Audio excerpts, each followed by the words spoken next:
What is going on, people? We are live. We are live. Bivol, Beterbiev, come on. Saudi Arabia, you know what it is already, man. Nick J. Francis channel once again. I'm on my own. I've been abandoned by Shane. He's over in Saudi Arabia right now. If you look on the channel, we've got the exclusive footage. Not really exclusive, but we've got kind of semi-exclusive footage of Chris Eubank and Conor Benn going at it behind the scenes. And that's Shane's actual mobile footage. He's out there in Saudi Arabia watching it live. Will be in the stadium right now. Speaking of Conor Benn, speaking of Chris Eubank, he's about to fight right now, going against Zeremeta from Poland. Himanshu's already in the chat. Bruv, come live soon. We're live, man. I had to get my snacks. It's going to be a long one because we're trying to cover as much of the card as possible. Obviously, we didn't catch Whitaker, and we missed the girls fight as well. That was a really good fight. It went kind of the way we expected it to go, but we're here for four big fights. We've got Chris Eubank. You know, should be a simple enough. Man is sweating, bruv. Should be a simple enough. Himanshu, man said, bruv, it's mad. It's mad, bruv. It's a day we never thought we were going to get. For a long time, we didn't think we were going to get here. Thank you to Uncle Turkey for making these fights happen, blood. You know what I'm saying? Because if it weren't for Turkey, these fights wouldn't happen, bro. Oh, man is sweating, bruv. Chris Eubank Jr., 33-3. 24 KOs. I think a massive hype job, in my opinion. Shane said he was struggling to make the weight. Really struggling to make the weight. Yeah, Shane's in the stadium already. Shane's out there. Shane's already out there, man. Big up Nick. Shout out Philip, man. Big up yourself, Philip. Yeah, Fabio Wardley, Fraser Clark. We're going to be watching. What else are we going to be watching? Obviously, this fight, the main event. I think there's one more fight in there that we're going to be watching tonight. So, yeah, man, we're definitely here. Where's the other fight? So Sky Nicholson, Raven Chapman. We saw. Oh, of course, JL Pataya going up for world title. So yeah, man, listen, lots out here. What's going on, Nicholas, Mr. Fearon? I was just looking at your screenshot of the fights. I'm using you for the running order. We're off in the Chris Eubank fight. How much do you hate Eubank Jr.? Man, I don't really hate Eubank Jr. like that. I just think he's overrated. And boxing is one of them sports. Boxing's a unique sport for a number of reasons. Chris Eubank actually jabbing quite well. Who's his trainer now? Because Chris Eubank, he's already piecing Zeremeta up. Zeremeta already holding some combos. I'll tell you what, though, apart from the size, I do think that Conor Benn stands a good chance of beating up Chris Eubank, man. Because Conor Benn is a little bit younger, 6 or 7 years younger, Nicholas, was it we were talking about the other day? And Conor Benn fights very similar to how Chris Eubank used to fight. Big engine. Oh, Zeremeta's already down. He's already down. First round, Zeremeta's already down. Chris has landed a couple of... He's trained by Jonathan Banks now, of course. My man changes trainers like Maya Jama changes boyfriend's blood. It's peak. Zeremeta already down. Chris Eubank's landed two nice combination.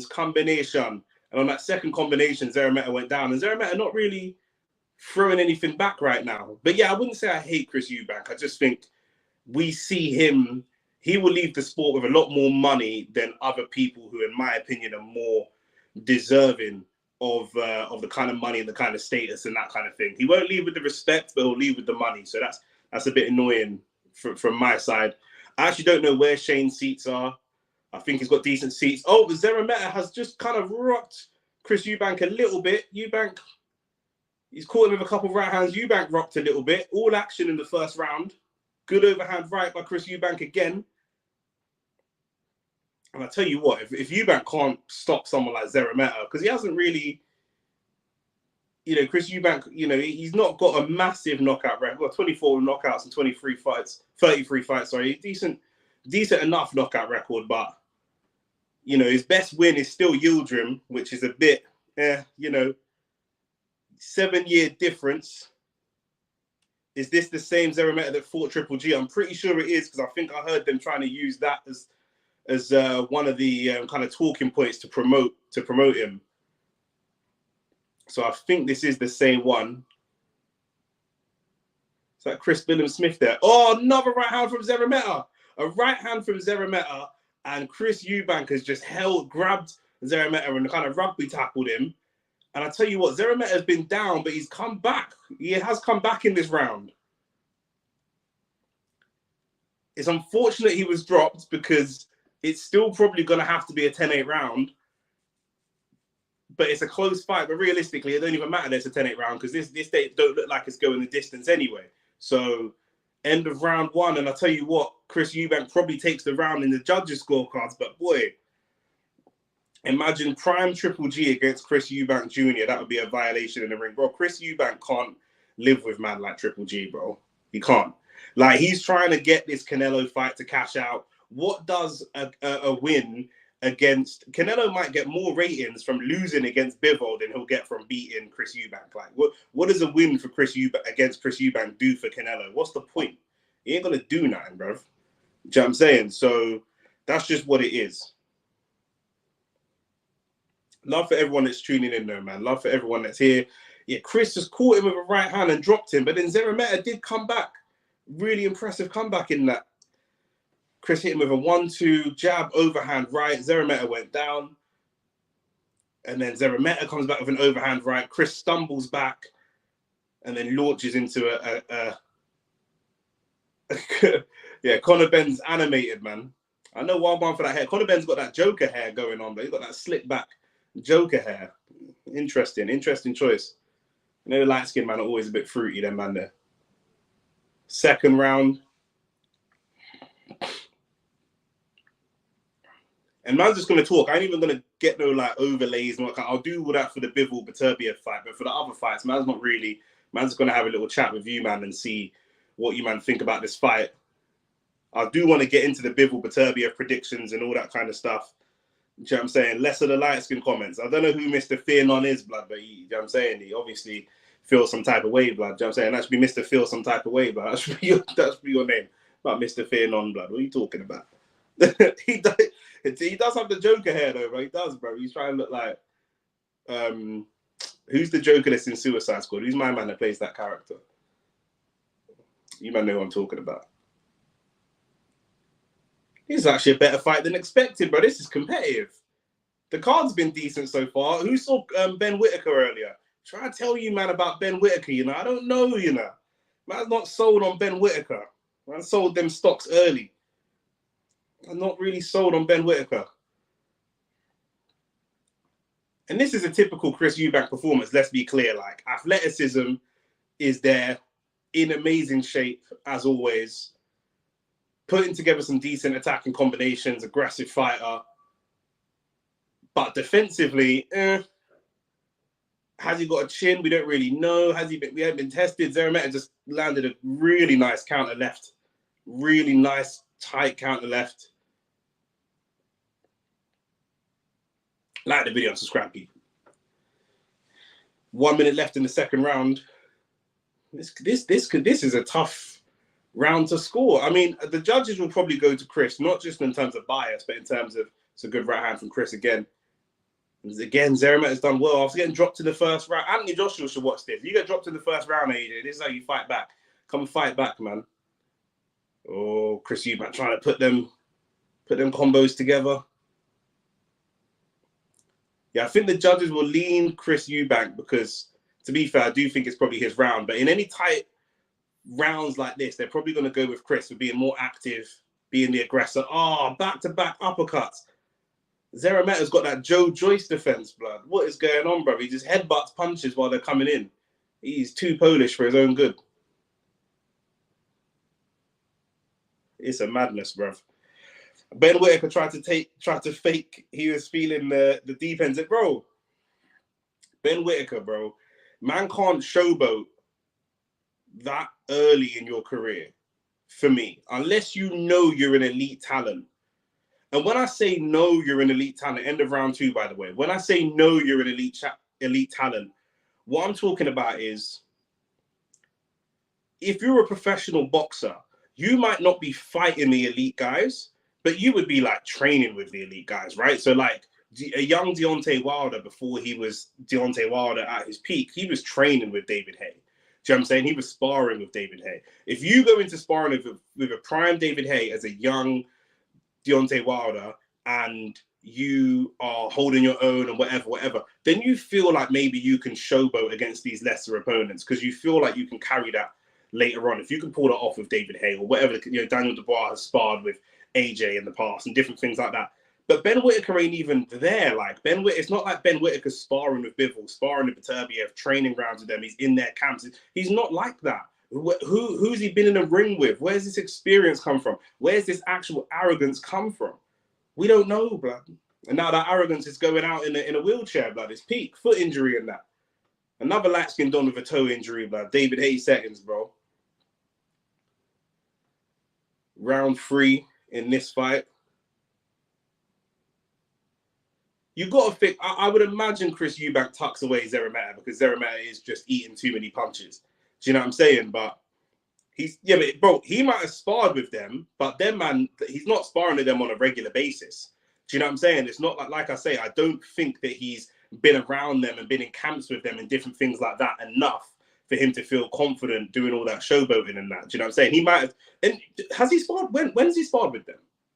Because Beterbiev is based out of Canada and Bivol is based out of Russia. So I'm not sure. Do you know what I'm saying? Like, if he has sparred with them, which I don't even know if he has, it's minimal, bro. It's minimal. And then man probably would have pieced him up anyway. So, do you know what I'm saying? There's no point. Because look, man took a small step up. Man weren't fighting no one in the top 5 or top 10 of that division. Do you know what I mean? And man are doing Logan Paul jumps off the top rope and that. 5-star frog splash. Come on, man. Now, Whittaker would be crying if he sparred Beterbiev. Bro, they probably wouldn't even let him into Russia without a special visa, bro. Do you know what I'm saying? Like, Bivol's not really a traveling man. Beterbiev's not really a traveling man either. That man don't really leave their ends. The ref's just trying to tidy this fight up a little bit. Chris's eye is a little bit mash up. I mean, this fight... Chris does get marked, though. That is the thing with certain people. They do get marked up a lot. And Chris does get marked up a lot. He always looks like he's been in a fight. And if he don't, he'll jump on Instagram and let everybody know. Chris has gone down, but I don't think it counts as a knockdown. He was kind of wrestled down or forced down. And I tell you what, Shane, shout out Shane, who's out there. For some of you lot that don't watch the channel regularly, Shane, my guy that does the channel with me, we do all the boxing content together. If you like the channel, subscribe. You'll see Shane around all the time. He's out there now, and Shane did say to me, Chris Eubank looked like he was struggling to make weight. He did look like he was struggling to make weight, and he doesn't look very strong, Chris Eubank, right now. That's something we normally think about Chris Eubank Jr. Very, very strong, very athletic. He looks a little bit, Zeremeta is finding it a little bit too easy to wrestle him around the ring a little bit. I mean, he's got power in his punches, don't get me wrong. Obviously, he dropped him in the first round, but physically, if he goes and fights Conor Benn, who's more naturally physically at that weight class, I'm not sure if he gets into a wrestling match, he's got to be able to deal with the natural strength. It's a good jab from that Neymar in the crowd. Neymar, Maya Jama, all the celebrities out there and that. What's Himanshu saying? Unpopular opinion, but I think this version of Beterbiev and Bivol beat Andre Ward.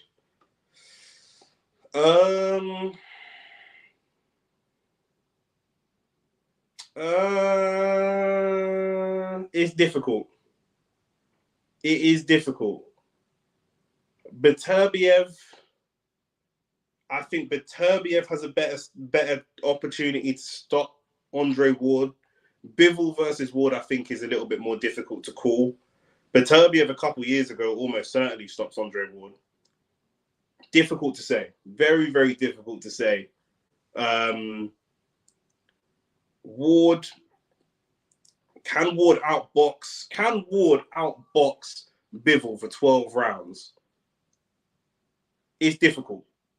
And can Ward keep Beterbiev away? Let's see how this fight goes. Let's revisit this when we see this fight done. Because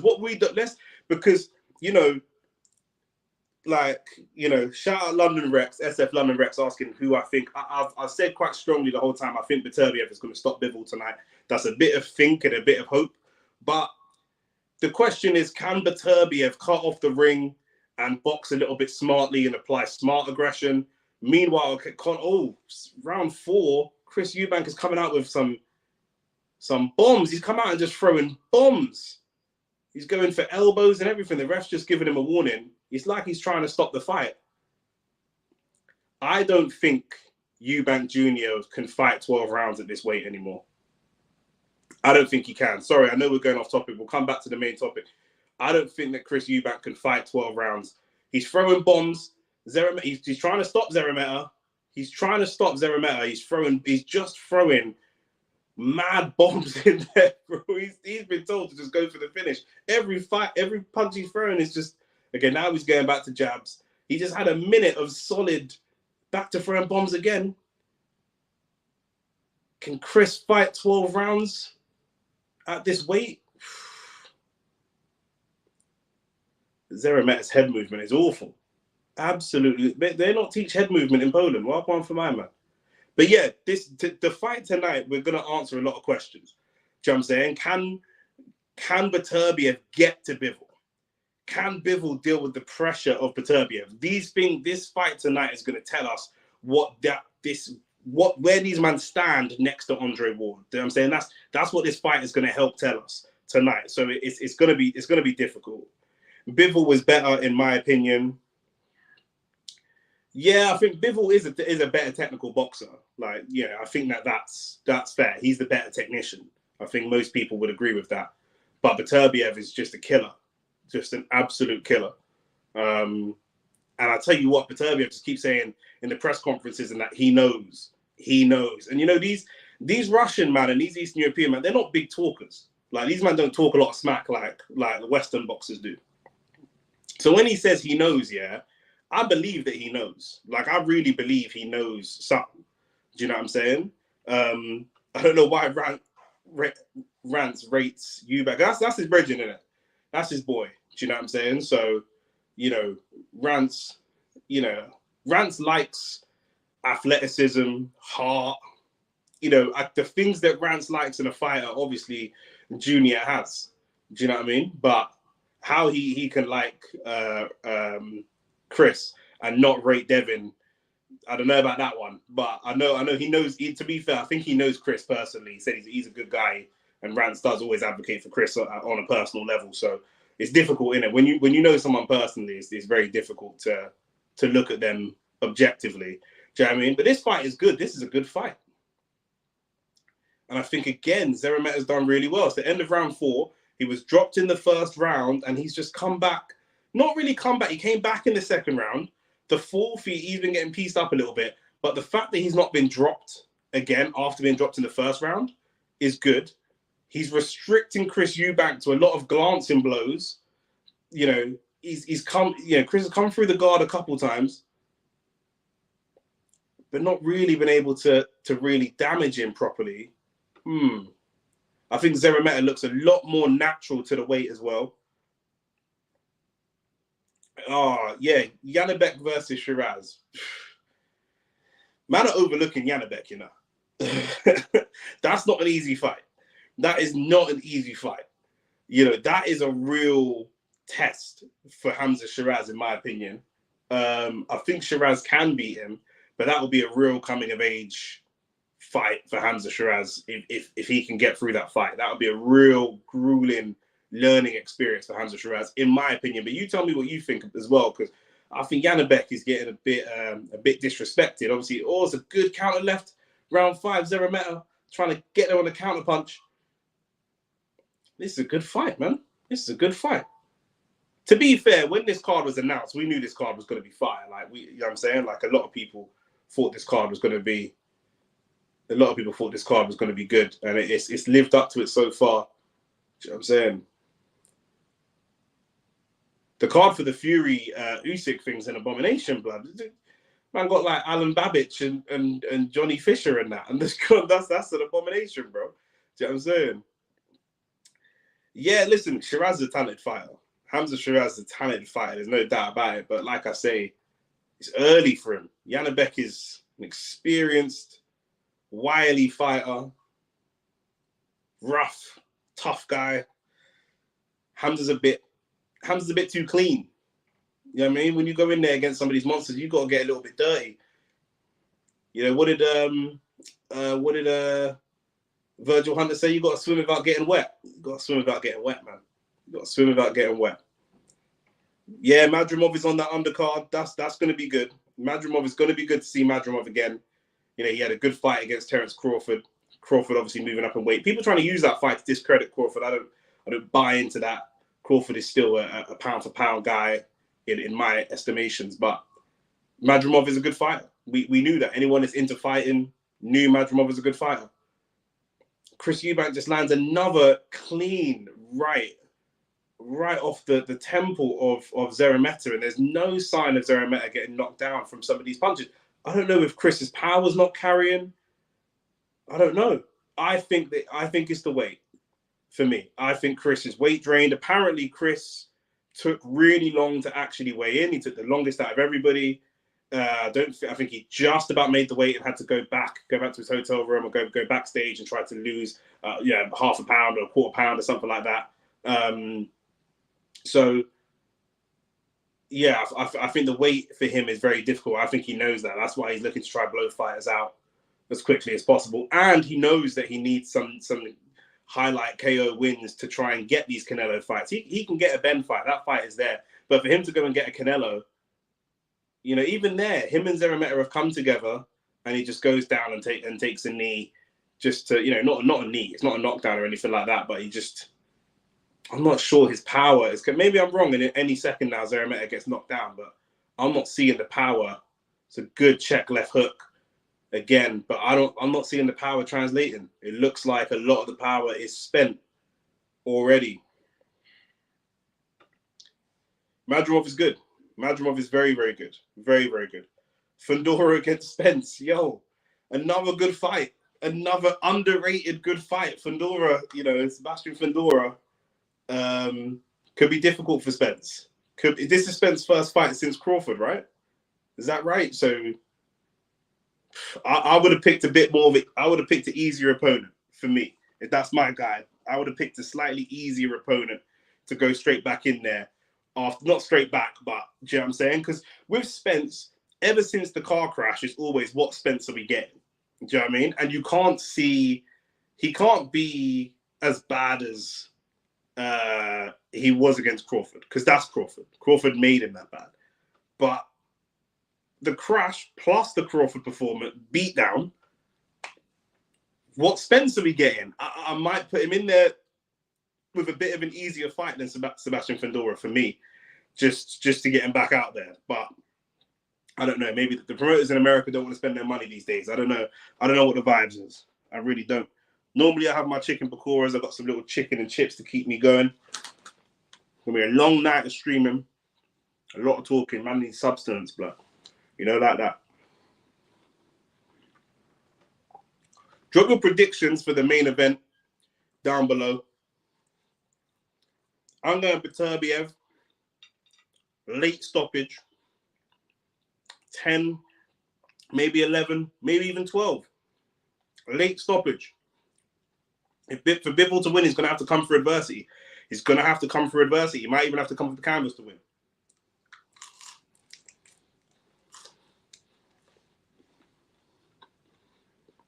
And who's watching this? Chris knocks him down in the first, hasn't knocked him down since. He's been piecing him competitively, consistently, hasn't been able to knock him down again. We're now midway through round 6. He's not been able to do it.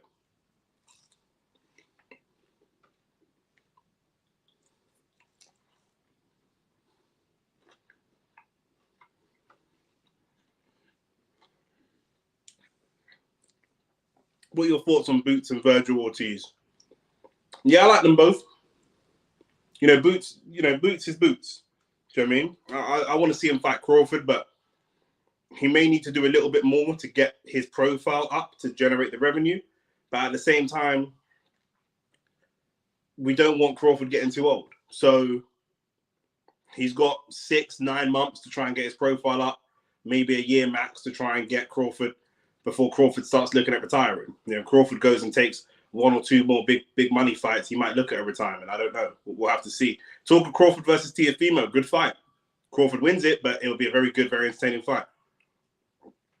Zeremeta's hand defense is very good. His head movement is just awful. No head movement whatsoever. But his hand defense is great. Really, really good. Oh, Zeremeta's down. Straight right hand.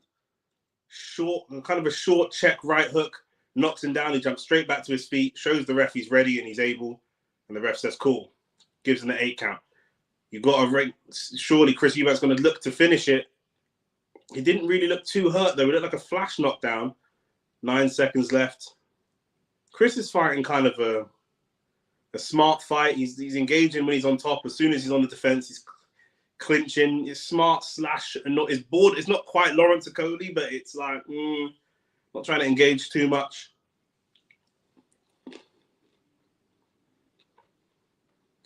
Neymar in the crowd next to Frank Warren. Does Neymar even speak English? I don't even think Neymar speaks English.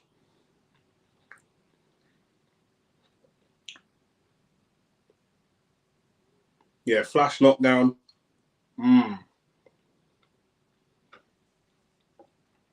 Beterbiev round 9, I hear it. I'm in the same sort of camp. Beterbiev late. I'm in the same sort of camp.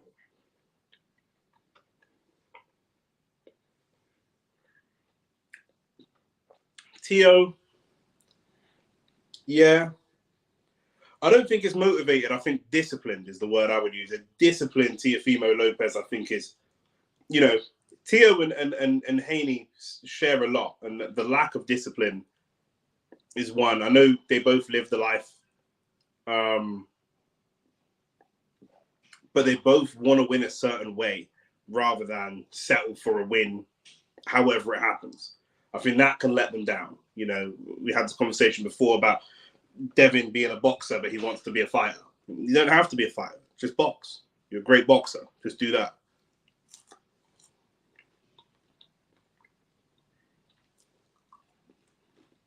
I get it.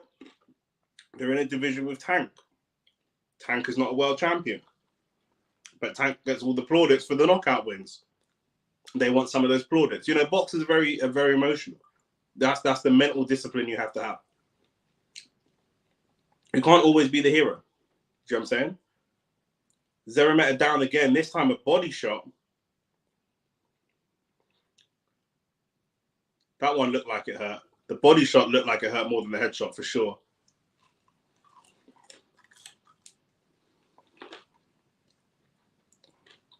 Still fighting. I like this from Zeremeta. He's trying to get close.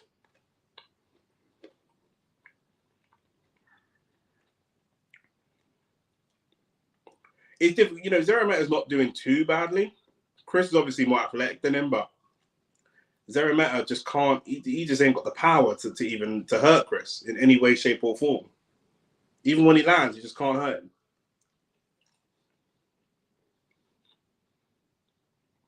Down again, another body shot. Down again. He's been down 4 times in this fight. He's up. This is tremendous heart. Puts his hands up, shows the ref he's ready. Oh, and the ref weighs it off. I think that's a good decision. I'll tell you why. I can see why Zeremeta would be frustrated, because he's not knocked out. He's not stopped. However, with the way the fight is going, he's not winning anytime soon. He's not hurting Chris. He's not pushing him back. We can't see any. We're just having you in here to take more and more punishment. So I can see why the ref stopped it. Zeremeta was up by about 6 or 7. He was up and he was very happy to carry on. But I think the ref stopping it makes a lot of sense. I do think that makes sense. Very, very hard fought fight. Big credit for Zeremeta. Oh, here we go. Chris, now Conor Benn's in the ring. Conor Benn's in the ring with Turkey. Trying to get a little face-off going. It can't be too mad because Turkey's in there. So, you can't be too, it can't be too raucous because Turkey's in there. But now they're face-to-face in the ring. You know, the WWE promo that modern boxing does. You know what I'm saying? Yeah, Chris won every round. And Zeremeta couldn't hurt him. He just couldn't hurt him.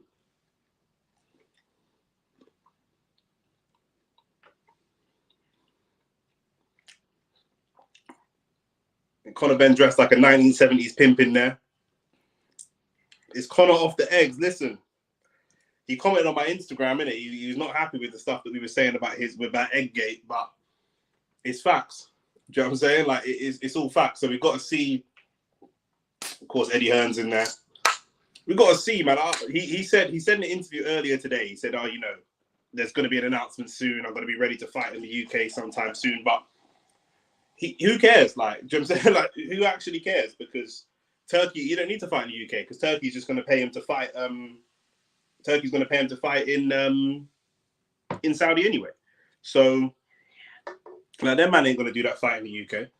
So,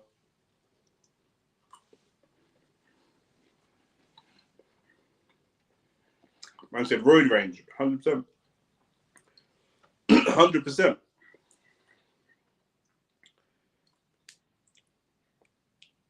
Just looking at that knockdown again. 2 back-to-back body shot knockdowns. How much credit do we give Chris Eubank for this performance? I guess he's knocked his opponent down 4 times. Got the stoppage in the 7th round. Consistent knockdowns from the 1st round all the way to the 7th round. He's knocked down the 1st. I think he knocked him down in like the 5th. Knocked him down twice in the 7th. Gets the stoppage. Is Zerameta at the same time? He's there to win.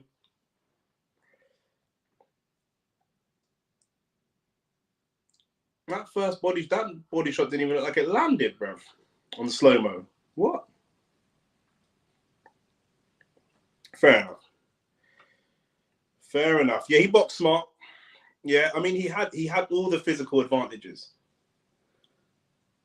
He had all the physical advantages. Conor Ben walks in and nudges him.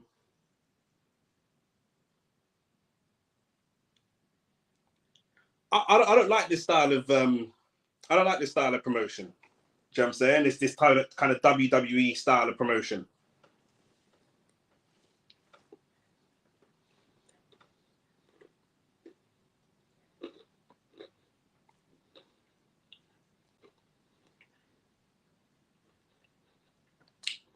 It's forced. The beef is so forced, man.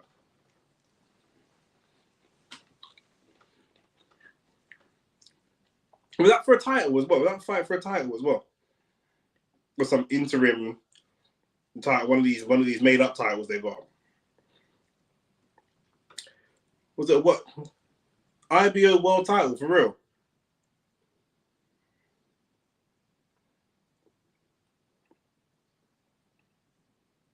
Jeez. Yeah, clear that physical, fam.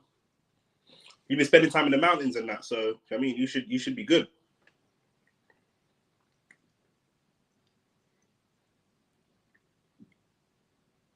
It's mad. Like, wait, is this? I have to double check because there's so many world titles and belts and franchise belts and all this kind of stuff. Is this a real world title now? Is this actually like a real one? Like, is he now a legit world champion? Is that real now? Like, for real? We live in a world where Chris Eubank Jr. is the world champion. That can't be right. Himanshu said no. What is this belt then? Nah, the IBO is legit.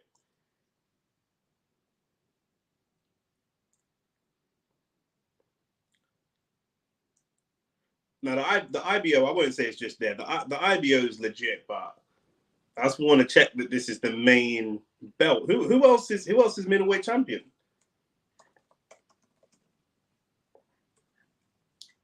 Let's see this.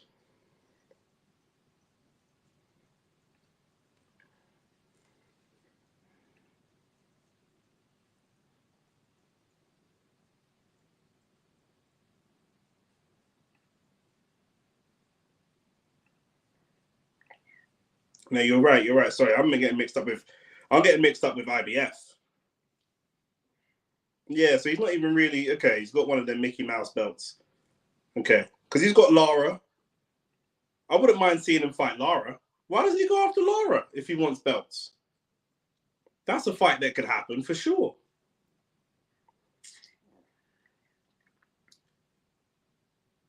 Janibek is there. Lara's there. Come on, man. Chris, I like you, Rants. I like the way your boy fights and stuff. I do, but he's got to conduct himself a bit better. Rants, come on, man.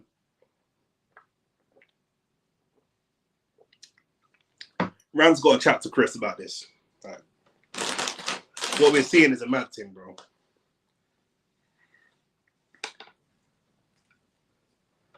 I can't hear what they're saying because I got it muted, obviously, because I'm streaming for you lot. But I just know from the body language that Conor's not a great promoter. He's not.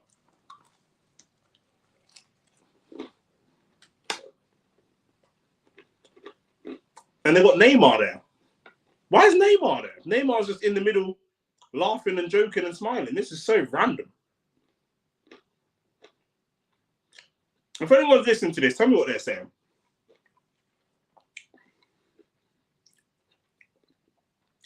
Neymar said, "Where's the bitches, blood? Let's just get to the club."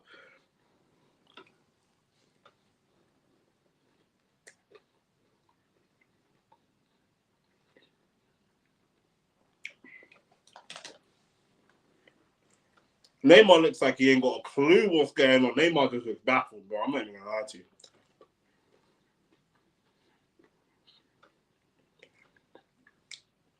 Yeah, that's done deliberately. Do you know what I'm saying? Because man, no, you know what I'm saying? If there was a chance to watch the Arsenal or watch this fight, man, I'd be watching the Arsenal, blood. You know what I'm saying?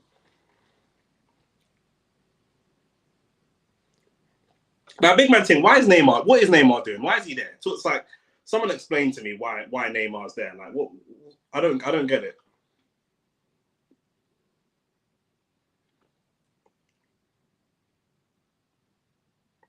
I don't know what's going on here, but say no more, bro. These managers, they're promoting it. And let them promote, blood. While J.L. Pattaya gets ready. Let's have a real world title fight. Let's get a real world title fight going. You know what I'm saying? J.L. Pattaya against Jack Massey coming up. That's coming up next. You've got to imagine J.L. Pattaya is going to win this, but who knows? J middle round stoppage next fight? Got to be, right?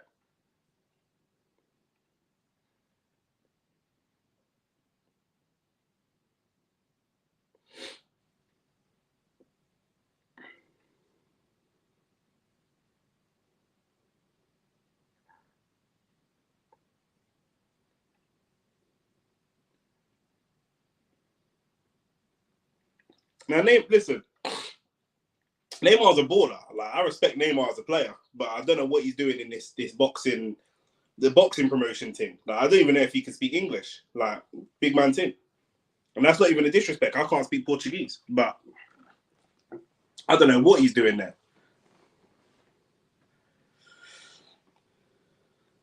It's a decent performance from Chris, but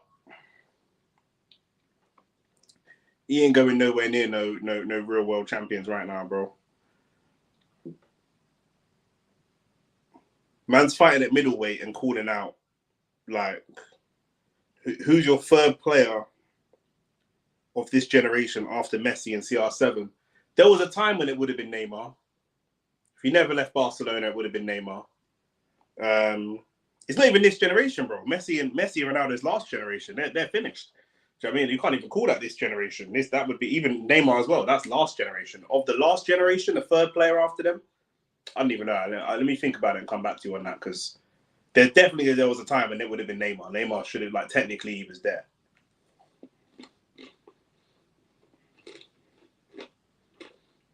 Like the video, subscribe if you're here, people.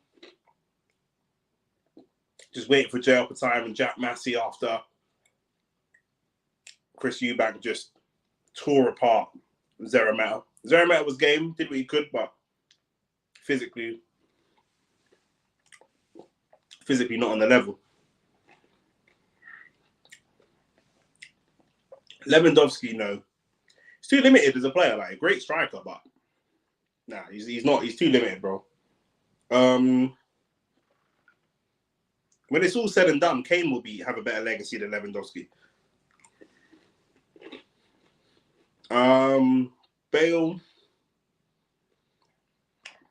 Bale's like Teofimo Lopez, bro. If he was dedicated and committed, then he could be there. But no, He's not Neymar level. As a technician, he's not Neymar level. He can play though. Obviously, Bale's a baller. Bale can play. Don't get me wrong, but he's not a top level technician like that.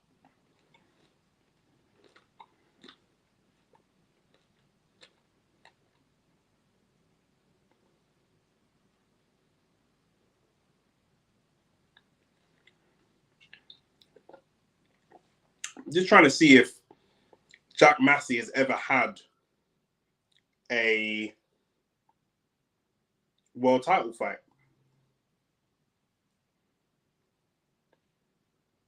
I don't know if he has.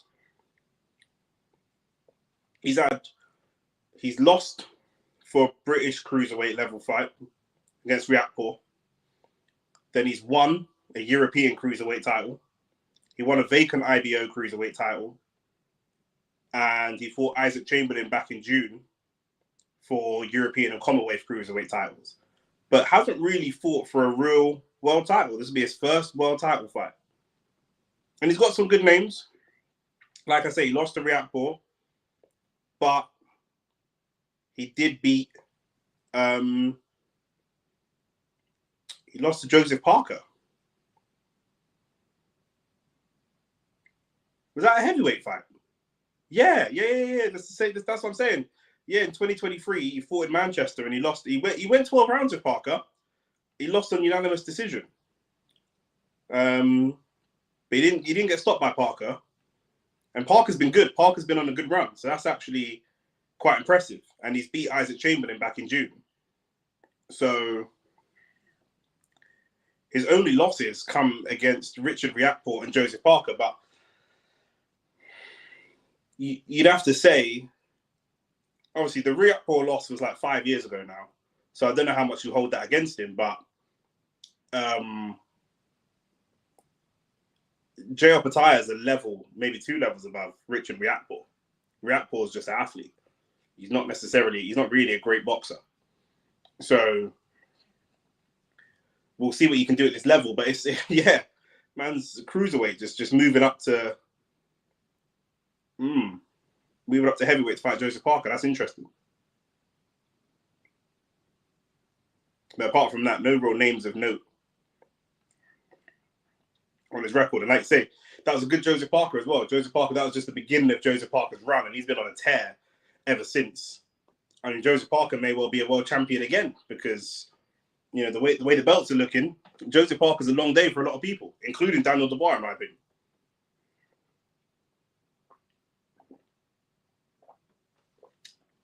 Cruiserweight is always mid. Cruiserweight is like mid 90% of the time. Occasionally you have a Holyfield. We had a golden age of cruiserweights with Gassiev and Usyk. I don't know if I don't know if he translates to heavyweight. I'm just not sure if he does. I don't think he's big enough for the modern crop of heavyweights. They're super giants, the modern heavyweights. So I don't like that move. For the sake of the money, he'll probably do it. I mean, he's going against the guy that's already done it. Yeah, Usyk smoked that division. Smoked it. Cleared it out. Everybody. Including Gassiev, who's, you know, we'll see. We'll see what, you know, Massey's a bigger man than J.R. Pataya. You know, just looking at them, he's a bigger, more physical person. Much bigger, stronger man. J.R. Pataya's a better boxer, but Massey's a big, strong guy. So we'll have to see. But for me, I don't like Jay moving to heavyweight. You know, J.R. Pataya versus Daniel Dubois. He gets smoked. The power is too much. Even J.R. Pataya against, I was going to say Dillian White, but Dillian White's finished. Who's not finished, but not like a top level heavyweight? I don't know that he gets past even the gatekeepers of the division. Do you know what I'm saying? Like, I don't know that he does. J.R. Pataya against even a Jared Anderson, I think could stop him, do damage to him. He's just too big. Andrew, we should piece up J.R. Pataya. a fit Andy Ruiz against Joe Opataya.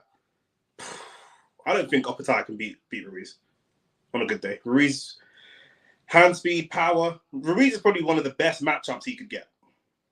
Do you know what I'm saying? Of active fighters. I'm not looking like Deontay Wilder's in a casket already, so I'm not counting him.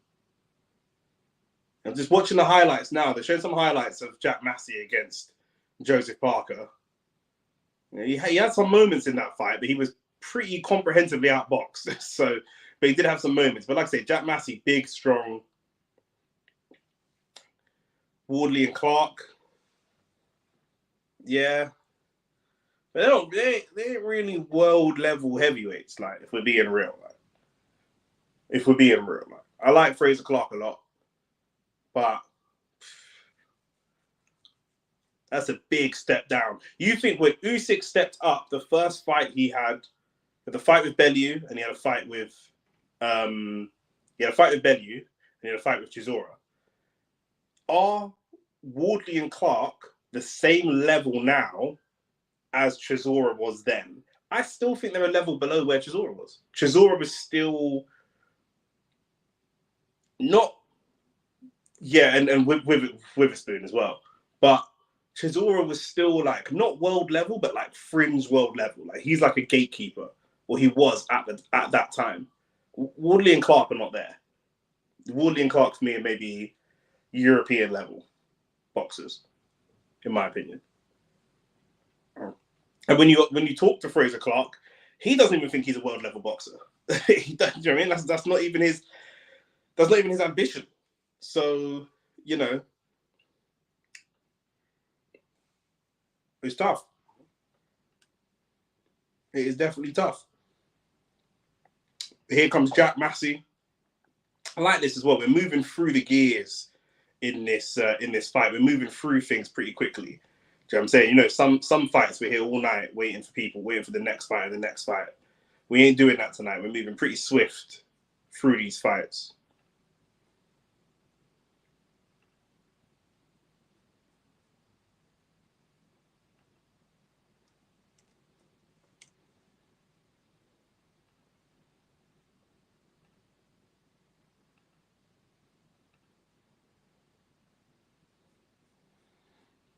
I might do a live later once Shane's back in his hotel. We might jump on a live and discuss the main event tonight. Yeah, Chisora is a great gatekeeper. Really good gatekeeper. Do you know what I mean? You need those. You know, I think AJ could be a great gatekeeper. He's just not going to do it because there's not enough money in that for him. Do you know what I'm saying? But who would be the next? Dillian White should have been the gateway. He was a gatekeeper for a long time. Povetkin had that role for a while. Oh, miss me. Usyk absolutely cooked AJ in the first fight. Second was a lot closer. But the first one was all Usyk. Yeah, bro. Yeah, I was there for that fight. I was there at the Tottenham Stadium. I was there for the first one. I really thought AJ was going to do something, but couldn't get near him. Couldn't hurt him. Couldn't get close to him. It's mad. Like the Saudi stadium is not even packed yet. It's not even full, and we're close to the main event. Yeah, I mean we've got, it's only 2 heavyweight fights. Well, the 2 main events after this, but I definitely would have been here for this.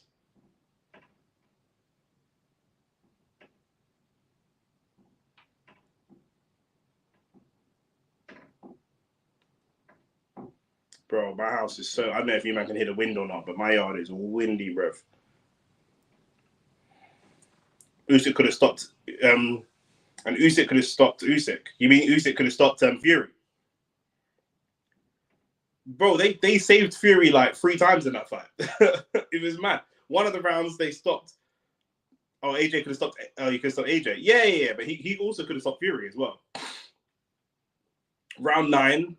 Fury was saved by the ref, where Usyk thought he stopped it, and then the ref just randomly went, "Carry on." Okay, you kind of told me to back off, and then said, "Carry on." Don't know what that was all about. when he was up against the ropes. And there were a couple of rounds they stopped the fight a little bit early. But yeah.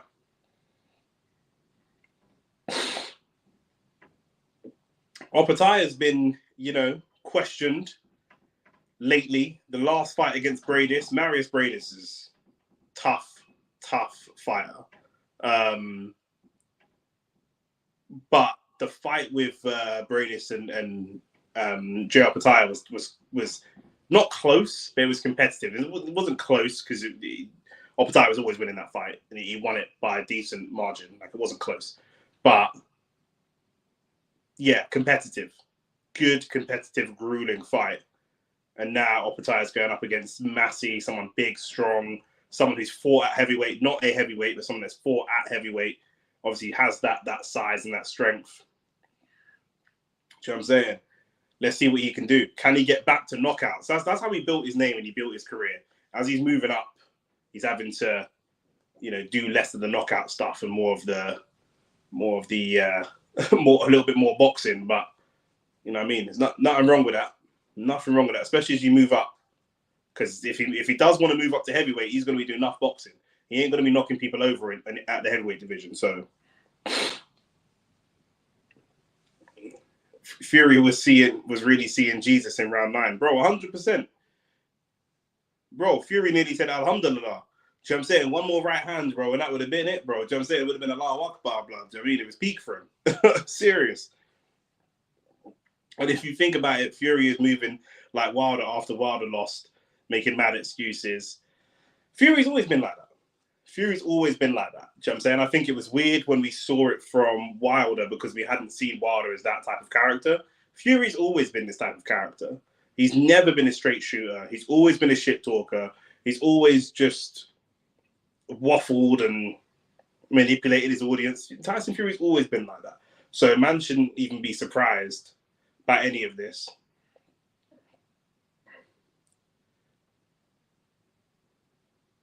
Jack Massey's a bit of a unit, isn't it? For like a cruiserweight. He didn't really look like a unit because we're so used to seeing bloody 6'7", 6'8", like gargantuans in the heavyweight division. But Massey's not a small guy either. 6'3", is he? Something like that.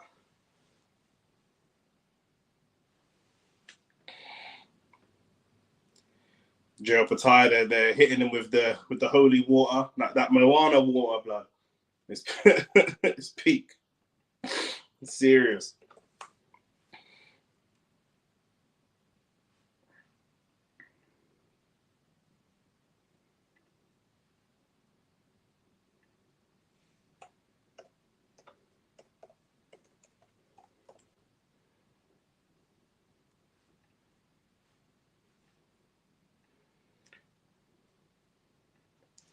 Fury lost all the stocks he gained from the Wilder fights after shenanigans tried to pull during the Usyk saga. Bro, yeah, it's mad, bro. It's actually mad. Like, Fury, even AJ, like in the Daniel Dubois fight, sticking out his tongue and then getting stopped by Daniel Dubois. Very similar with AJ. With Fury, obviously Fury didn't get stopped, but very, very similar. The fight's just about to start with Joe Opatai and Massey. We're still waiting for. After this, we're going to have the heavyweight fight. If you're in here, like the video, subscribe, all that good stuff. We're off. Joe Opatai against Jack Massey. Joe Opatai, of course, in the southpaw stance. Massey in the orthodox stance.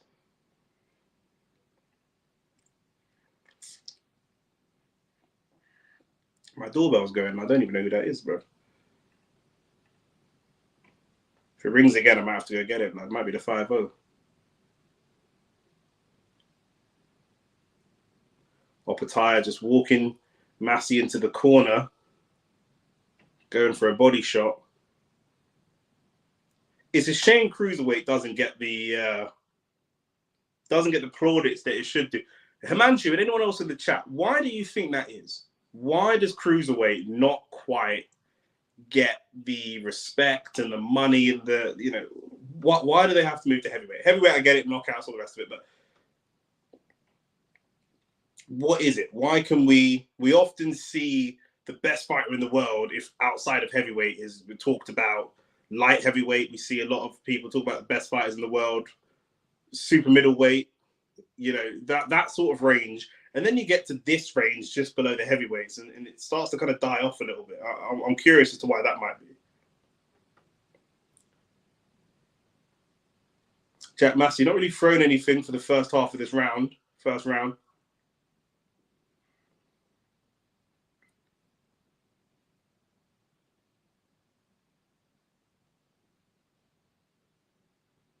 Joe Pataya just throwing some feints in there. Massey definitely looks stronger, physically stronger. Pataya being the one to press the action.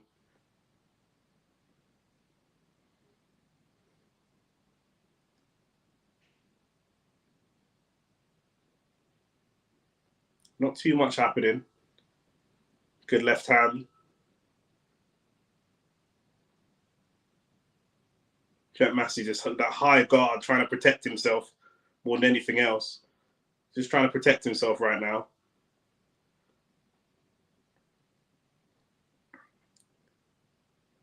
Very technical fight. What's the man she saying? Because I think cruiserweight, the guy in if you are cruiserweight, might as well move to heavyweight and get more money and attraction. Yeah, it's funny. Like, do you like if they but like people? It's the audience, isn't it? Like maybe it's the audience. They don't really know. Maybe a lot of people don't fit in cruiserweight from a body type perspective. Because if you put on the cruiserweight fights and just said it was heavyweight, I think a lot more people would watch it. End of the first round. Lots of feeling each other out rather than anything else there. Yeah, cruiserweight never really gets the shine that I feel like it should do. Never.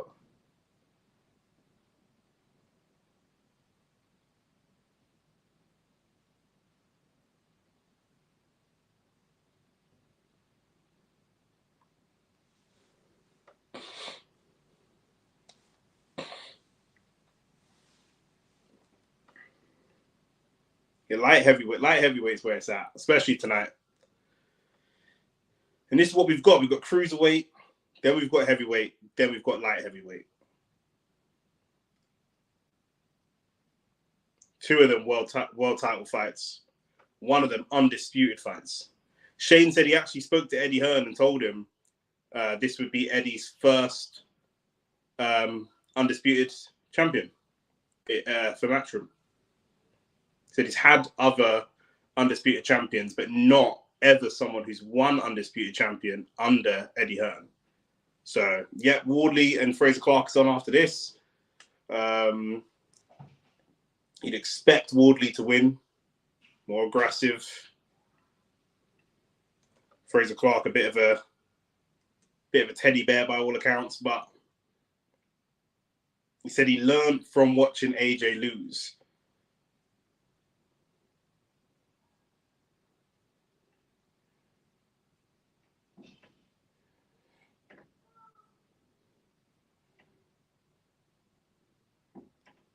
Joe Pataya again, just walking down Jack Massey, walking him down.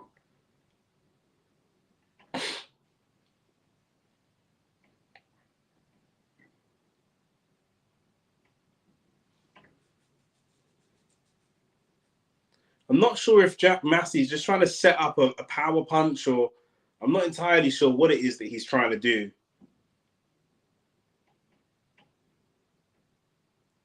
He's just allowing Joe Pataya to slowly walk him down, step into him, and occasionally he's throwing a couple of punches, but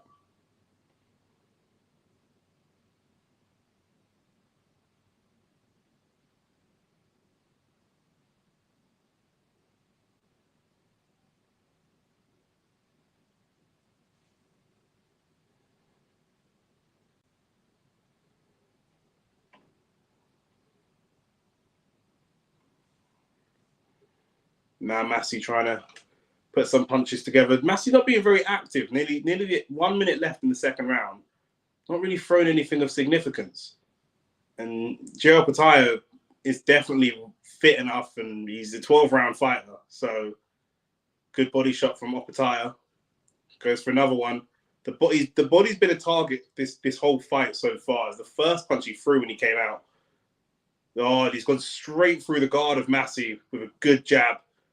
Goes for an uppercut now.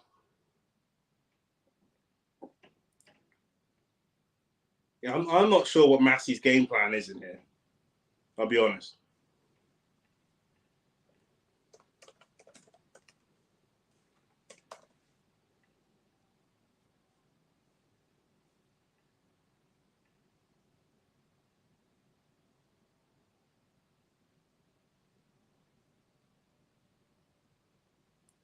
He's just allowing Opataya to walk forwards. He's not boxing off the back foot. He's not pushing him back.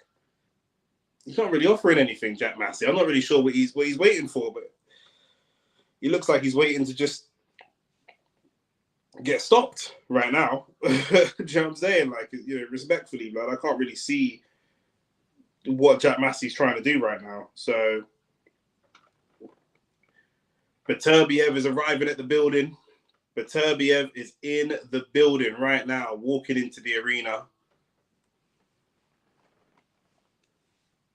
100% knockout record. But bro, Nicholas, he was doing that before he felt any power. Before Opataya landed any meaningful shots, he was fighting like that. He weren't really. Bivol's in the building as well.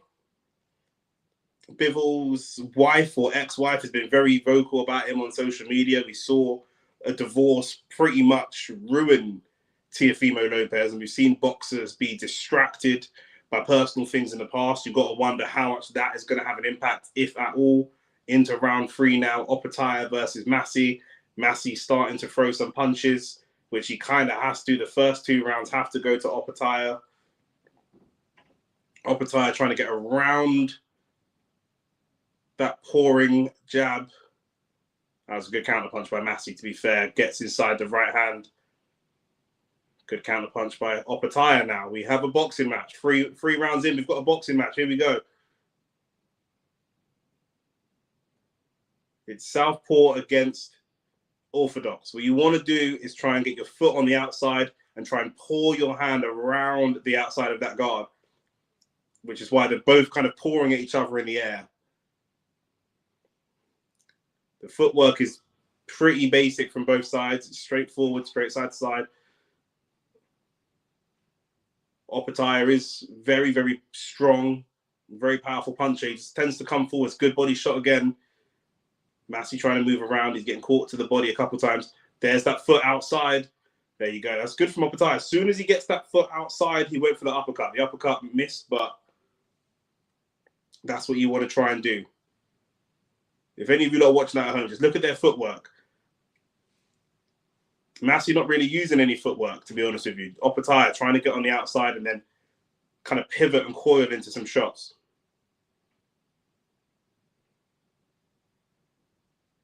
Round 3, much more exciting than the first 2 rounds straight away.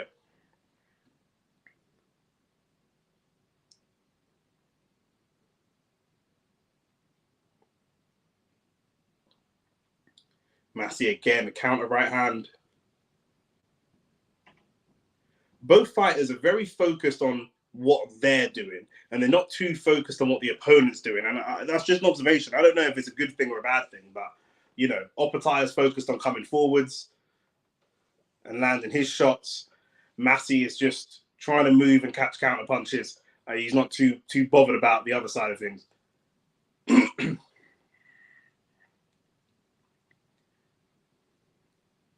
Oh, good combination. Good 1-2 from Opataya. The problem that Massey has, his jab isn't quick enough to jab straight at Opataya. His hands just aren't fast enough. The straight jab, he can't land his jab because Opataya's in and out. And he can't land that left hook because Opataya's in and out as well. He can land a right hand inside. If he catches Opataya in the middle of a flurry or a combination, he can maybe catch him in the flow.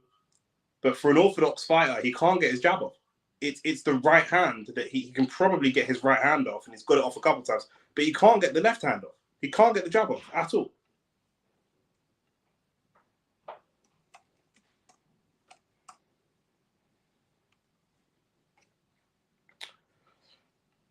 Another Oppenheimer round. 3-0 so far. Who do I think Canelo's next fight is going to be? You're saying if Bivol wins, Canelo might fight him just so he can fight for undisputed. He'll lose, obviously, because Bivol is just better still. Yeah, I mean, you think he'll fight for undisputed at 175? He wouldn't even fight for undisputed at 168. He ain't even fighting the top guy. I think he's still undisputed, but he ain't even fighting the top guys at 168, for God's sake. Canelo annoys me, man.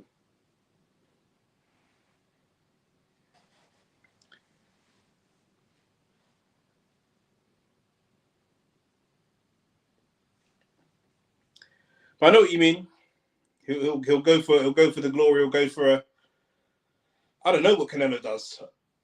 I really don't. He won't retire though. He'll fight anybody. Good right hand from Massey.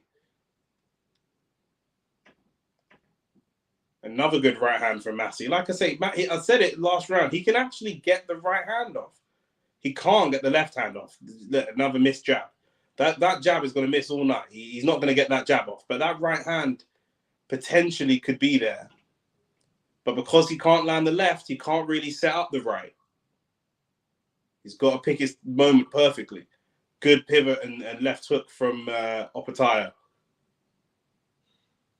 Oppenheimer's got the superior footwork, the superior positioning. He just looks the superior fighter. There's just a level that you can see. But Massey's big and strong, bigger, possibly stronger. That doesn't mean he hits harder though. But Oppenheimer can do damage with both hands. Again, a right hand from Massey. Sometimes Oppenheimer, I guess the weakness is good right hand from Oppenheimer, good counter right. Sometimes Oppenheimer is getting in and doing good work, but not getting back out. He's just getting in, he's staying in the pocket. He needs to get in, land a punch, get out. Massey's definitely feeling the power. I mean, he just did a two-hand push, which left himself completely open to getting hit. Oppenheimer didn't take that opportunity to land a punch, but Massey trained by Joe Gallagher, who Shane definitely does not rate. Definitely doesn't rate Joe Gallagher. And again, Massey just cannot get that left hand working. He can get a power punch off with the right hand every so often, but he can't get that left hand working. He's going to need some jabs. He's good. That's the first jab I've seen him land. Oh, he's gone for a double jab. Okay, he's landed a couple lefts. It's weird. His left hand is quite slow. His right hand is quite quick. I'll tell you what, he's leaving himself open quite a bit. He just threw a left and a right, and he just kind of left them dangling out there. Almost threw them at the same time. Good counter right from Oppenheimer. Oppenheimer just starting to move through the gears. Starting to move into second gear.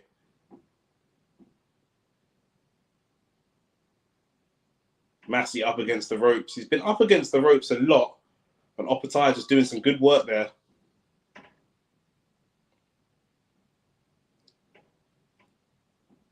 Massey trying to get that right hand off again. He's only got that one. That's all he's got in his arsenal at the moment. Good round for Oppenheimer. Good round from Oppenheimer. Nick can ask you why you're not on DR show anymore. Of course, I prefer you here. I can communicate with you better, but just asking. They just stopped doing boxing. And then they actually asked me to do a show tonight. I don't know if they're live on DR or on Laurie's channel, but they asked me to do a show tonight for the boxing. But obviously, I'd already planned to do it here, so they kind of asked me like last minute, not last minute, but like a day ago or like within the last couple of days. Do you know what I'm saying? So I'd rather do the stuff here if possible. But I'll do some stuff there again. But a lot of the stuff. A lot of the stuff they're doing is just football related and stuff. They're not really doing a lot of boxing right now, and they're not doing the lives for. The thing is, they'll do lives for like really big fights, AJ Fury, whatever. Where Shane and I want to do lives for kind of more medium level fights. Do you know what I'm saying? If there's fights that aren't really going to do big numbers, if Andrade's fighting, if like Regis versus Devin and stuff like. Shane wants to do lives for all these fights. Like, he wants to be here and do content around it. So if we're going to do that consistent content, I could probably get more views if I go on DR for this fight. But we're building an audience here. So to build up the audience here and then go there when something big happens just feels like counterintuitive. Do you know what I'm saying? Because they said to us like a while ago, they ain't going to focus on boxing really because it's too seasonal, it's too up and down. They can't really build shows off of it. So I'm just like, I might as well do it here. Occasionally, like I say, occasionally I'll do stuff with them, but for the most part, do you know what I'm saying? Man will be here. So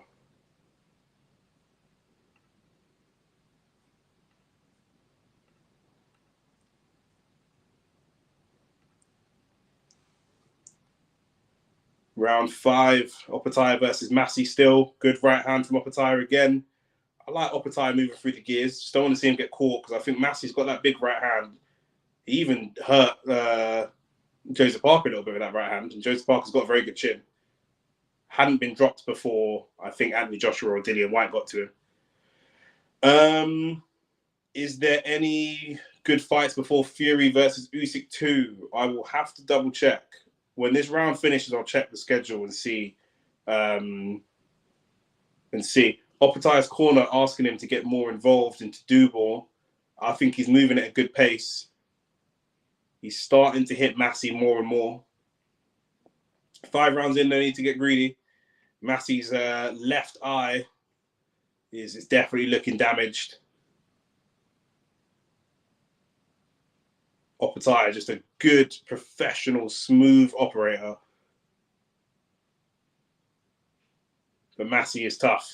And like I say, it was a unanimous decision last time against Briedis. Opetaya will want a stoppage, but it will take a long time to wear him down.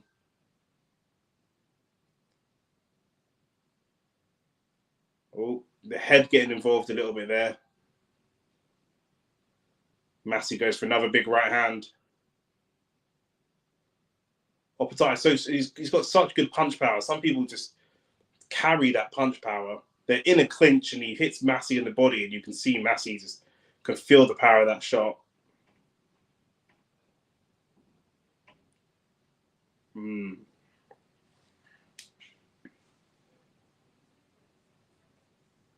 What is your fave MJ song? That is so random, bruv.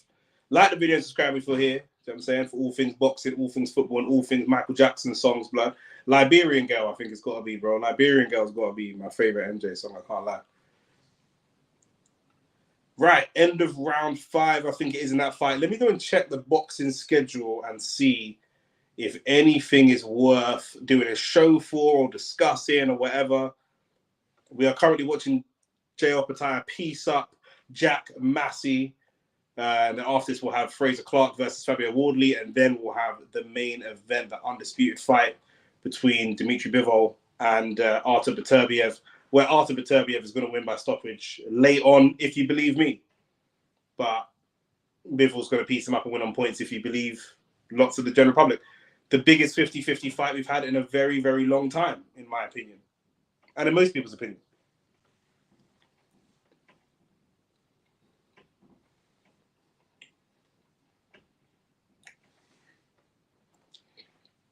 I just got Boxing Live, just loading on my laptop. Look at the boxing schedule, see what's coming up.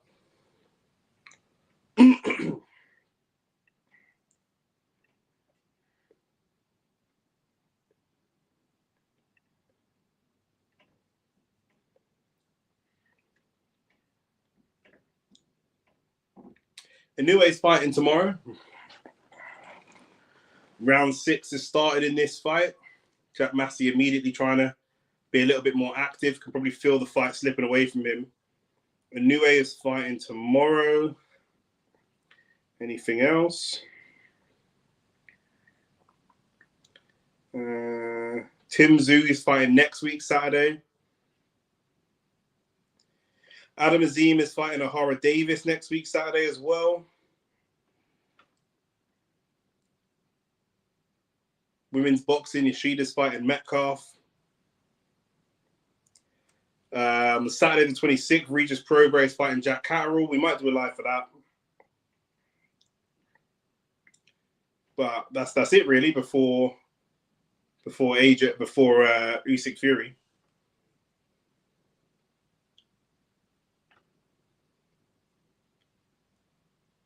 The body shots are starting to weigh on Massey. Massey's trying to push Opetire away, but the strength is leaving the pushes. The pushes are becoming less and less effective.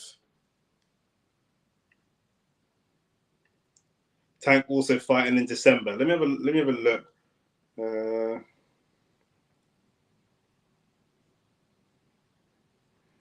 Boots Ennis is fighting in November. Trying to keep one eye on the fight at the same time.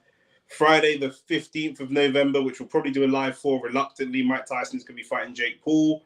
I didn't even want to see that, but it is what it is. Ramirez is fighting Billum Smith, which Billum Smith are never excited to watch Billum Smith fight, I'll be honest with you.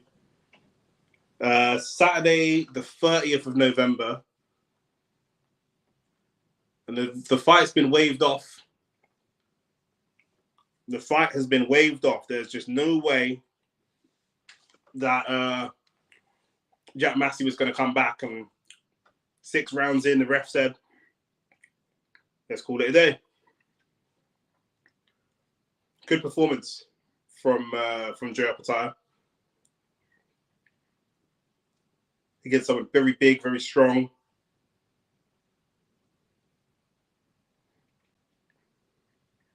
Yeah, Massey looks hurt. Massey looks really hurt. Doctor's having a look at him. Massey looks like he's in a lot of pain. Took a lot of damage in that fight. Didn't go down. I need to have a look. Make sure. I'm going to look again and make sure I didn't miss a knockout. I don't think he went down.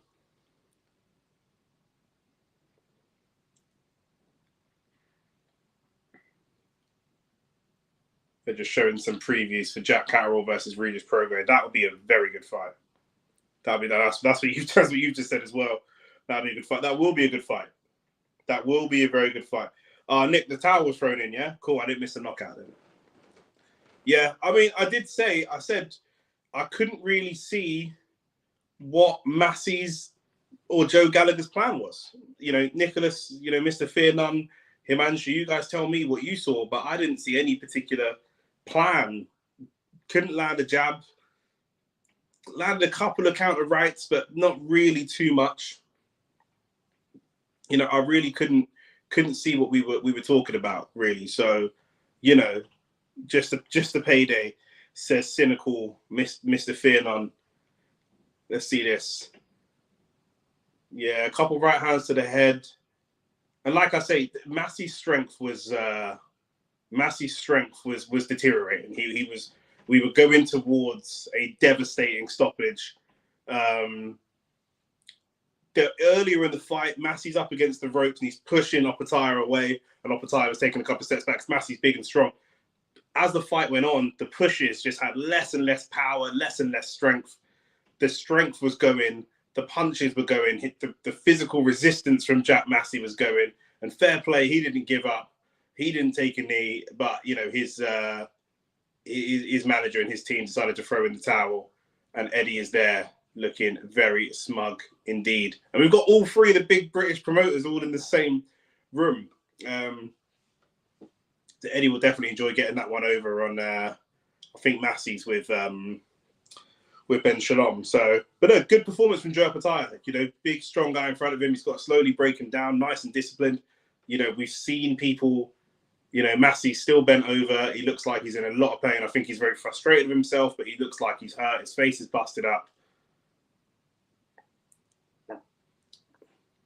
Couple of levels. His levels there. His right eye's swollen and almost closed. You got to save the fighter, live and fight another day, as they say. So there you go.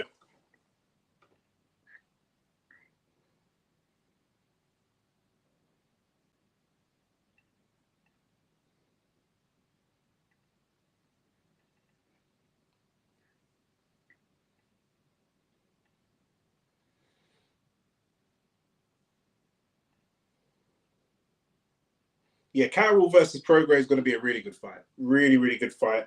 I'm excited to see that one. I don't know who I would like to see. I'm a big fan of Regis Prograis. we all became fans of Jack Catterall when we saw him get robbed in that fight. So against Warrington. So I don't know. I'll just watch that and enjoy with no bias. It's nice to just, do you know what I'm saying? I do not watch wrestling, you know. I never really even into wrestling when I was a kid. I'll level with you. I rate professional wrestling, the Olympic sport wrestling, but like WWE wrestling, man, I never really watched that.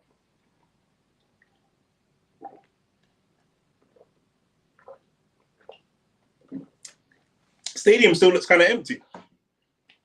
We're coming up to the main event, and the stadium still looks kind of empty to me. You know what I'm saying?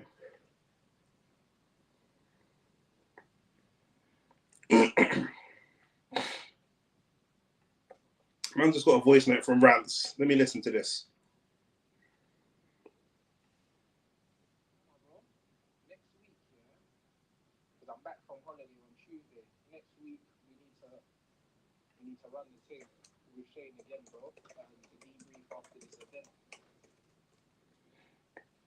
Yeah, Rance just sent me a voice note saying he wants to do wants us to do a show on his channel next week. So you know what I'm saying, that'll be wavy. Once he's on holiday right now, but I know we'll be watching. So once this is done, next week we'll definitely jump on a show with Rance and do a full deep dive and debrief into everything. But yeah, man. Yeah, but bro, like it's coming to the second to main event, bro. Like this, it's been. I can understand this for like a shit card, but like it's a pretty good card. Do you know what I'm saying? There's a lot of fighters. There's a lot of good fights that's happened, bro. Do you know what I'm saying? So, like, JL Pataya is a bigger star in world boxing than Fabio Wardley and Fraser Clark. Do you know? Do you know what I mean? Chris Eubank Jr. maybe not so, but yeah, man. These cards, yeah, boxing's weird like that. It is weird like that, but there you go. JL Pataya is still IBF and Ring Magazine world champion. Well deserved as always. Ball Knowledge says, big up Nick. One, big up yourself. All the families inside.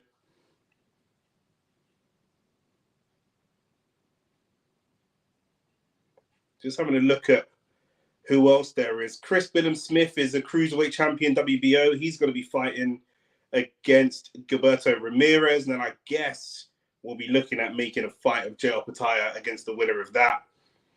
I don't really know a lot about Ramirez, but I just don't really like watching Chris Billam-Smith fight. I don't dislike him as a guy, but his fights are boring, bro. Like on a big and serious level, like I can't abide watching watching Chris Billam-Smith fight. I really can't. What time's the fight start? UK time? Boy. Well, in terms of time, the event just before the main event, so Fabio Wardley versus Fraser Clark, which is the heavyweight fight, that's starting in the next 5 minutes. And then as soon as that's done, so because it's a heavyweight fight and they can both punch hard, that will likely end in a knockout. So whenever that knockout happens, you know what I'm saying, then we're there. Which comment, bro? It looks very empty. Might just be the VVIP still to come very late. But yeah, I said that. I addressed that, bro. I said, bro, it's weird for them VIPs to turn up this late because JL Pataya is a bigger star in world boxing than Fabio Wardley or Fraser Clark. So it's weird for any of them VVIPs to be missing JL Pataya fight to get there to watch Fabio Wardley and Fraser Clark. Do you know what I'm saying? So I don't know. I don't know. It seems weird to me. It does seem very empty. I know Shane has not had a great experience in Saudi. He wants to talk about that. When the comment didn't come through. But man are attacking me and you didn't even press send on the comment and man are attacking me, bro. What's going on there, bro? What's going on there?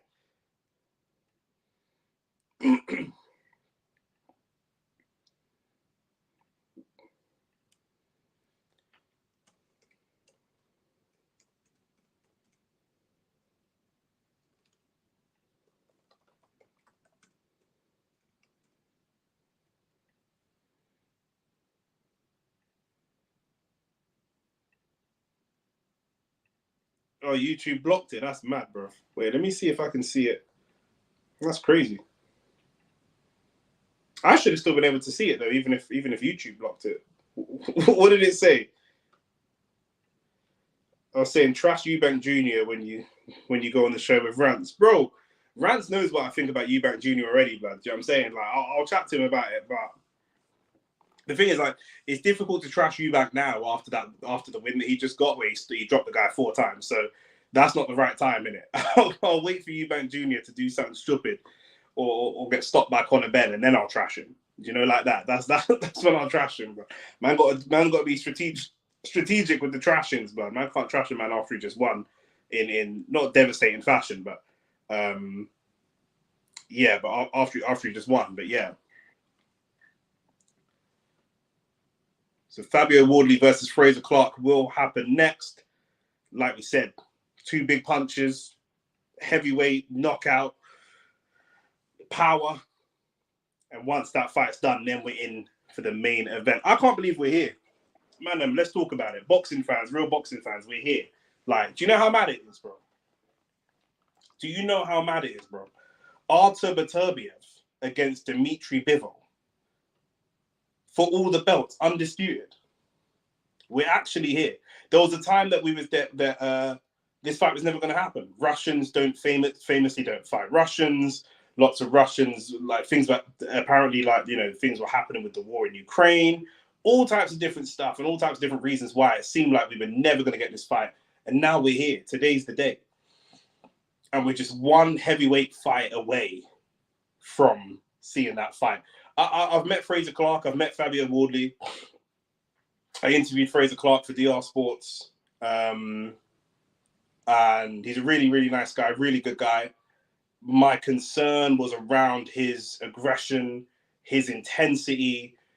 You know, he feels, you know, Fraser Clark feels that watching Anthony Joshua lose, Anthony Joshua was a personal friend and mentor of his, and he said that watching Anthony Joshua lose in the way that he did made him kind of take a step up in terms of aggression and realize, look, man can't overthink this boxing thing. Man can't go in there with too much of a game plan. Let me just go in there and try and knock this guy out. Let me just go in there, punch him in his face, knock him out, quick thing, bang, let's do this. So I expect fireworks. Do you know what I'm saying? I don't expect this fight to go on for very long. And I do expect Fraser Clark to give a better account of himself. I think most people edge or lean towards Fabio Wardley over Fraser Clark. And I can understand why. The more aggressive fighter, possibly the more powerful puncher. Fraser Clark is a boxer. Fraser Clark's a better boxer, and Fabio Wardley is a better fighter. And when it comes to heavyweight boxing, most people go fighter over boxer. That being said, you know, like I say, with Fraser Clark and the things that he's learned from the AJ loss and all that kind of stuff, you know, maybe he feels differently. And so it might be a case of, you know, going out there and just putting it on him. But it's one of them fights. It's a 50-50 fight again. We know that because the last fight ended in a draw. A good competitive draw, by the way. But both of these fighters, in order to progress any further, you've got somebody in Fraser Clark who's a well-schooled amateur, almost the kind of Joe Joyce route. Good quality technical boxer, you know, maybe too technical as a heavyweight boxer. And then you've got Fabio Wardley, who just comes in for a scrap. He's from Ipswich. He's a rough lad when he was younger. You know, we know the stories we hear of young boxers, and he just wants to go in and hurt people and knock people out and don't want to overcomplicate it. So they're two very different people. They're two very different styles of boxer, but they're both capable of big knockouts. And for them to progress, for either one of them to progress through, I thought Clark nicked it as well. Himanshu said he thought Clark nicked it. I leant towards Clark as well. Obviously, I've met him a couple of times personally, so maybe that's a little bit of bias on my side, but I leant slightly towards that. But I wasn't too mad at a draw. There wasn't enough there to say robbery or anything like that. A draw, fine, whatever. But for both of these guys to progress towards world level, they need to be knocking people out. You know, the guys that all went to world level, whether you're looking at AJ, Tyson Fury slightly less so, but your AJs, your Wilders, your Whites, your Joseph Parkers, all of those people were knocking people out on the way up to get into that elite level. Now, once you get to that elite level, that's a different story. ideally you still want to be knocking people out at the elite level. But on the way up and on the way through the ranks at British level, at European level, at Commonwealth level, we've got to be stopping people. We need highlight real stoppages, and that's not what we're getting from these guys. And we don't really see draws very often in heavyweight boxing. So let's see what happens with these, man. They're getting Turkey to come through. Where's Turkey going? Turkey's like, what's he doing? He's leaving the ring. It's like he's doing a ring exit, blood. What's going on there? Or is he going to go and introduce the fighters for this main event or something? You know, the Saudis always do something different. Oh, he's standing in front of a big red button. Brother, this better not be nuclear war, you know. This looks like Turkey's roped us all in for nuclear war. What's this all about? Obviously, I can't hear about it. I just see some Saudi brother standing in front of a red button. Man's nervous. What's going on here? He's pressing the button. Oh, he's pressed the button. He's pressed the red button. I'm checking outside my window, blood. What's going on, bro? Man's pressed a big red button, blood. I'm actually shook, bro. What's going on here? Are they picking a fan at random? I think there's some fan at random that's going to win an award. Yeah, they're showing the whole stadium. The stadium's not even packed. The stadium's not even packed. That's the stadium's not even sold out. We might see Shane actually. Let's see if we can see Shane in the crowd, blood. I mean, there's bare Arabic man in there, so a couple black brothers from North London should stand out like a sore thumb, blood.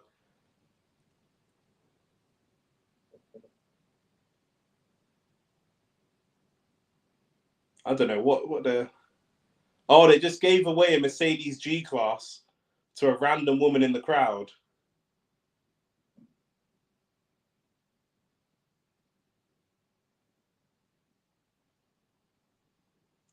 And she's got a full niqab on as well, so we can't see her face. But I hear that. That's wavy, bro.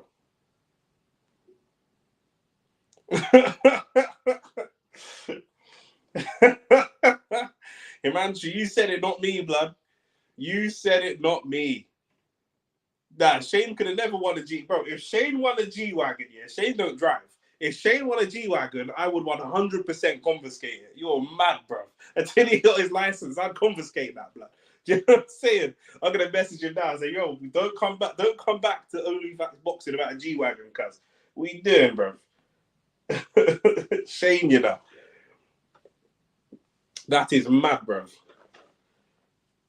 Okay, cool. So yeah, there's a bit of a delay because they're giving away a G-Wagon to someone in the crowd. The thing is weird about this, yeah, is like the Saudis don't care about the gate. Do you know what I'm saying? They don't care about making profit from the show. They don't care about generating a profit from the show. They don't care about the gate money. They don't care about selling tickets. So this gimmick and stuff is just weird because they don't need the money. Do you know what I'm saying? So girls are probably dying to be around Shane anyway, blood. But yeah, with the G-Wagon, obviously, you know how girls are, innit? You know what I'm saying? Beautiful women are flipping solar powered, bro. You know what I'm saying? When there's money and sunlight around them, they start to activate, like they get into their final form. You know how girls are. And Shane got one amount of gal already, so don't even worry about that. Shane don't need no G-Wagon. That is mad, though. This is mad, bro. I'm WhatsApping rants off my Mac. Are you watching the boxing?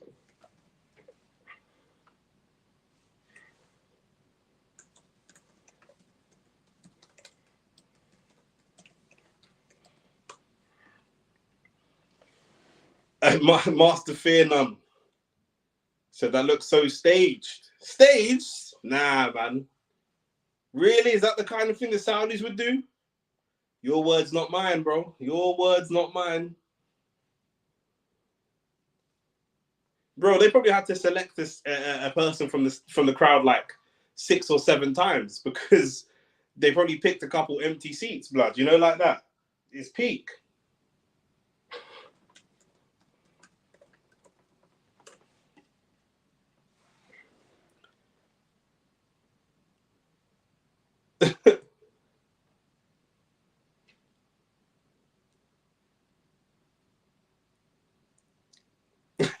Turkey's a madman, you know. What's he doing? Turkey's not serious, you know. He's not serious.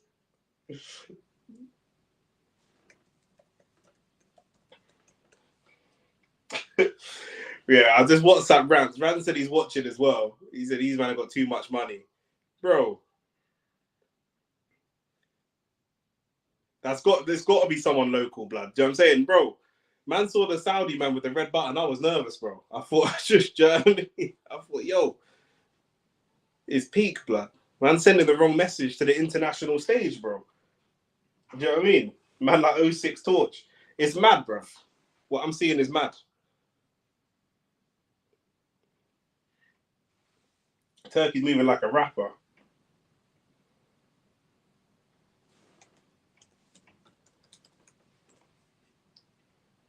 His secretary, bro, I was putting one of his mistresses, bro.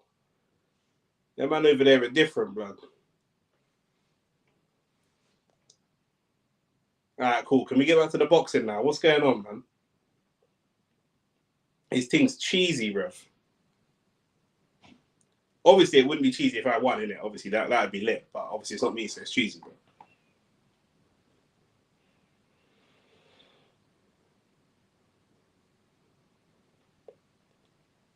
Fabio Wardley versus Fraser Clark coming right after this break. Let me know what you, man, think in terms of predictions. I would love to see Fraser Clark win. It's one of them ones, if it's on points, you think maybe more Wardley. If it's a stoppage, you think maybe more Clark, but it's difficult call.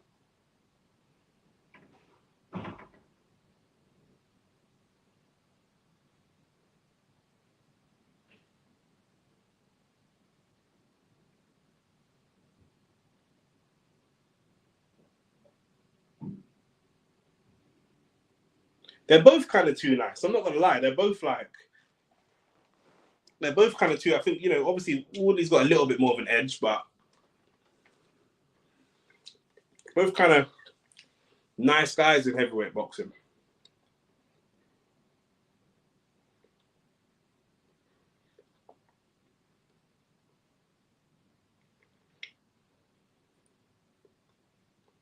Surely, come on, Wardley, man.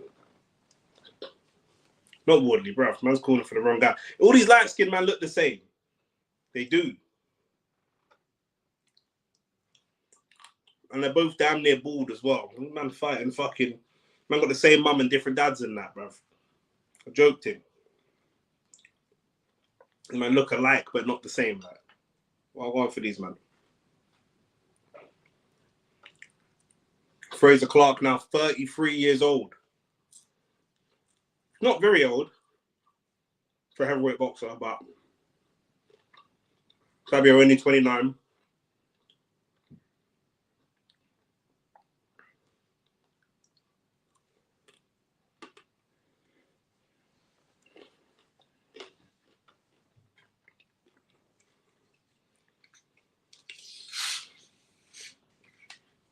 They're getting through the card quick, though.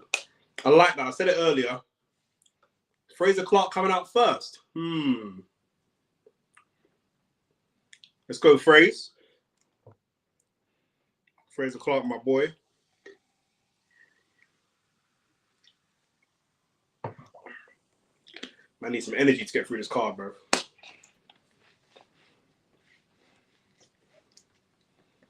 You know what I'm just thinking, yeah? Imagine flying from England all the way to Saudi. Not these, man, because the stadium's kind of semi-full right now, isn't it? But the earlier fighters, imagine flying from the UK all the way to Saudi, yeah, to fight in an empty stadium. It's like, bro, man could have fought in an empty stadium here at home. Like, man could have just thumped someone up in my living room or something. Like Dimitri Bivol with his missus. That's long to fly all the way across the world to fight in an empty stadium, bro. That is long, bro. Because at least if you're fighting at home, cool, you're not going to get paid as much money. Cool. But you can draw like 1,000 of your friends and family, or a couple hundred, or like you can draw for your supporters, innit? Do you know what I'm saying? When you're there, bro, it's dead. Fully dead, bro.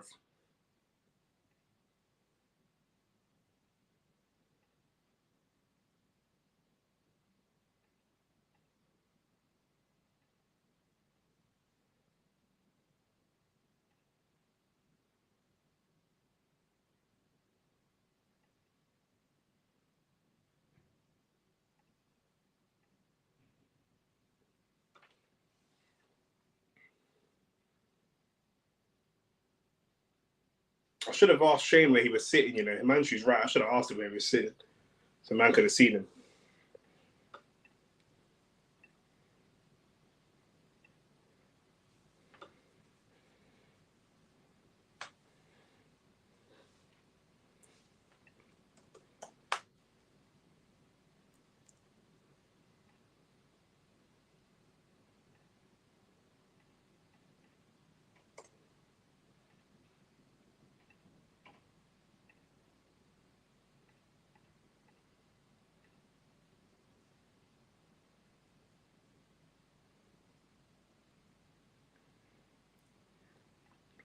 I want to see a stoppage here, man. Come on, big man thing. 2 big heavyweights. Let's see a stoppage. Man, trying to see all this tippy tappy in, bro. Do you know what I'm saying? It's 2009 tick attacker and that. Man ain't trying to see all that. Let's just get a stoppage going, man. Then.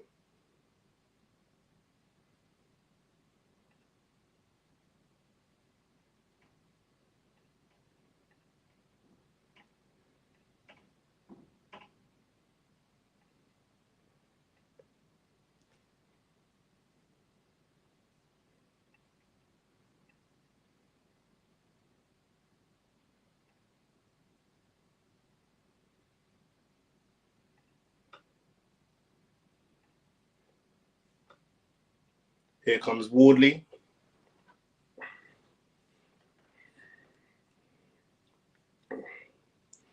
Need a quick KO so the next fight can start early, bro. If there's a quick KO, yeah, brother, who's he come out with, bro? He's just got some. Obviously, it's on mute, innit? I can just see some black brother behind him shouting at him, blood. What's that about, bro? Man's got Wardley, you know. He's trying to come on the Derek Chisora thing with the war branding and that.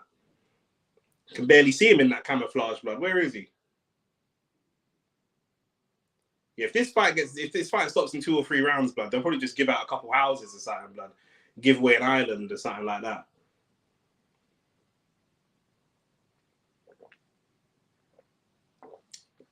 He did stop David Adelaide. That was his last knockout. Got obviously a draw with Fraser Clark. I thought Adelaide was poor in that fight as well. Really poor. Big letdown. Big letdown in that fight, if I'm being honest.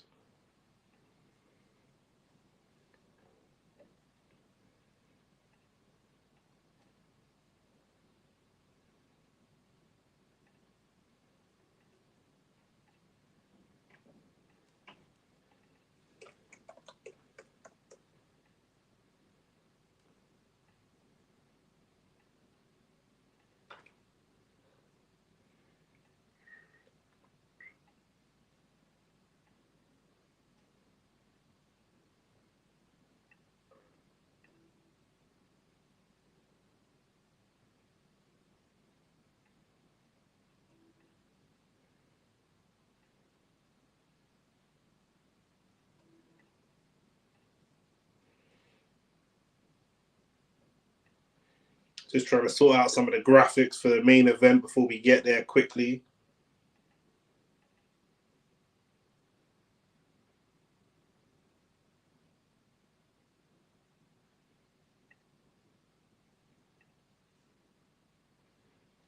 All 3 judges are British, or English rather.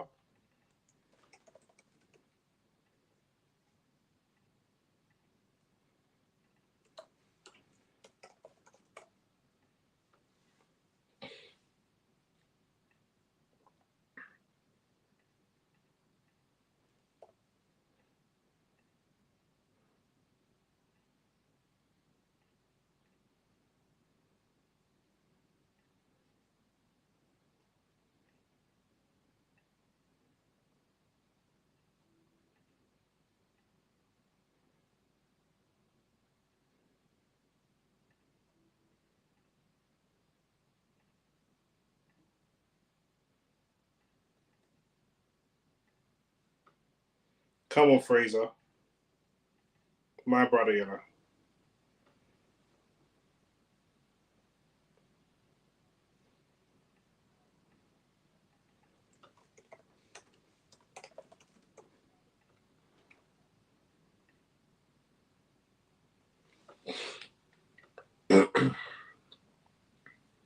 My man behind Wardley looks like David Adelaide, bro. I was gonna say, well, he punched Adelaide into into carrying his belts for him or something. His peak. What is this fight for again? Let's double check what this fight is for, because there's too many belts, bro. We've got to check what's the meaning of all these belts. So this is British and Commonwealth and WBA international heavyweight titles, brother. Come on, man. Basically, it's a domestic heavyweight dust-up, innit? Do you know what I'm saying? That's just that. Do you know what I'm saying? Let's just call it what it is.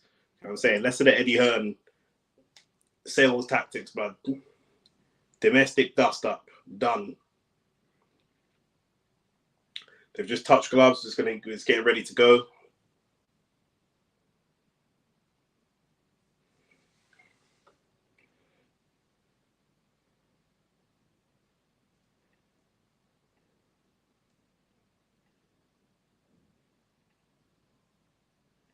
Round one, here we go.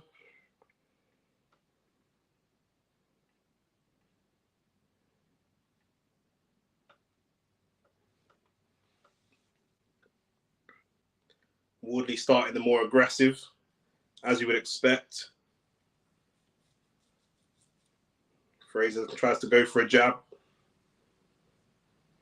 Like I say, I think we'll see probably a very similar Wardley to what we saw in the first fight. I think Fraser knows how to deal with him. I think we'll see a more aggressive Fraser Clark. And I feel like Fraser Clark edged the first fight. Himanshu in the chat felt like Fraser Clark edged the first fight, although that was a good jab from Wardley. But if Fraser Clark can step on the gas and he can be a bit more aggressive, and if he can learn from what he saw in the AJ fight, then, you know, hopefully we can see a stoppage because he's capable. Both fighters are capable of knockouts. Wardley's going to look for the knockout immediately. Fraser Clark is going to go for jabs, try and break his opponent down a little bit more structured. Couple good double jab from Fraser Clark right on the nose of Wardley. Good right hand as well. Good.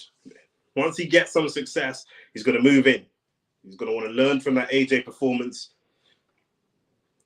and from himself, learning from himself as well. You know, he was too patient, left it too late in the first fight to move through the gears. He's going to want to move through the gears quicker this time. Wardley, however, he's going to do what he does. He has limited amateur experience. In fact, he has no amateur experience. He's got limited professional experience. I'm not saying he's a one-trick pony. He's very good. But we pretty much know what he's going to do. Is there a level above that he can go from his last performance?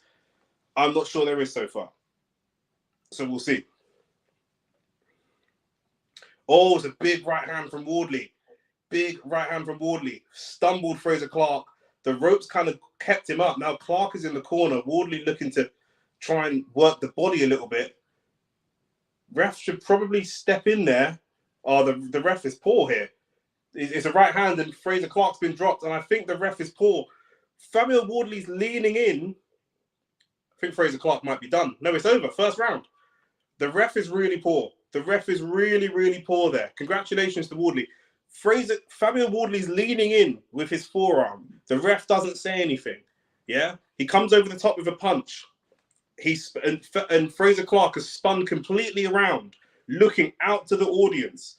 The ref doesn't say anything. He's clearly discombobulated. He's got his back to his opponent. You do not want people getting punched in the back of the head. The ref still doesn't say anything.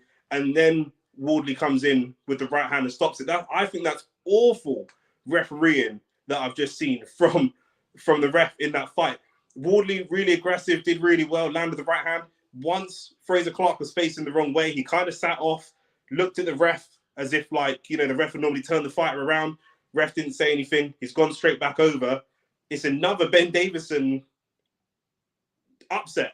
Maybe not upset. I don't think it's an upset to see a stoppage, but I do think it's an upset to see a stoppage in the first round. You know, maybe is this Ben Davison getting exposed? Back-to-back heavyweight fighters being exposed and being knocked out earlier than you would have expected them to be. That took about a minute. Himanshu wanted the fight to be done quickly. It was quick. He said it. Need the KO to be early. Himanshu, Himanshu, listen, I think the ref has made a mistake. I think the ref is poor. First round stoppage, Fabio Wardley has stopped Fraser Clark. But I think the ref is poor and, in my opinion, negligible here. I think it's poor what I've just seen from the referee, in my opinion. First, yeah, and Master Fear had missed the fight. I was like, you man, what are you man doing? What are you man doing, bro? And Ben Davison disaster class from 06 Torch. That's what I said as well. But a back-to-back disaster classes. You guys need to see what I just saw from the referee. 06 Torch, were you watching the fight?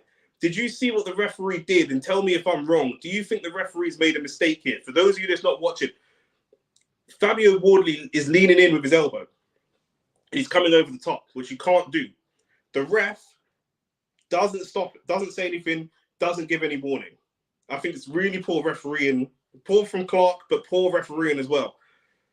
Fabio Wardley lands a clean right hand onto Fraser Clark and starts working his body. Fraser Clark, in getting hit, spins around, is spun around, and he's facing out to the audience. His belly's up against the ropes. He's facing out to the audience. So his back is to Fabio Wardley. And the ref still doesn't say anything. He doesn't stop him, which he should really do because the back of the head is exposed. Doesn't stop him.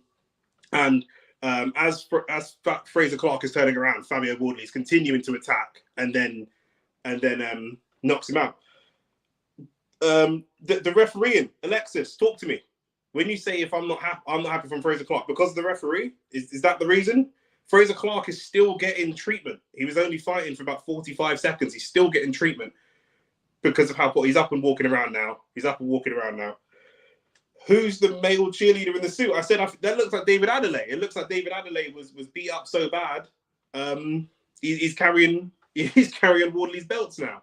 But that, to me, is an awful refereeing display. I think that's what Alexis is trying to say. Alexis, let me know. The referee there was shocking.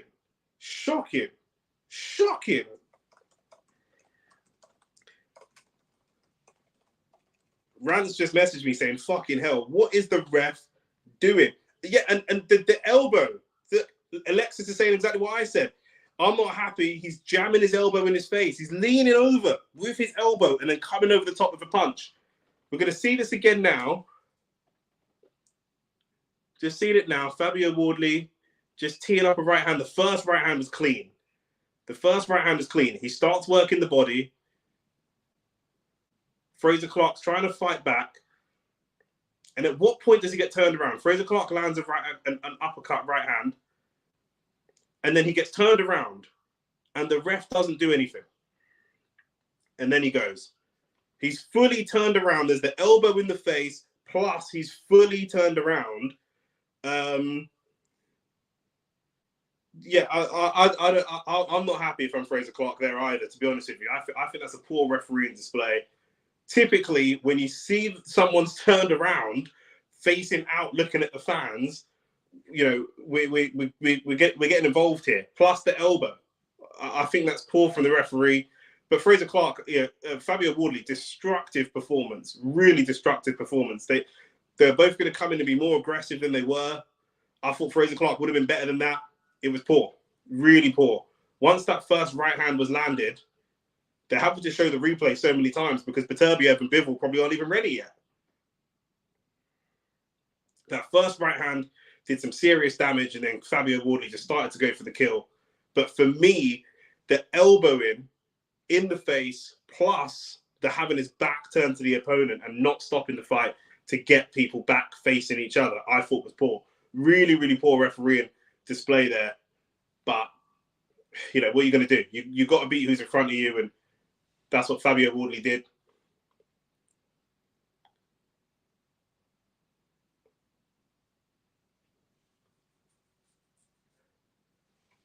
And Fraser Clark, it was seriously, seriously hurt in that fight.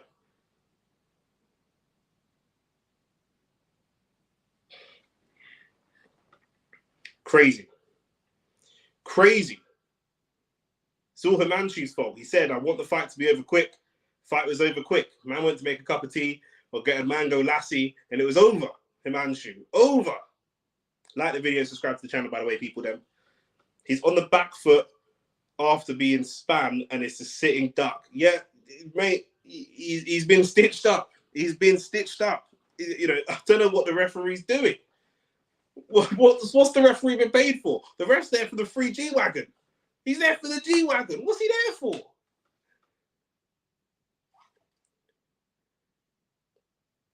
Ben Davison, you know. Ben Davison again. Ben Davison again, man, them. Bro. Come on, guys. Come on, man. We're better than this. I thought we were better than this. This is crazy what I'm seeing right now.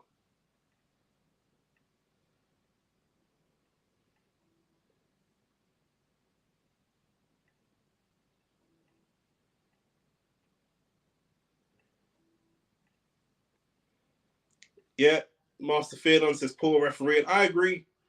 Poor refereeing. Don't get me wrong, man was buster. But it's still poor refereeing to me. I can't believe the refereeing I've just seen.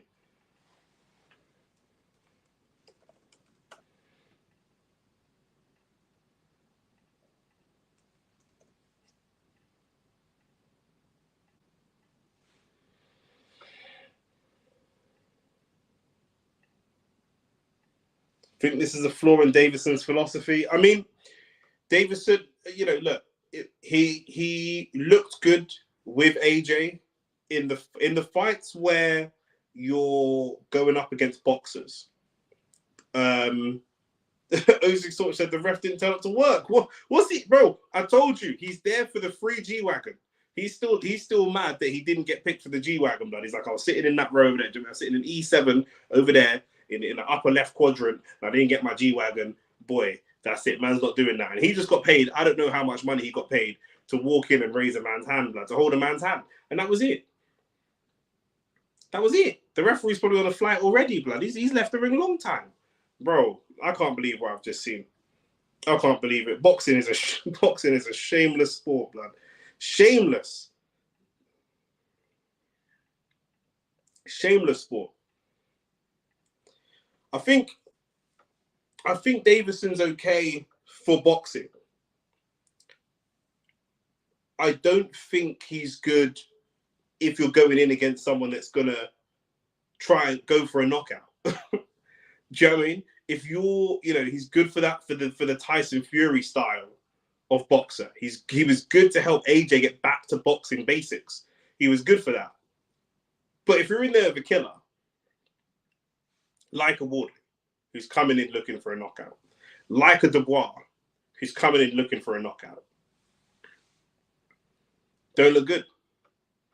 It don't look good, does it? That's back-to-back heavyweight fighters. It took Dubois 5 rounds. Even though it took Dubois 5 rounds, correct me if I'm wrong, AJ was dropped in the first round, wasn't he? He was dropped in the first round, I'm pretty sure, against Dubois. And now it's your next heavyweight prospect is, well, not prospect, it's 33, but your next heavyweight boxer is also dropped in the first round. Come on, man. Ben Davison, you know. Ben Davison, you know. Nicholas said the canvas don't lie. Bro, neither does the ref, because he's gone home. He's not even there, blood. He's gone.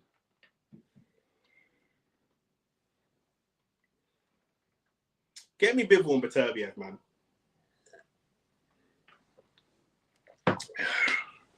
Shout out Big Phrase, man. I'll tell you what.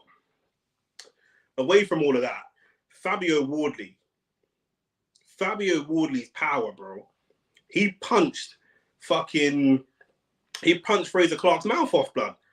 Do you know what I'm saying? Fraser Clark, after he punched him in the face with that right hand, bro, that hype man in the background is still cheering, blood. Do you know what I mean? He's probably said more than the ref did.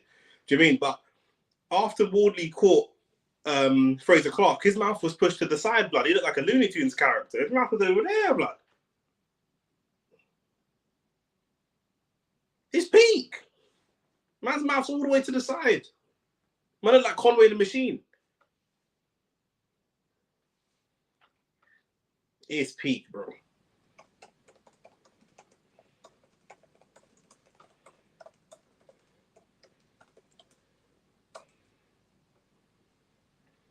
The canvas don't lie.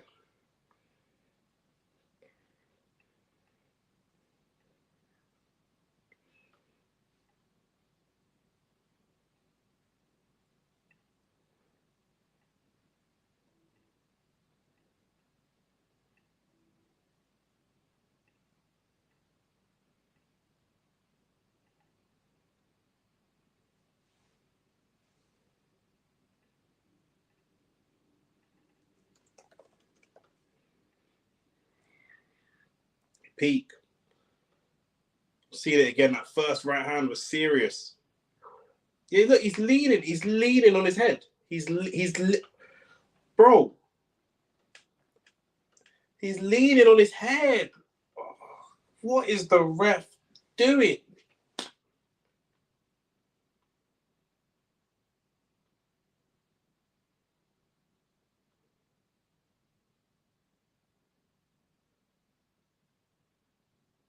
The first right hand was clean.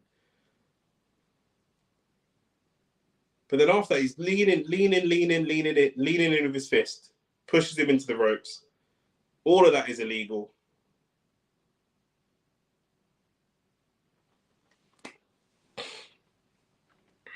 Bro.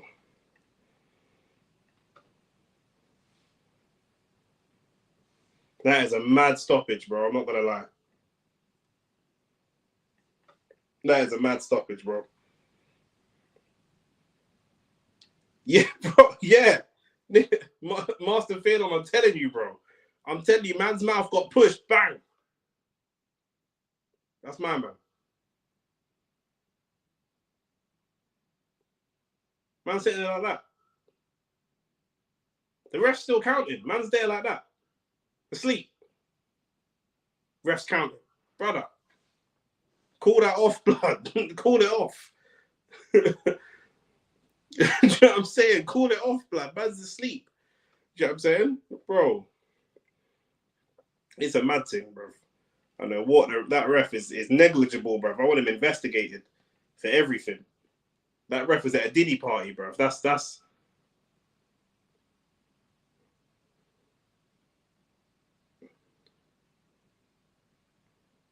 Frank Warren's gassed.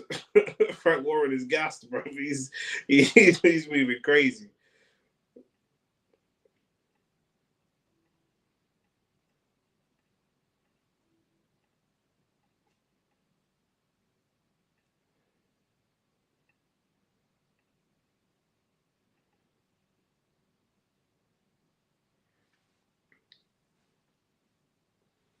So I'm saying, bro. Bro, it's gonna be a while before the main event because these men are still getting their hands wrapped and everything, so they ain't even ready.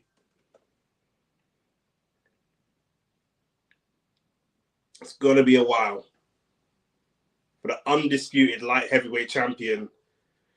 Whoever wins this fight, where do they stand in pound for pound rankings? Where do they stand in pound for pound rankings?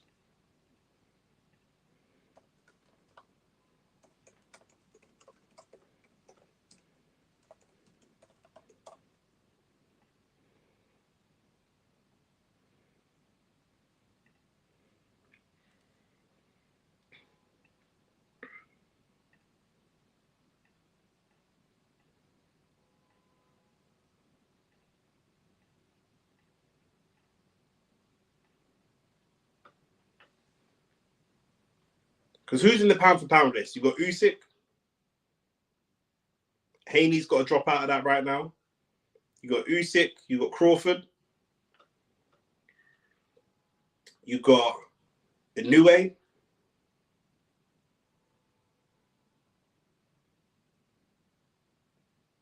Where does the winner of this fight? No, but I'm saying Bivol Beterbiev. Where does the winner of now? I'm not Bam. Who's Bam? Rodriguez. Where does the winner of this fight stand in them pound for pound rankings? Who would you say is Bam? Who's Bam? Bam Rodriguez you're talking about?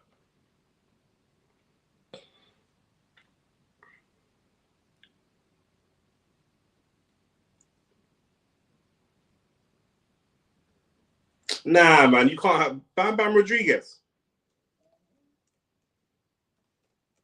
over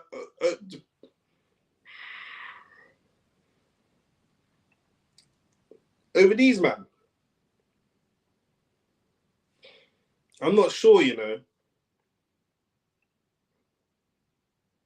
I think the winner should be number 4.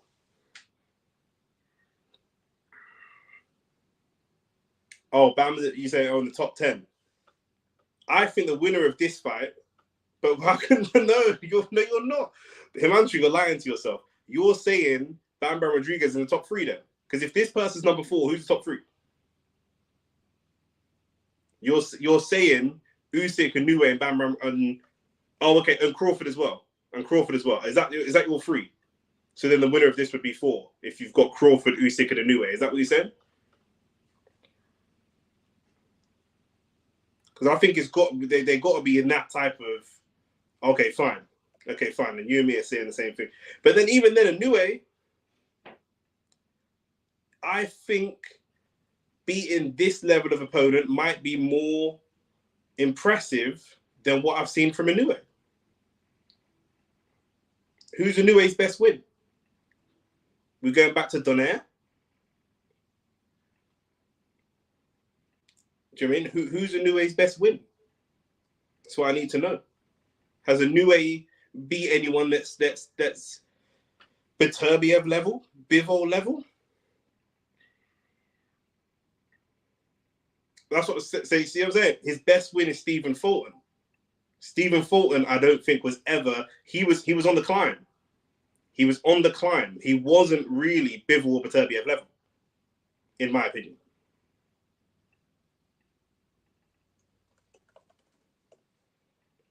I don't think Stephen Fulton was there. I think a win, Bivol outboxing Beterbiev or Beterbiev stopping Bivol is more impressive than the beatdown that he put on that Inoue put on Stephen Fulton.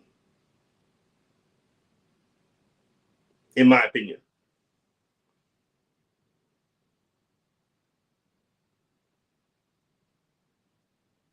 But let's. I think number 3. I think Usyk's got to be up there still. I think Crawford's got to be up there still. I think it then becomes even competitive between Crawford.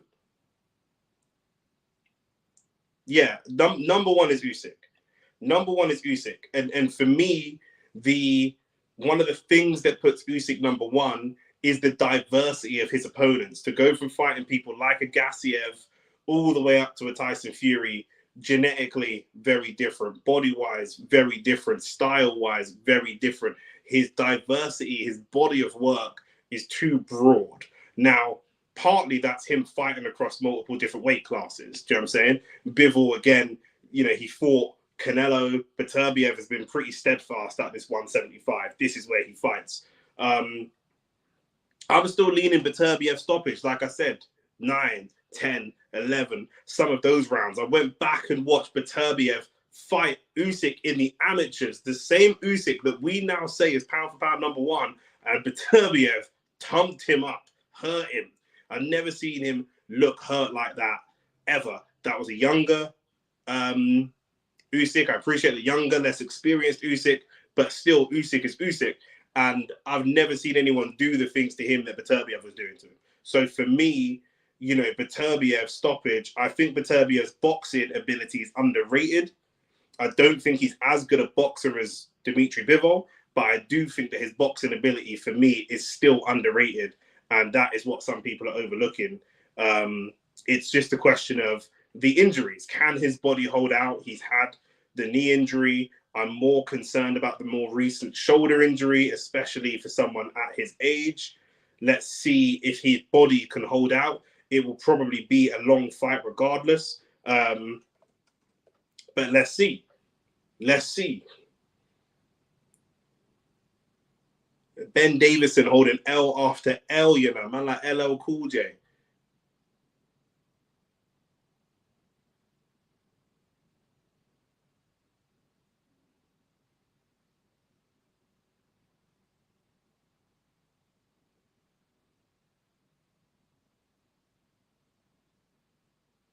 Fraser Clark Wardley, bro. That's I can't. That's yeah. That's upset of the night so far, right? I mean, everything else has been pretty much as you'd expect. I don't think Wardley winning is a big upset, but I think the nature of the win and how he won is definitely an upset. You know, we knew it would be a stoppage. And we thought it would J.L. Pataya stopping Jack Massey, no big surprise. Chris Eubank winning, no big surprise. Sky Nicholson. Now didn't even see the fights earlier than that. We had Muhammad versus Jesus earlier, but who won that, bro? That's peak. Do you know what I'm saying? Muhammad versus Jesus out in Saudi Arabia is a mad thing, bro. That is a madness.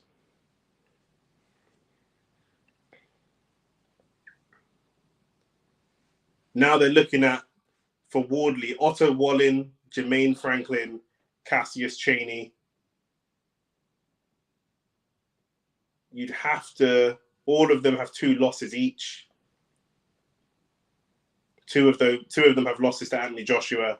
I mean, Otto Wallin's losses are still Anthony Joshua and Fury. I think Otto Wallin makes the most sense for Wardley next because it's a name that British fans know, and the 2 losses are to AJ and Fury. So they can kind of play on that. That, for me, makes the most sense. Franklin's losses are to White and AJ. Did Franklin lose to White? Yeah, I think he did. So, again, that almost kind of a little bit makes sense to me.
These men need to hurry up because these men are just chatting about a fight. We already saw.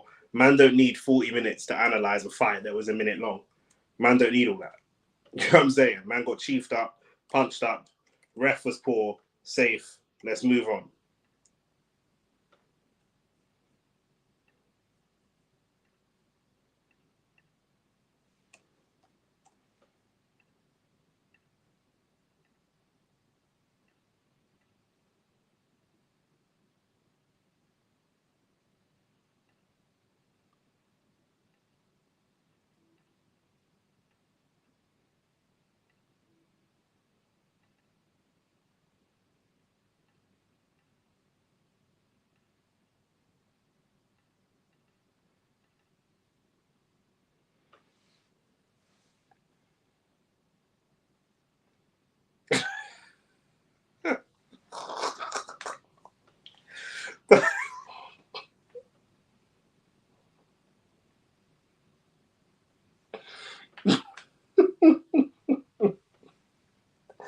You are a fool for that, blood. You are a fool.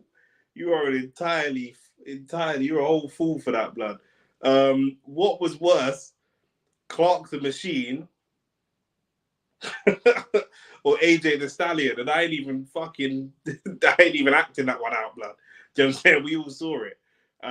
AJ the Stallion has got to be worse.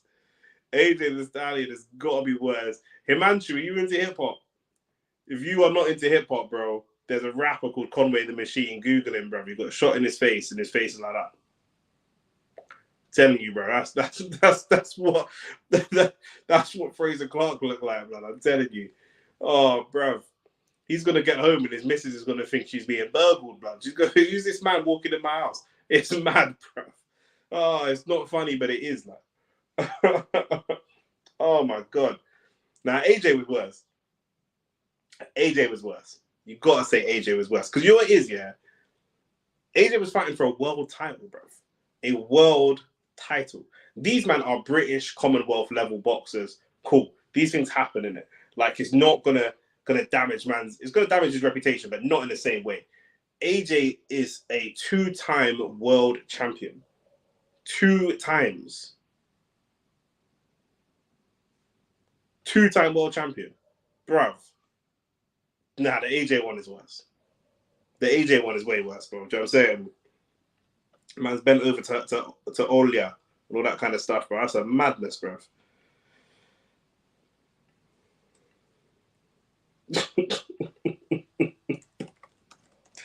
It's not funny, but it is like it's just, bro. You either laugh or cry, innit? The ref is deep though, bro. You see, in football, you got goal scorers and you got assists in it. In boxing, you ain't really got assists in it. It's just you on your own. But the ref. If this was football, the ref would have got an assist for that. Blood. I swear down, the ref was assisting my man, bro. That's a disrespect. It's actually mad.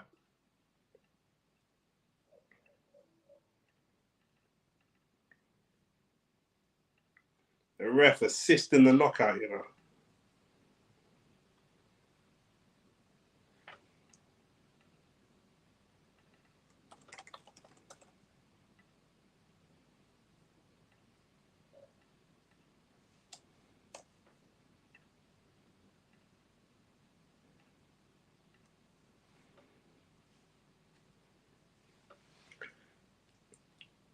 I've got Frank Warren just chatting, bro.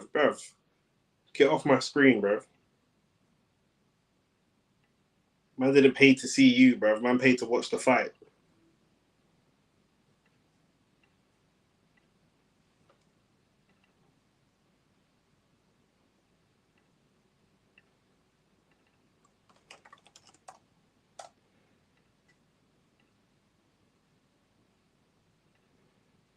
Boo, bro. Boo you, bro. It's all good, bro. It's all good. Main event coming very soon, though, bro. That's what man's just waiting for. Man's just here waiting for the main events, bro. That's all I care about. Once that happens, bro.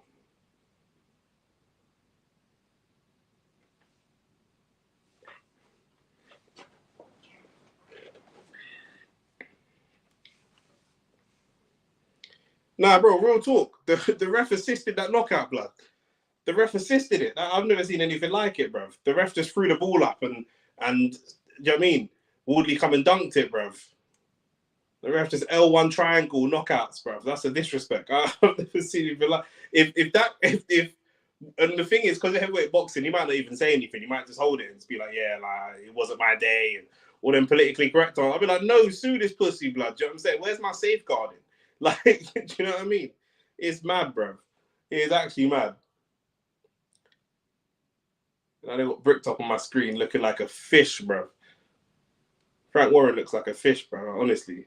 An old fish as well. Hurry up and let's get a wiggle on, man. Serious.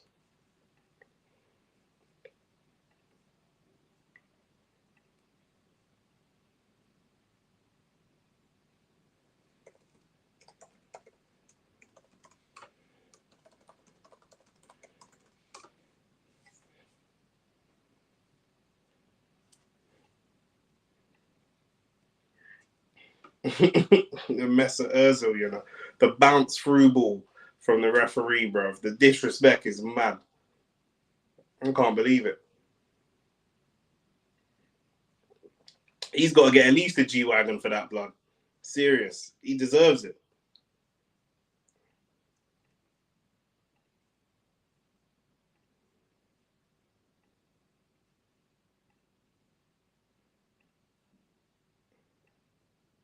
Man's got bare tabs open on my laptop and saying clear this shit up, bro. So that look closed down. Bro, you know how it is when it's the main event, man. They were moving. I complimented them in it. I said, bro, they're moving swiftly through. To be fair, it's a first round knockout, so obviously they weren't expecting the fight to be done that quick. But yeah, it's just like, bro, talk to me. Predictions, Himanshu. I don't even know if you've made a prediction yet. You know what I'm saying? Don't do a lorry. Don't sit on the fence. Don't predict both and then afterwards say, I said it. Do you know what I'm saying? Predictions, bruv. Who's winning? I'm saying Beterbiev, 9, 10, 11. Bivol, I'm assuming you're going Bivol on points if you're going Bivol.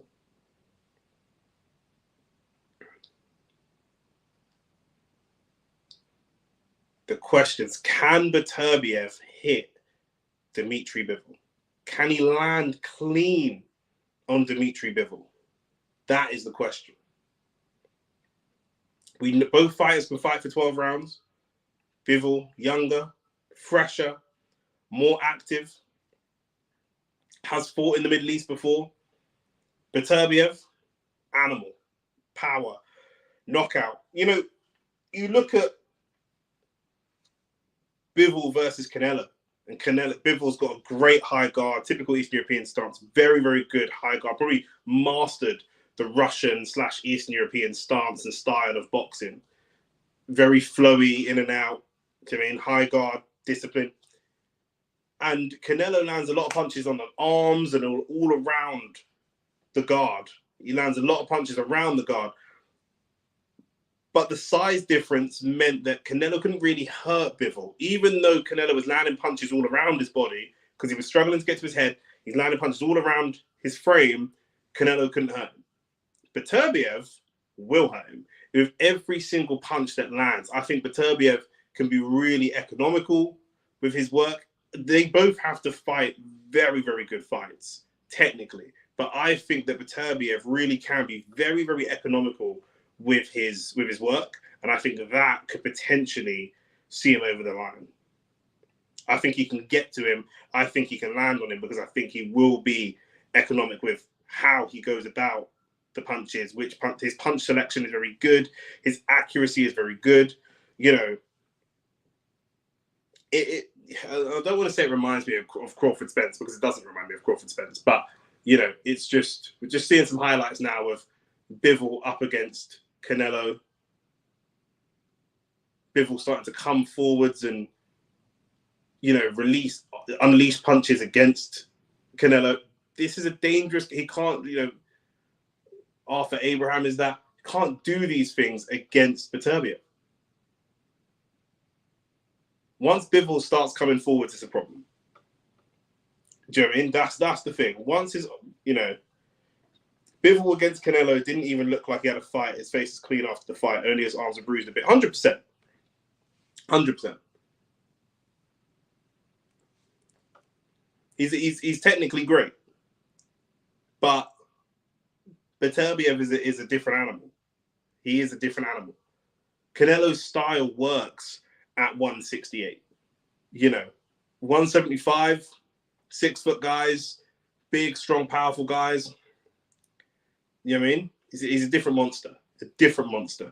Canelo also has more of a brand. He has a certain performance he needs to put on, or he wants to put on, in order to go and continue his Canelo. Beterbiev don't care. Beterbiev don't care. He don't care how he wins. He don't care if it's ugly. He don't care if it's slow. He don't care about none of that. Do you know what I'm saying? 06 Torch saying Beterbiev between 6 and 8. I think that's too early. I really think that's too early. I think that's when the fight's going to start heating up. I think it's too early. I'd like to see Beterbiev set some traps, but he won't. He'll just walk forwards. He'll just walk forwards. Bivol will have to fight off the back foot. Just seeing some highlights of Beterbiev's knockouts. Anthony Yard knows all about it. 100% KO record. If that overhand right lands,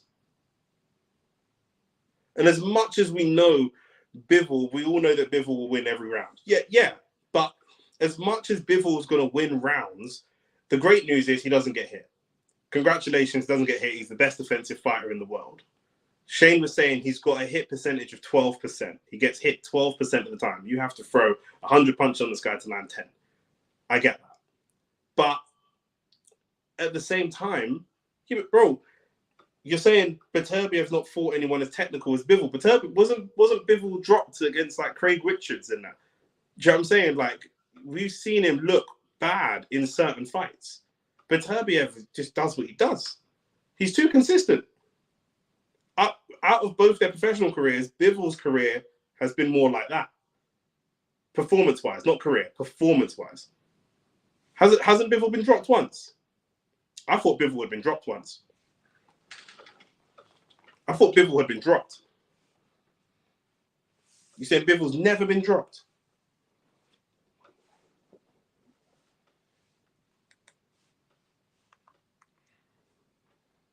Damn.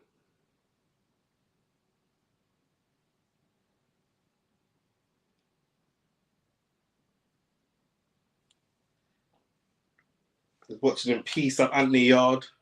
What a fight that was.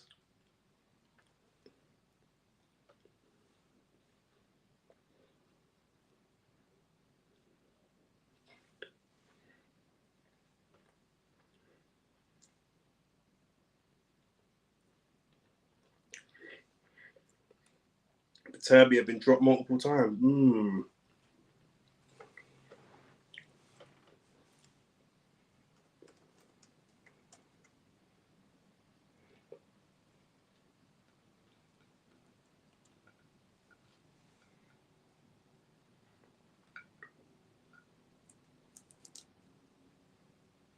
I still can't believe what we saw in that last fight, bro. That's mad, bro.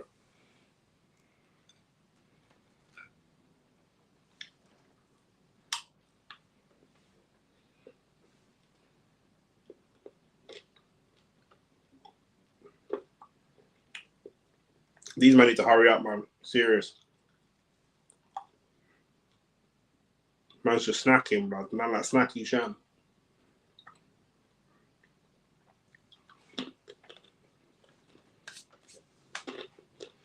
Now, Bivol won't stay in the corner like that. Bivol will move. 100%. Bivol will move around. It's going to be active. I hear that. But we also don't know what happens to Bivol when he gets landed on. We don't know. We actually do not know.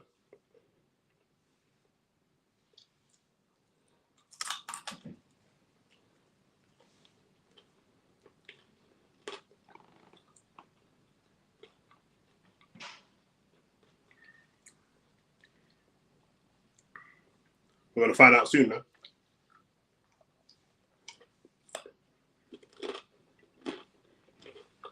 Try and tell you. His chin, blood.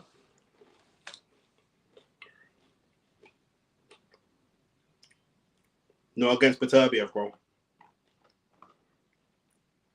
You don't want your chin to be getting found out against Beterbiev. That's just the wrong time. We don't want that. Nobody wants that. Nah, Noah, shout out Noah, man. Nah, it ain't started yet. The fight before it ended really quick. It was a first round knockout. So I think they're not quite ready yet. But soon they're just doing like little media packages and that kind of stuff. Do you know what I'm saying? So very, very soon they'll be moving. But I think, yeah, they were expecting the fight to be a little bit longer. But like I say, heavyweight boxing, first round knockout. So they're still just getting prepped before they come out. It is long. Like boxing's always long, but I would allow them because, like I say, it was that first round knockout. So they definitely weren't really expecting that. They should have been, but you know. So more half an hour or so.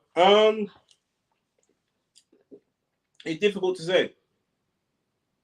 It's really difficult to say. What we're not seeing right now, the channel I'm watching anyway, is not showing us any of the backstage stuff. So normally we can gauge off the back of that. Are they wrapping?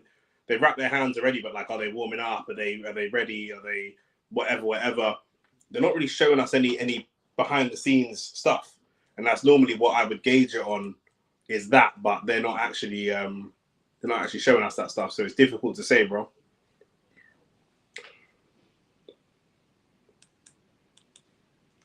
Trying to see if any other channels are giving us any behind the scenes.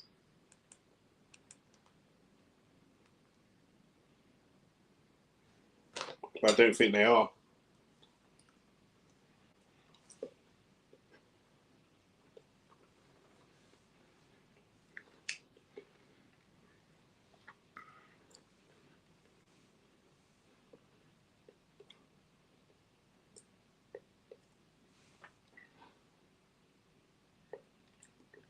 None. I used to box. I had eight amateur bouts here in the UK. I don't know where you're from, Noah, but I had 8 amateur bouts here. Won them all. But that was it. I used to box. Man's not really a martial arts man. Man's a straight boxing man. Do you know what I'm saying? Everything boxing for me. I like watching martial arts. I appreciate it. Done little bits of karate and taekwondo, kickboxing over my years. Bits and pieces, but never competed. But in terms of boxing, I competed nationally in boxing. So I know about the boxing too. Why did I quit? You know what? I didn't quit. I was involved in some childhood shenanigans, getting in trouble on the streets, and I lost my boxing license. So I just wasn't allowed to fight anymore for a few years. So that was it. That's why I stopped fighting.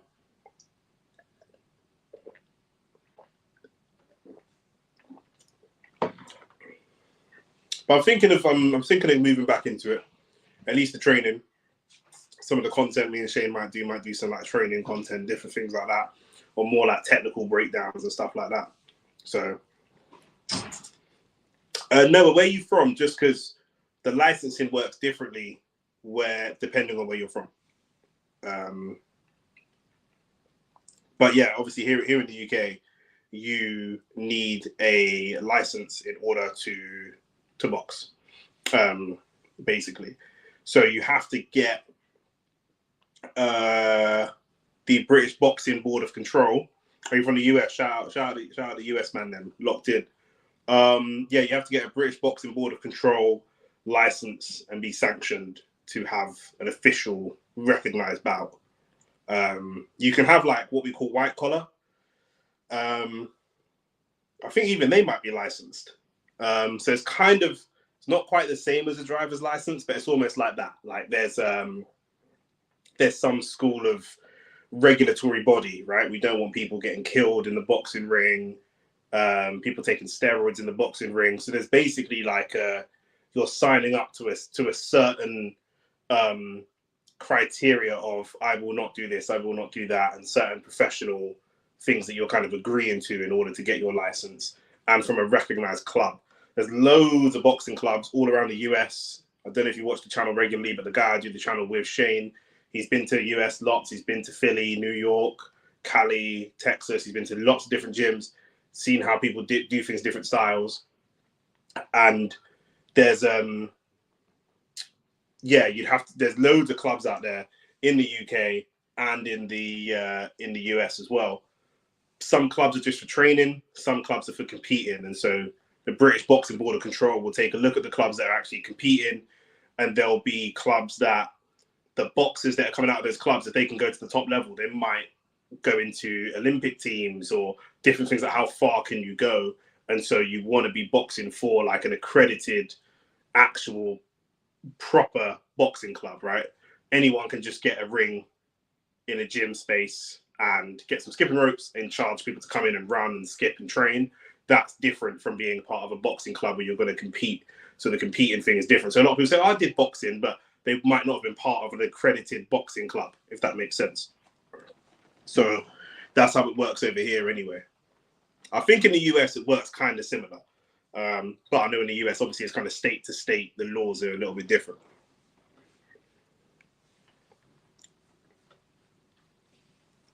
But yeah, still waiting. Me and Himanshu disagreeing. Shane thinks Bivol won points. The man I do the channel with, he's actually there in Saudi Arabia watching the fight. He got the footage live on his phone of Chris Eubank and Conor Benn coming together face to face. That's on the channel. He actually caught that footage live. He thinks Dimitri Bivol won points. Himanshu thinks Dimitri Bivol on points. I think Artur Beterbiev by knockout. I think Artur Beterbiev has to box at a level that he hasn't boxed at for a very, very long time, but it's a level that he is capable of boxing at. I think that he is an underrated boxer.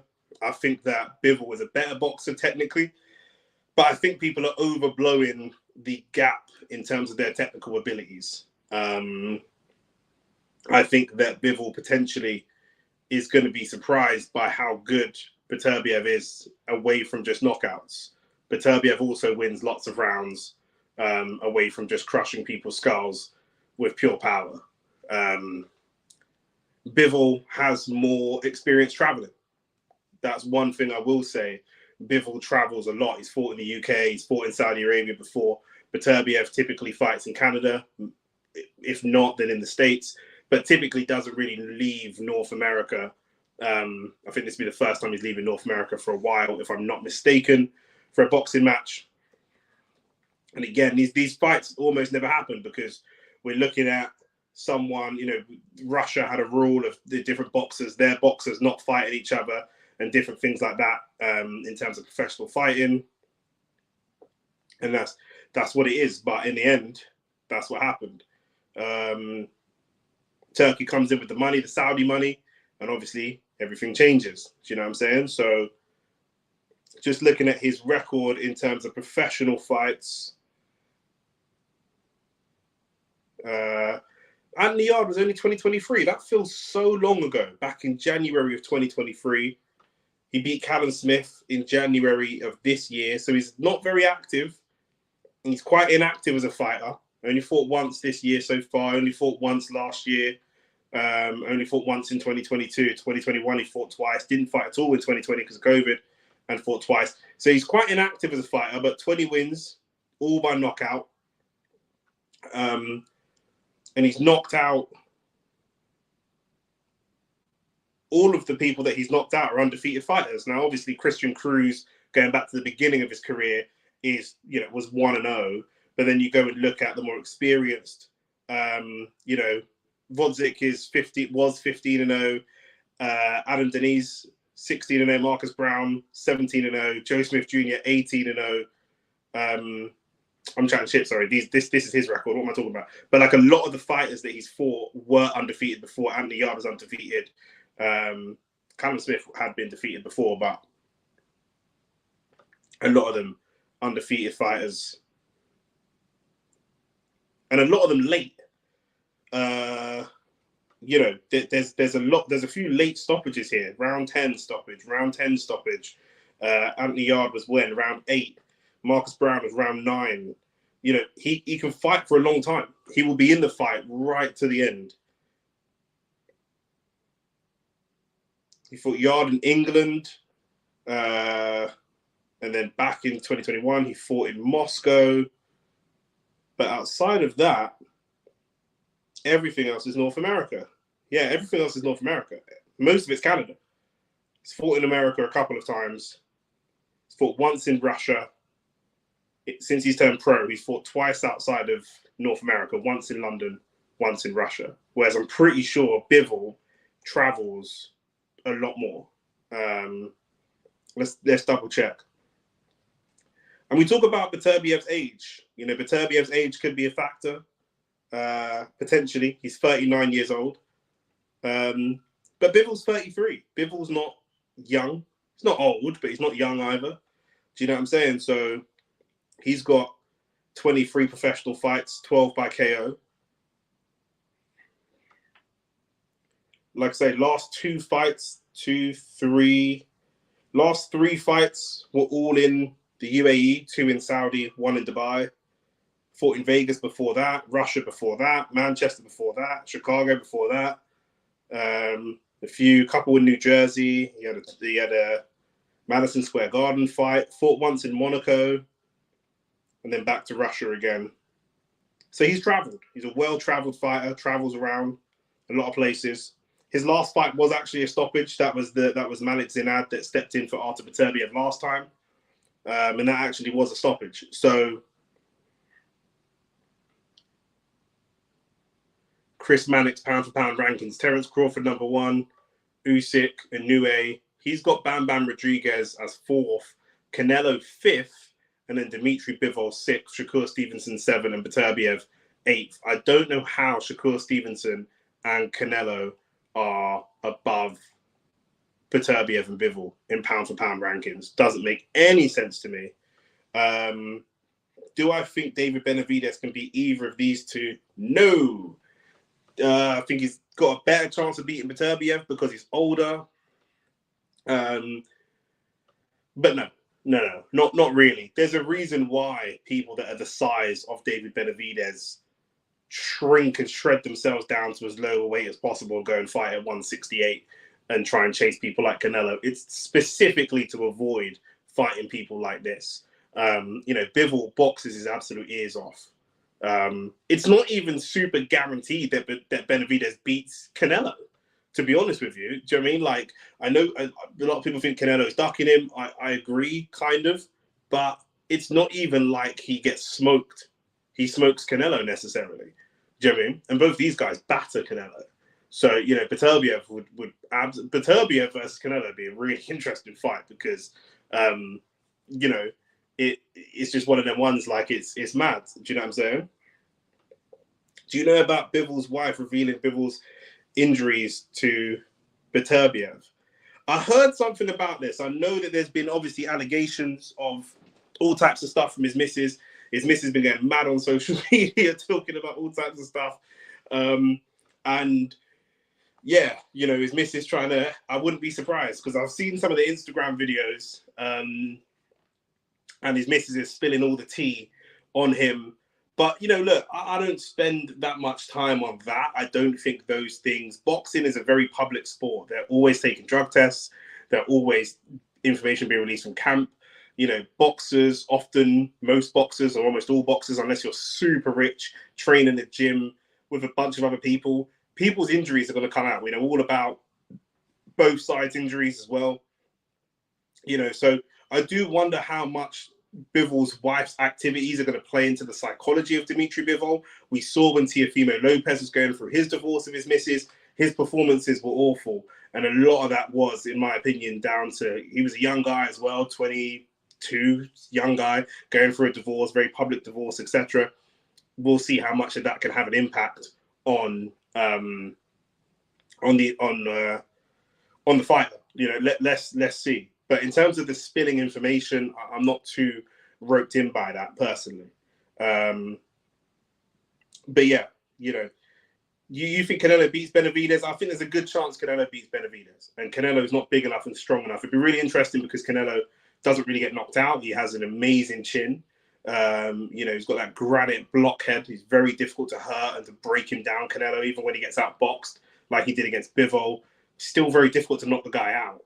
Triple G couldn't really knock him out. So it'd be really interesting to see Canelo fight Beterbiev. And actually, I think that if it wasn't for this fight, I think Canelo stepping up to 175 to fight Benavidez and to fight Beterbiev could have been interesting. But yeah, he can't KO Canelo, and he don't have the skill set to outbox him. I'm talking about Beterbiev. What do you think happens if Canelo steps up to 175 to fight Beterbiev? Who wins? Because Canelo doesn't really get knocked out, but Beterbiev knocks everybody out. So, what do you think? I think that would be interesting. I think Canelo stands a better chance of knocking out. Yes, that fight's done. Benavidez was struggling to make 168 anyway. Do you know what I mean? He was really holding on for that Canelo money because he was struggling to make that kind of weight anyway. So 39 and 33 years old, respectively. Beterbiev a little bit heavier, getting down to just under 175, 174.9. Bivol 174.1. Beterbiev 1 inch reach, but that's not going to make too much of a difference. They're just showing the tail of the tape. I think they should be coming out soon. They got the ring announcer in the ring, so they should be doing the ring walks now.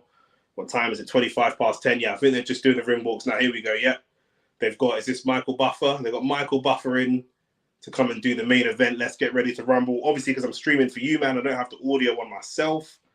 But yeah, it looks like we're about to get underway. Boy, man needs some snacks, bruv. I've been waiting for this fight for about 5 years, 4 years maybe. We've been waiting for this fight for a long time. Waiting for this fight for a really long time. But we're here. We are here.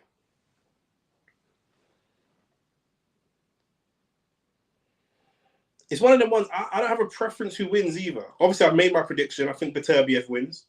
But I don't have a Oh no, they got another red. Oh, these man, they're doing another red button, bro.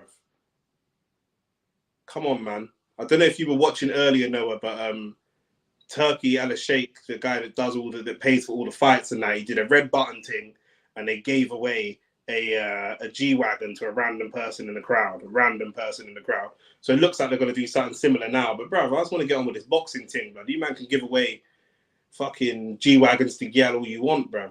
You man probably do that on a daily basis anyway, bro. Do you know what I'm saying? So yeah, if Shane wins, like I said, if Shane wins a G wagon or something, I'm taxing him as soon as he gets home. We probably can't even afford to bloody income and ship that car back, blood. That better come with shipping. Do you know what I'm saying? Serious.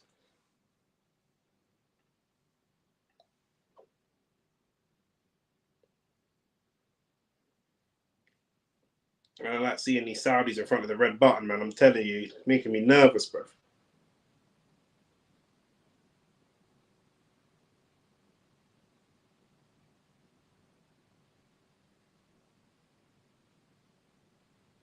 What is going on there? Yeah, dude, it's another red button thing, bro. It's another flipping red button, give a house to someone or something like that, bro. These men will do all this and then come to London and not pay their taxes. I don't understand, man. Them, you know, serious. What is the average salary for an IT guy in the UK? What kind of IT? Like support, software development. What kind of IT? I actually do recruitment in IT, so it depends what kind of IT you're looking at. Cybersecurity, decent money still. There's good money in cybersecurity. It depends, obviously, exactly what you do. And that's not really my area. I work in software and product management, but cybersecurity between like 50 and 80,000 pounds, I think you can probably get, depending on what you do, how senior you are. But yeah, no, it's good. It's good money. Good money here. You can make some good money here doing that. Especially if you get in with the government, you're laughing. If you get in with the government here on cybersecurity, you're laughing because our government is terrible for tech security.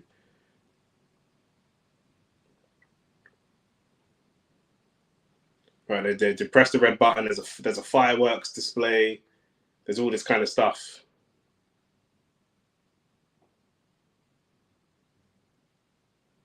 The fireworks display is cool. Like it's cool. The whole thing feels a bit unnecessary, but you know, it's all right.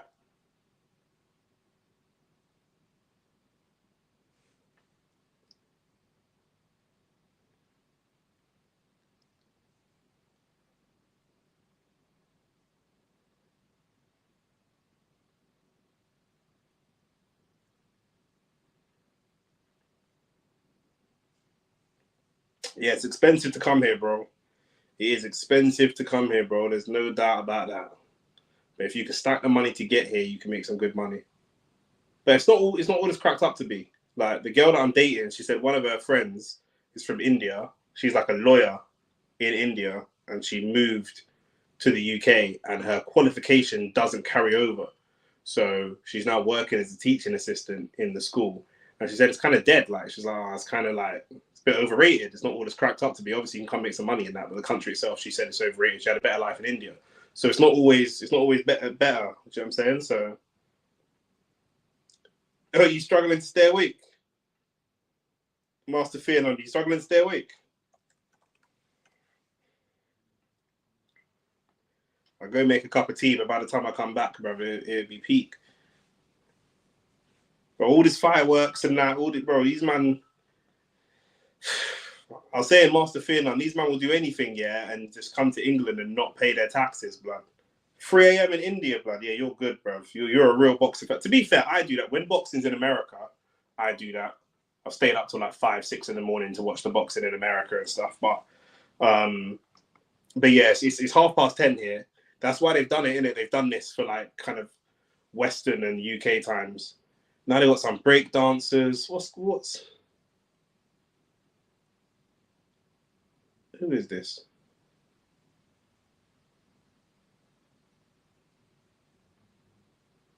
Is that Ciara? Like, what's going on here, bro?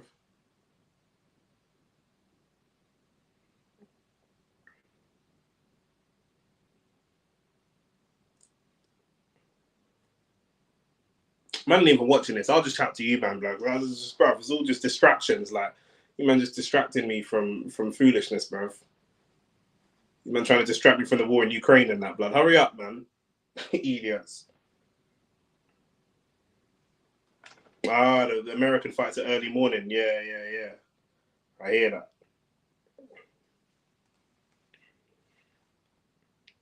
Bro, I'm going to go into an epileptic shock, blood, watching all this, bro.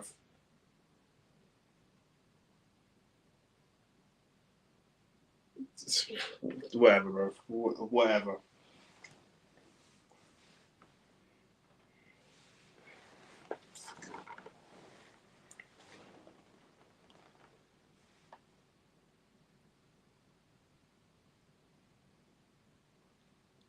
They're going to get women to come over and sing, yeah, for the boxing. But a few years ago, yeah, women weren't even allowed to drive in their country. Bro, this is mad, bro. This is mad, bro. It don't even make any sense, bro. Have I ever had a panic attack or an anxiety attack? Not really, bro. I'll be honest with you. Not really.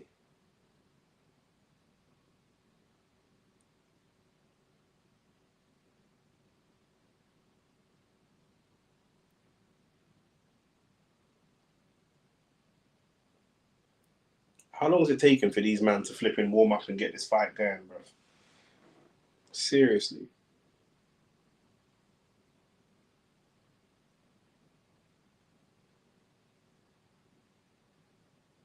This is mad, bro.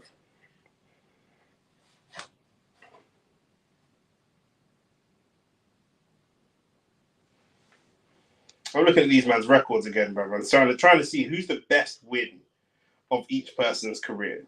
Who's their best win realistically?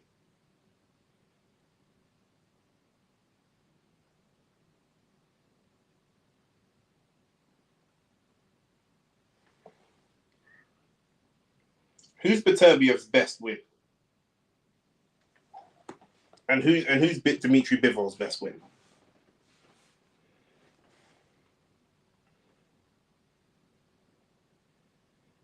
And who's their mutual opponents? They both fought Joe Smith Jr.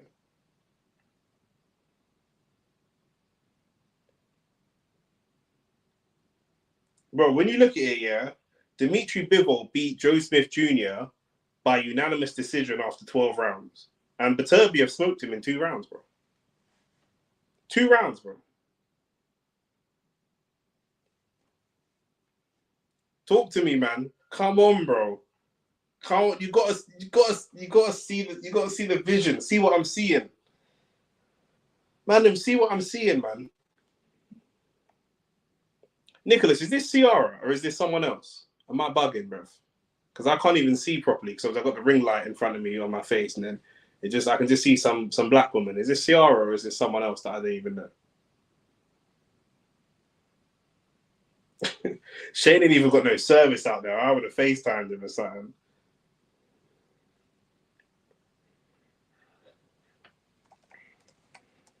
I'm messaging Shane now saying this is long, bro. Let me see if it delivers. It probably won't deliver because he ain't got no service out there unless he's on the Wi-Fi.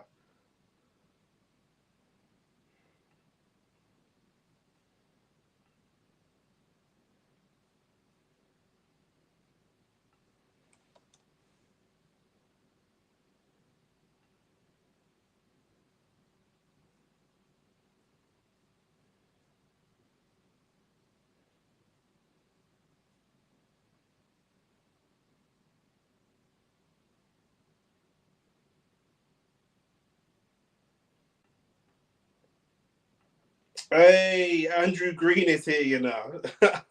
Where you been, blood? Bro, I was asking the same thing earlier, bro. I was asking the same thing earlier, bro. I don't know. What one for my man?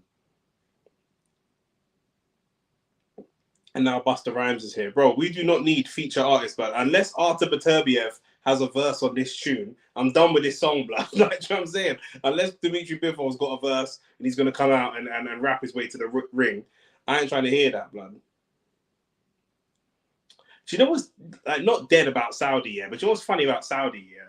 Is like, cool. You man have got you're getting all these celebrities and stuff to come to Saudi, yeah? But like, bro, the Western world England, America, whatever, is still the place that like creates the superstars, and then the superstars have the cultural clout to actually go to Saudi Arabia. Saudi and the Middle East ain't like creating any of their own superstars.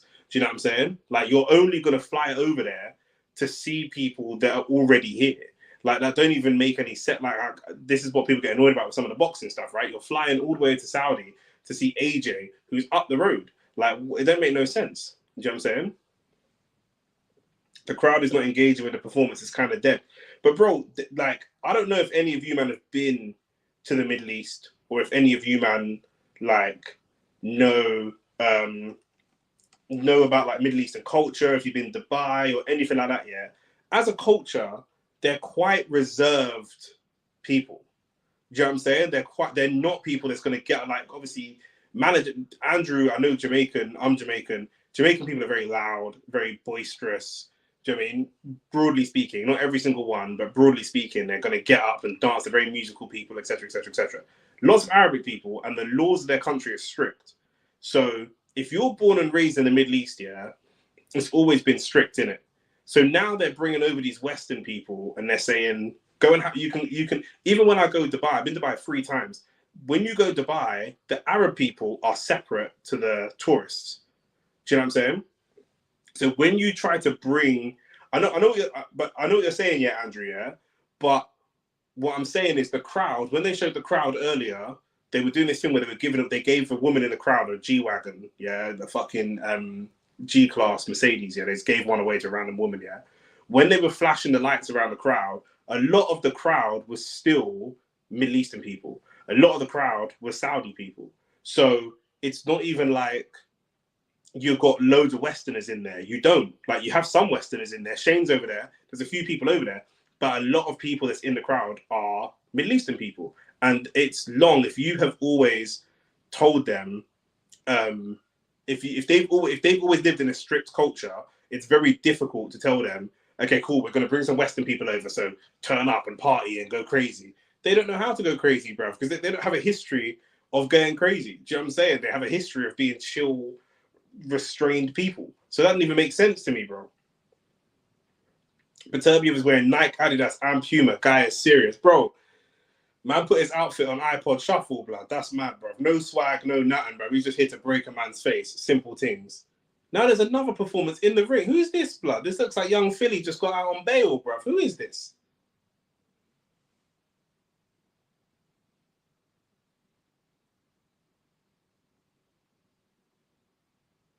Now they got a performance in the ring. Who are these people?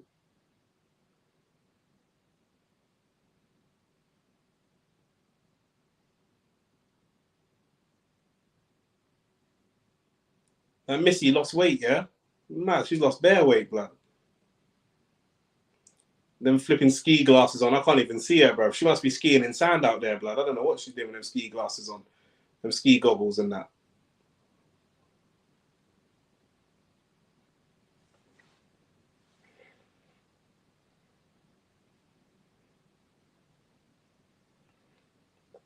Philly, bro, Philly slamming the soap on the floor, blood. Philly slam dunking the soap, blood. What are you talking about? You don't know about young Philly, blood. Do you know what I'm saying? Young Diddy in that, blood. He's trying to follow in Puff Daddy's footsteps in that, blood. He saw a gap in the market. His peak, blood. Young Philly. Man, like Philly McPheelison, blood. That's mad, bro.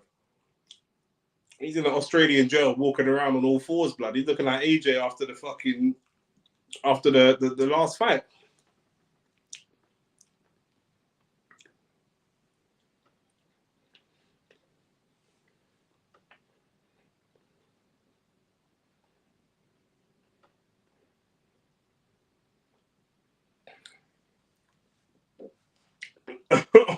Man took the heat off the diddler, bro. He is the diddler, blood. He's the fiddler, bro.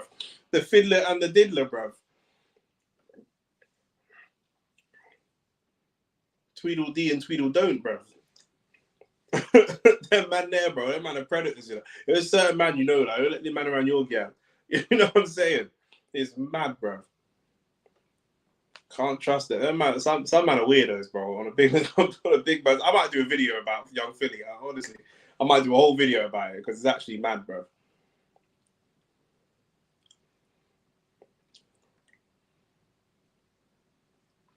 Missy must be getting paid the maddest bag for this performance, bro. Because like she's not even like a current active popping artist, bro. Do you know what I mean? It's mad.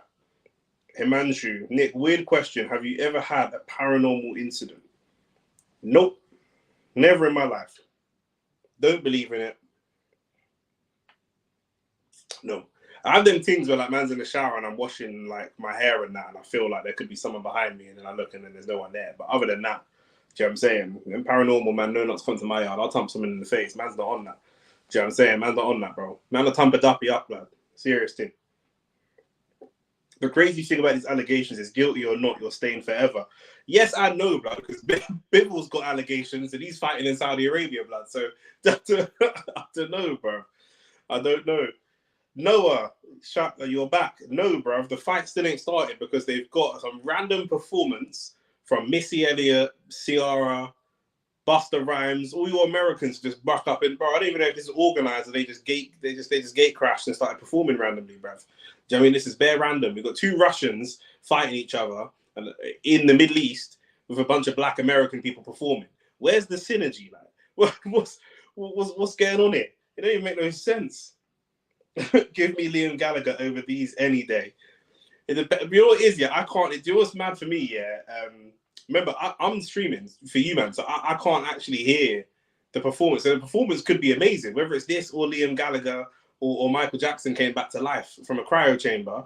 I can't actually hear any of what's going on. Like, man can just see this mad choreography and these black people trying to earn their money, bro. It's mad, bro. Yeah, I saw this. Someone mentioned this earlier. Someone mentioned this earlier, bro. His missus. Have you been watching the videos of Bivol's missus? She's moving crazy. She's moving crazy, man. She wants that dough, you know. Serious. There ain't no point if you're a man in 2024, yeah, ain't no point in getting married, man. No prenup. There's no point in getting married. Bare liability you got.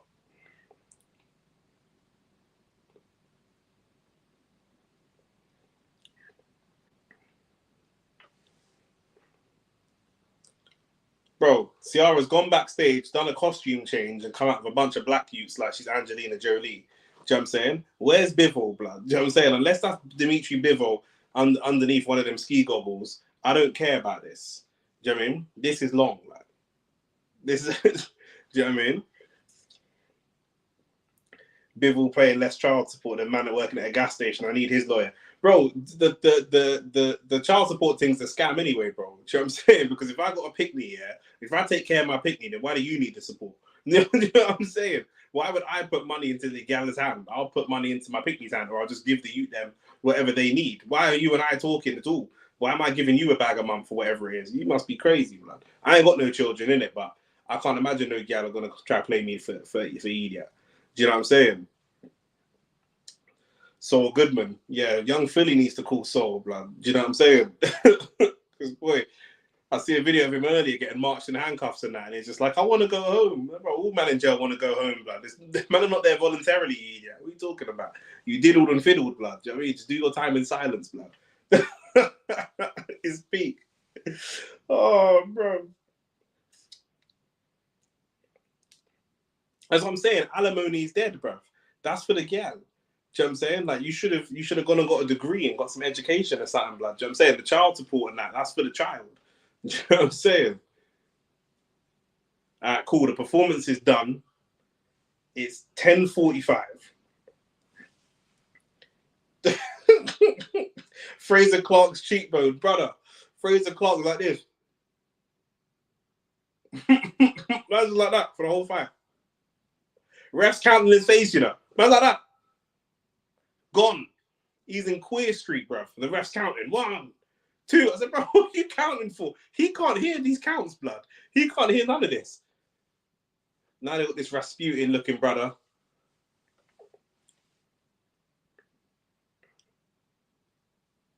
Now they're doing some whole media package, bro. This better be it. This better be the fight now, bro. 15 minutes more, you know. Bruv. Man, them ask me something boxing related, bro. Ask me something like what's you lot's predictions as well. I've predicted Beterbiev to win. O6 Torch has predicted Beterbiev to win as well. Himanshu saying Bivol on points. Andrew, what are you saying? Because man's just sitting here watching, like, I didn't even know that Missy and Ciara and that were still doing music. Do you know what I'm saying? Like, you that's the thing with these things. Like, they got Liam Gallagher. I know he's on a comeback tour and that, yeah, but we're not even getting like current active artists. Like, do you know what I'm saying?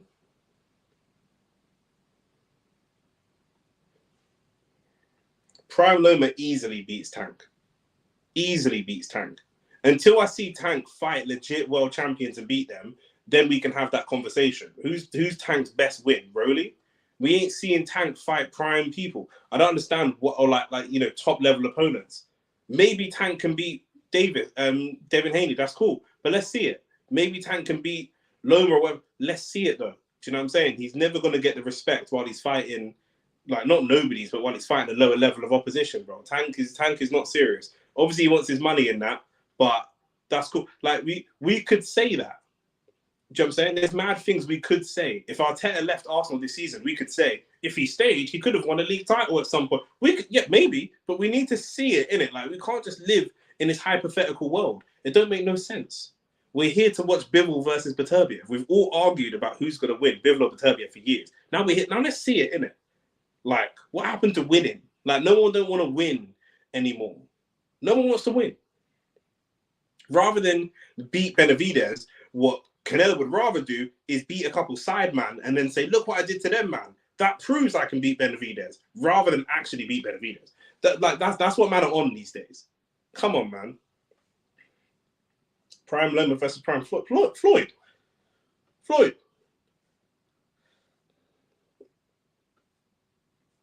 Prime Pacquiao probably dusts up Floyd. Prime Loma. That era is an underrated era for that weight class, bro. For lightweight boxing, there's a lot of good fighters around that time.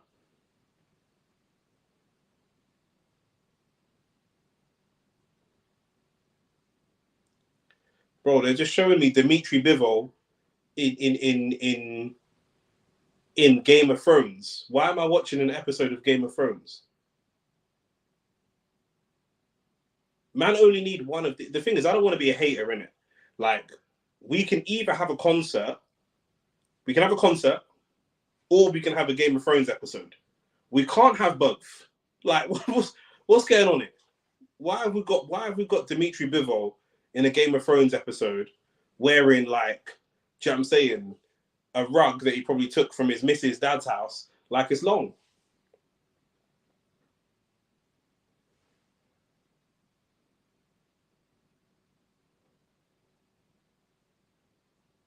Slap League. What channel are you watching? Because I can't see Slap League. I can literally see Dimitri Bivol and Artur Beterbiev dressed like Vikings or something, fighting on a mountaintop. But I'm watching them fight fictionally when I've paid to watch them fight in real life.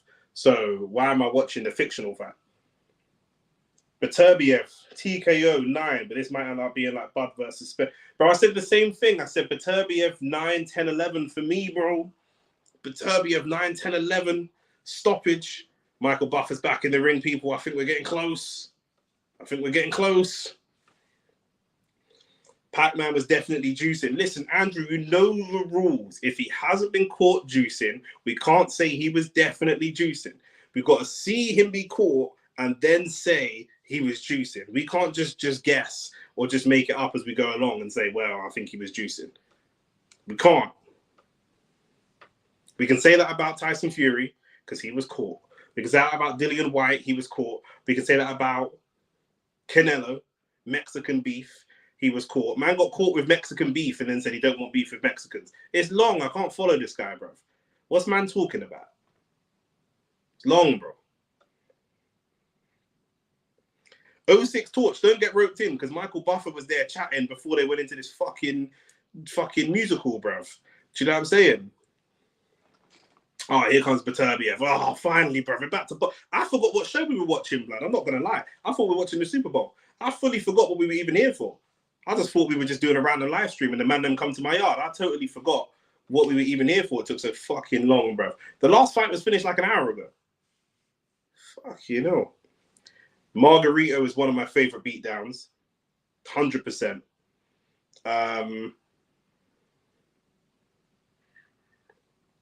Mike Tyson against Trevor Berbick is up there. Who was the guy with the Mike Tyson versus Mitch Green is up there.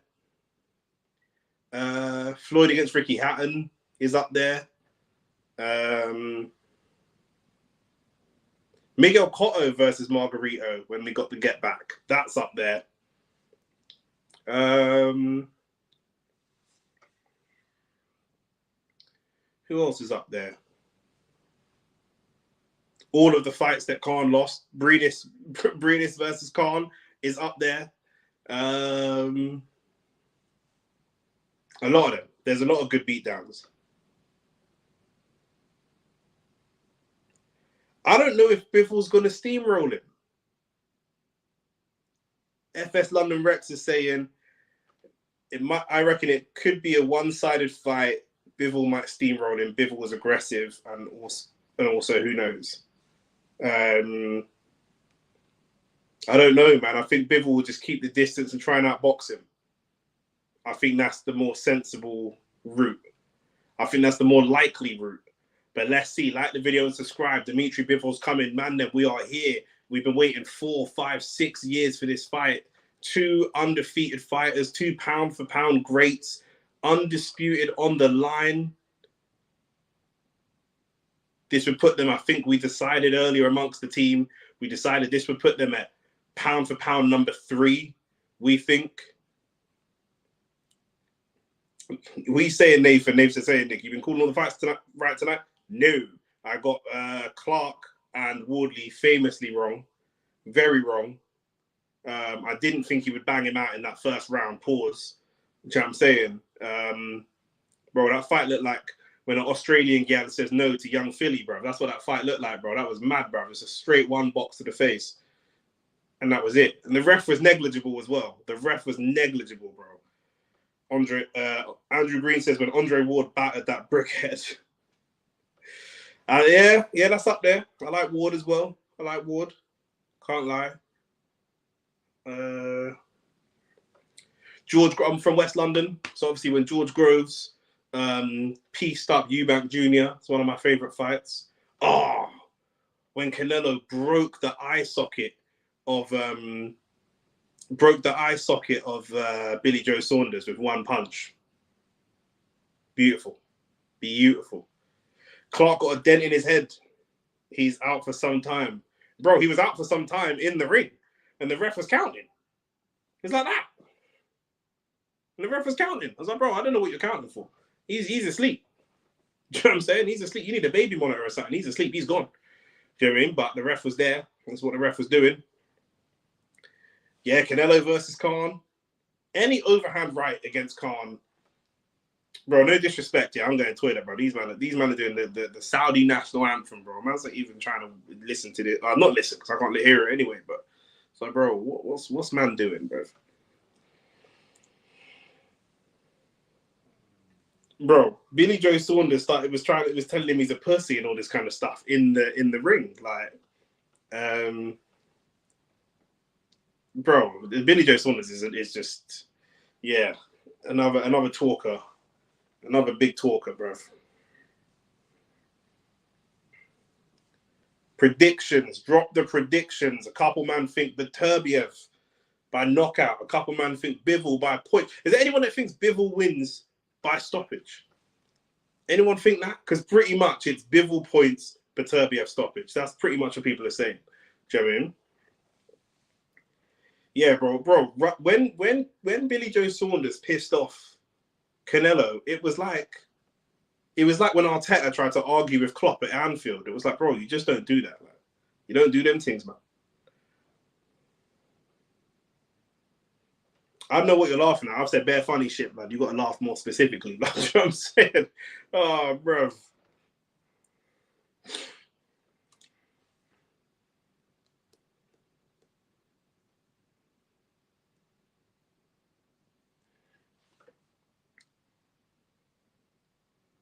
the baby monitor, bro, 100%. 100%, bro. Man is asleep, bro. You could have just left him there, bro. Everyone should have just gone home after that, bro. We should have just rescheduled this fight for another day. Bivol is not going to sleep. His chin will hold out. How do we know, though? How do we know that? How do you know? How do any of us know? Come on, bro. We just don't know. That's the thing. We don't. Nathan said round 9 Beterbiev if I had to bet. A few men are going Beterbiev. I thought me thinking Beterbiev was like a hipster shout. Mad people are saying Beterbiev by stoppage. I feel like a basic motherfucker now, blood.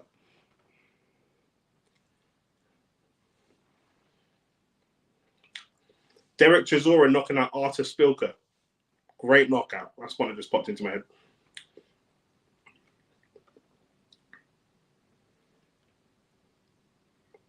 Dillian White knocking out Lucas Brown. Another good knockout. Not really beatdowns. I want to think of something like more like light to middleweight beatdowns. Like heavyweight's kind of like not boring. Obviously, you want to see someone get knocked out, but a beatdown is worse. Like a Crawford Spence beatdown, a New Way Boots beatdown. Like just beat up, bro. I'm getting to it. I'll come back 1 second, bro.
Bro, it's peak.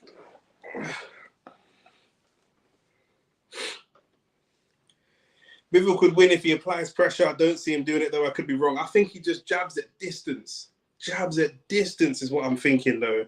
I loved Garcia Haney, despite the drug controversy. His dad chats too much, so Haney had to hold that. No. Bro, I hate you, man, bro. Why do you, man, like the sins of the father and that, bro? Why are you, man, beefing the guy because of his dad? Do you know what I'm saying? I swear Danny Garcia never used to get this kind of shit. And his dad used to chat bare shit. His dad was a big talker as well.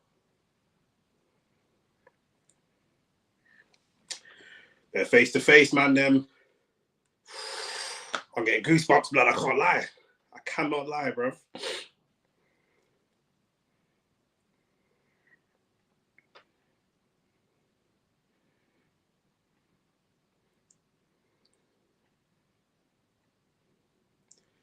Round 1, the bell's about to go any second.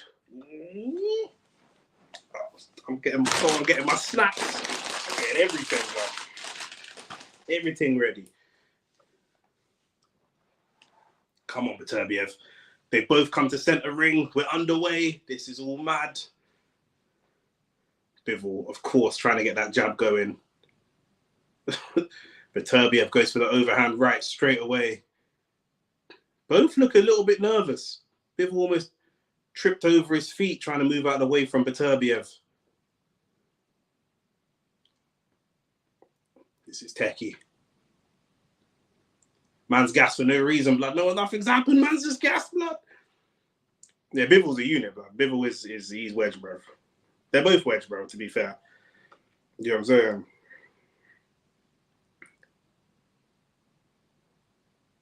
I said it's like Maguire and his mum. Shut up, bro.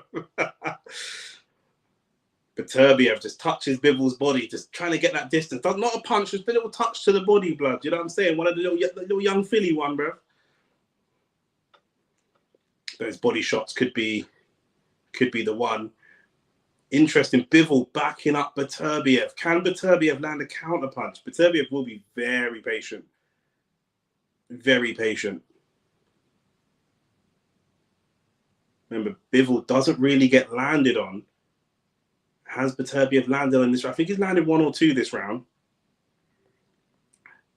Bivol's moved from single jab to double jab.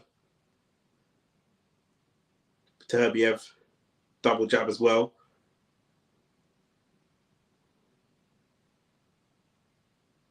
They know each other very, very well. Ooh, Bivol tries to go for a little check left hook. Bivol's hands very, very, very disciplined boxer. Extremely disciplined. Oh, yeah, this is, bro, for technical boxing fans, it's all exciting for no reason.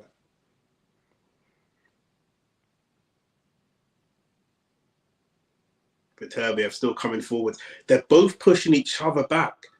Overhand right from Beterbiev. Oh, 1-2 from Bivol. Bivol's moved through the gears really quickly. He's gone from jab to double jab to 1-2 really quickly, showing that he's got his confidence. They both counter-righted, caught each other there. It's definitely Bivol's round. It's always going to be Bivol's rounds. It's can Beterbiev hurt him?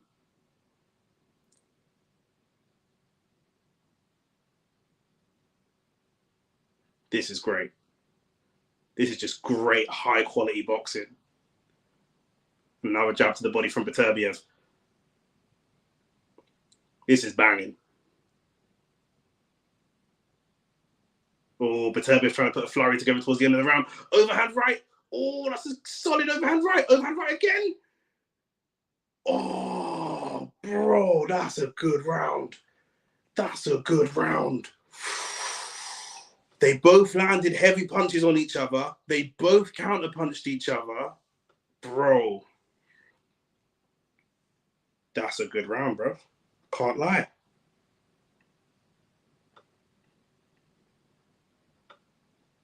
It's 1-0 Bivol. We always knew it was going to be 1-0 Bivol. Bivol's going to win all the rounds, right? I'm not even counting I'll score the rounds just to score them. But if it goes to points, it's Bivol, okay? So, it's fine. But the question is, can Beterbiev hurt him? The answer is yes. What's amazing about that fight, that round, is that both fighters have the ability to push each other back. We don't see that very often. Round 2.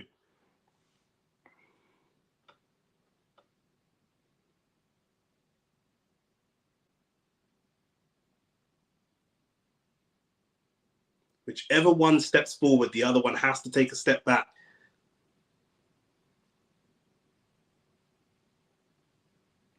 And you've got to think, what's Bivol's game plan? He's going to win the rounds. He's going to win the battle of the jabs. We already know that. That's not new information. Does he want a stoppage? When does he move through the gears?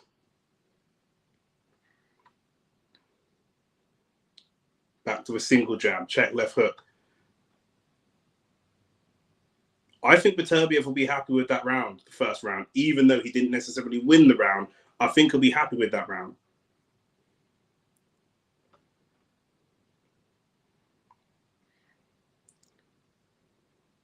Andrew said Bivol better not get into a firefight. Beterbiev does not have to load up on his punches to hurt you. 100%.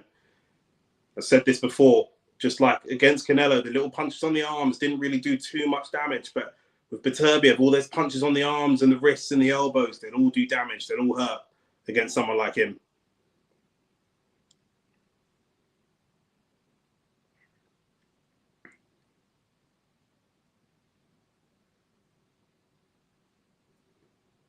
It's a good round for Beterbiev. Bivol not landing too much. He's going to land. That's inevitable. Oh, Bivol goes for the overhand right. Beterbiev constantly moving. His head's not really on the center line too much. Bivol does not want his his back to touch the ropes. If his back touches the ropes, it could be a problem. He's leaning his back foot out to feel where the ropes are. Once he feels the ropes on the back of his ankle, he starts moving. Oh, good 1-2 from Bivol.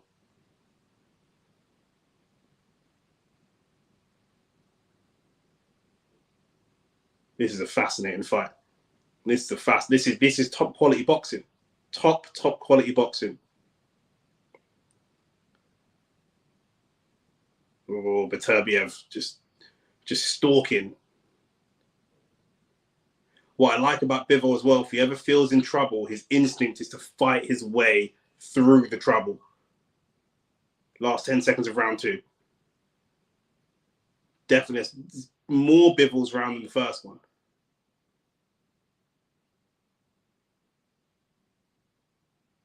Beterbiev looking to end each round with a power punch. He can't give rounds away to Bivol. I disagree.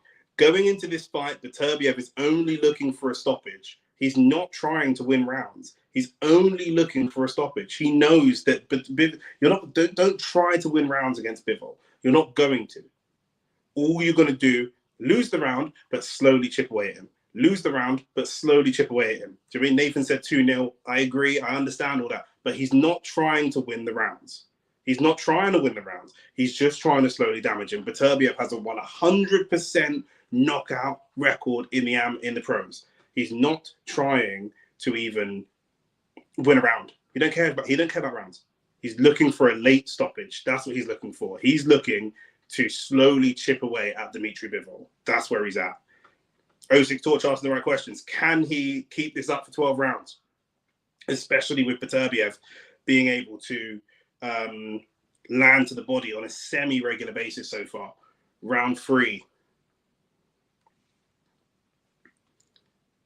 Himanshu asked a good question.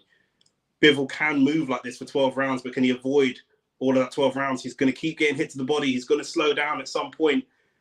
I think Bivol may have to come through some adversity if he is going to win the fight. It's not going to be easy.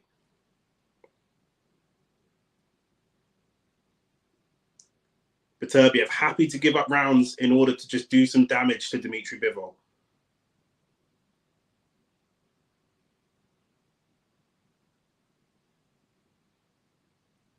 This is good boxing. This is really good boxing from both.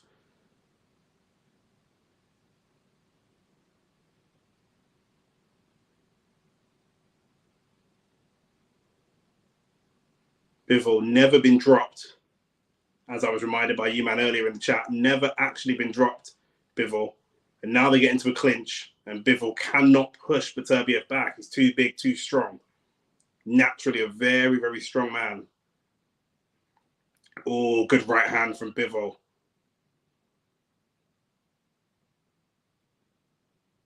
You can tell when Bivol's confident. His punches tell you the whole story when he's confident. Beterbiev just dummy. He's jabbing to the head, but he don't really want the headshots. He wants the body shots right now. He's got to throw some diversity in there.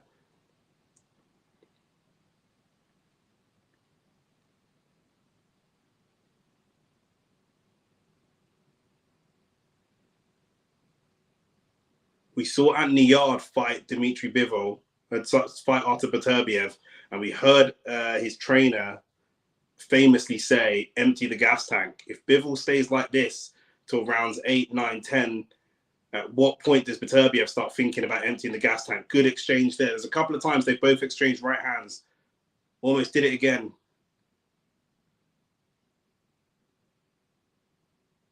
Beterbiev just trying to get that right hand straight through the guard. It's not going to get through the guard.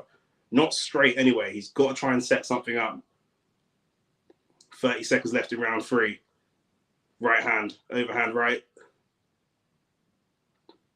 Bivol with a good high guard, good quality high guard, as you'd expect. Oh, it's turned into a little bit of a firefight here. And the ref will split them up. That's what Bivol doesn't really want. Doesn't really want that firefight. It's good boxing from Bivol. Bivol's starting to get his time. I think actually Bivol's getting better. I think Bivol is getting better as he's getting through the fight. I can see him getting better there.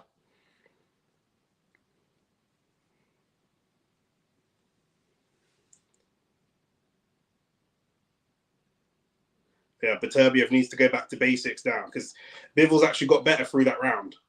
He started to get Artur Beterbiev's timing, started to get his counter punches, started to get his rhythm. In a physical battle, Beterbiev's winning. He's pushing him back really, really well. But in the boxing battle, he's losing. And Bivol's just starting to get those counter punches. This fight is insane. It's a wicked fight.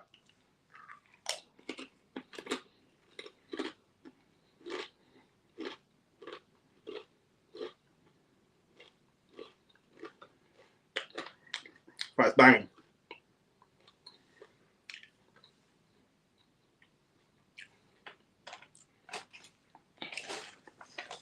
Round 4, here we go. They just go and meet each other toe to toe straight away. No nonsense.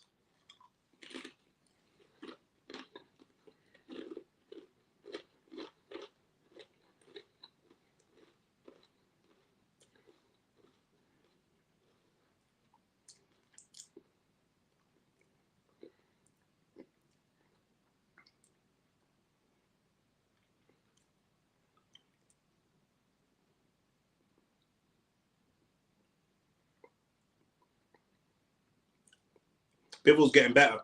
Bivol's getting better and better and better. He's actually, Beterbiev is finding it harder and harder to get to him. He got to him more in the first 2 rounds than he has in the 3rd or the 4th.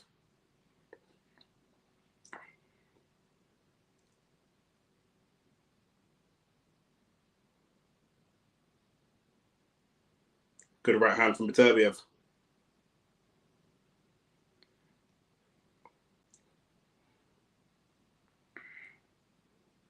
You might have to catch Bivol while he's moving. He's got a slight tendency to move it, drop his guard very slightly as he's moving. If you can catch him on the pivot, you might be able to hurt him. But you've got to predict his movement. His movement's very, very difficult to predict.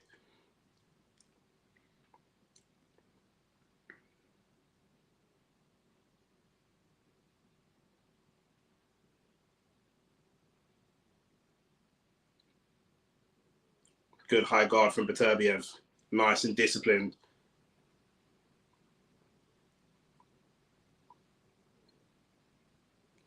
What Bivol does so well is he throws punches right when you want to rest. He throws punches and keeps you active when you don't want to be active.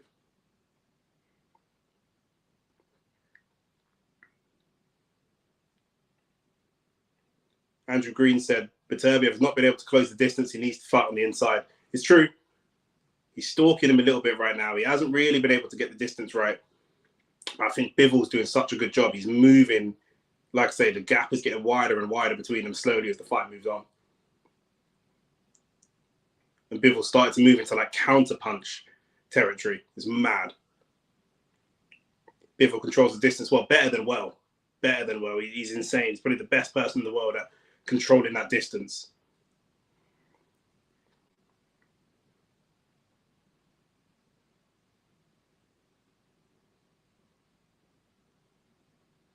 Ooh. Last 10 seconds here.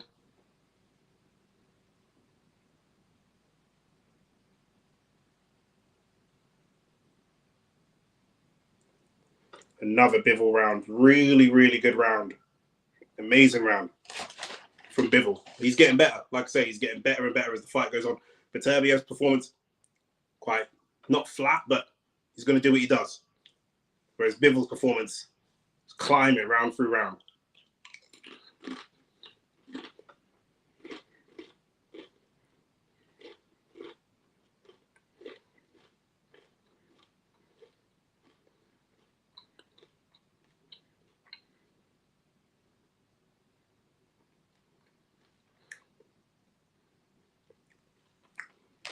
He's going to have to try and get his timing right, Beterbiev.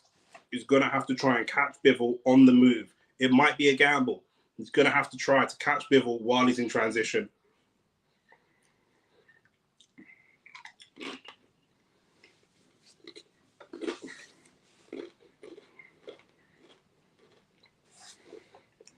Round 5, here we go.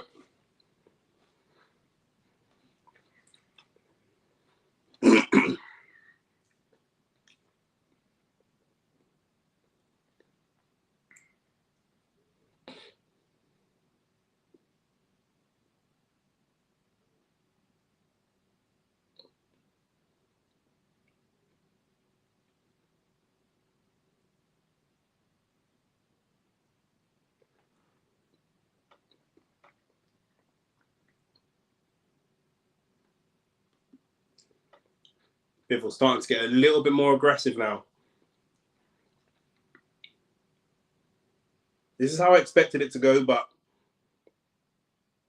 broadly how I expected it to go. But as it gets later, what will Beterbiev do? What lengths is Beterbiev willing to go to what gambles or risks can he take, calculated risks, to try and find a gap against Bivol?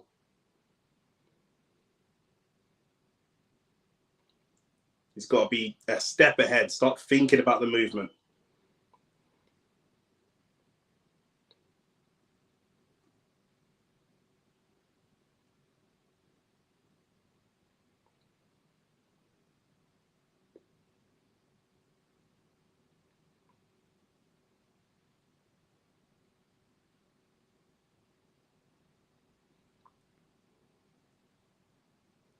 Caught him with a right hand there, but not very much.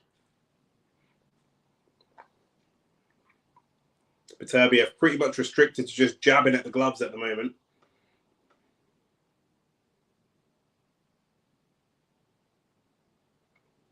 Now Beterbiev on the back foot. Can he find a counter punch? Nice. Changes the momentum. Beterbiev does really well to change the momentum against Bivol, start pushing him backwards. Beterbiev has given up broadly on going to the body. We haven't seen many body shots. He's kind of given up on that. Could maybe look to go back to the body. The head is not really there to be hit. Good left hand. Oh, it's a good jab. You saw the legs just slightly, but not quite buckle, but slightly go when he gets caught with that right hand to the body. Beterbiev's got that power. Even when a punch is landing on the gloves, it's pushing Bivol backwards. It's very, very strong. Right hand again. This is better from Beterbiev. Much better. Still Bivol's round, but better from Beterbiev. That's how he needs to box. Good right hand. Oh, just Beterbiev just throwing him around the ring. Wow. Beterbiev is extremely strong. And in the clinches, he's getting the better. But, poof. Yeah, Beterbiev just starting to move through the gears. For me, Bivol was vulnerable. His hands are here. When he's here, can't hit. You're never going to hit. But when he's moving, his hands have a tendency to go down as he's moving. Now, he moves a lot. He's very, very fluid. But if you can try to predict, like I say, you might have to come out of your shape. If you can try to predict some of that movement, you can maybe catch him. That's what I would be saying. You've got to try and predict that movement. But like I say, you're spot on. Beterbiev moving through the gears now. It's a good jab straight through the guard. Bivol very different. Bivol, he hit Bivol once. Bivol came back with two.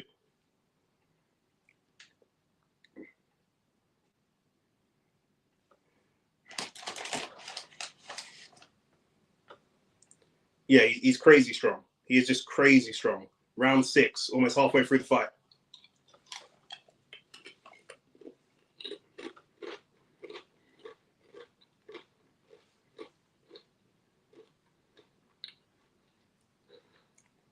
It won't take Beterbiev much to hurt someone. Good right hand.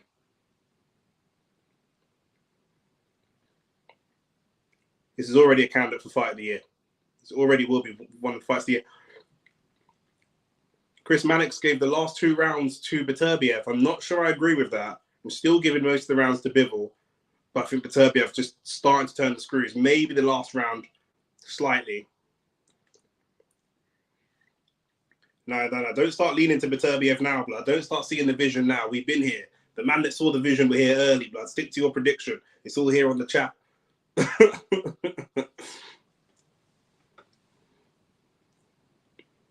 But Bivol can move through the gears as well. He can change the momentum of the fight.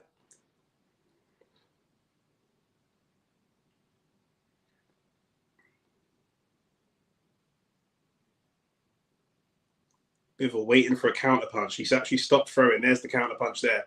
He's letting Beterbiev. Oh, it's close counter right. He's letting Beterbiev set the action first. Bivol coming out of his shell a little bit. Maybe knows that he's lost a couple of those rounds because he's coming out of his shell a little bit, but that's giving Beterbiev some openings for him to land some punches. This is interesting. Beterbiev, he feels Bivol's up against the ropes, wants to start unloading.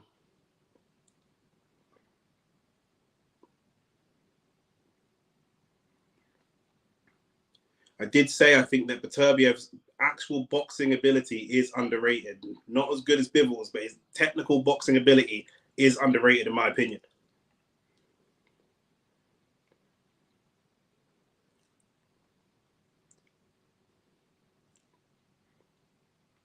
Oh, Bivol is open to be hit. He starts putting some flurries together. Doesn't have the power that Beterbiev does. So the exchange rate is a gamble. Oh, that's a great jab from Bivol. Definitely Bivol's round. Beterbiev now coming in strong. Seems to have hurt Bivol very slightly with that body shot, right hand body shot. Bivol did not like that whatsoever. Now he's on the move.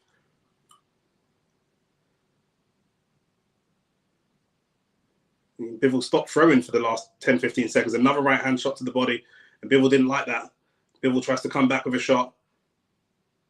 He didn't like that at all. Those body shots, he did not like that at all.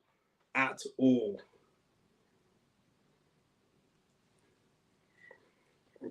Tell you what, those body shots, man. Those body shots. The two right hand body shots that Beterbiev just landed again. You know, Chris Mannix has it 4-2 on the scorecards. I don't know. Maybe I've got it 5-1 on the scorecards, but Beterbiev definitely still looking quite calm. Beterbiev moving through the gears.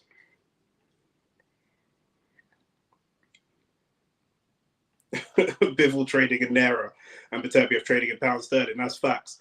Do you know what I mean? Like that's what it is. The exchange rate's not good. That's not a good exchange rate, bro. Man, don't want ECD, bro. Man, don't want them East Caribbean dollars, cuz. Serious. Man, them like the video and subscribe as well. Round 7, we're here. I did say I think if Beterbiev's going to stop him, 9, 10, 11, it will be a late stoppage. He stopped Yard in 8. Stopped Joe Smith Jr. in 2. He will constantly believe he can knock this man out. That's a big part of it.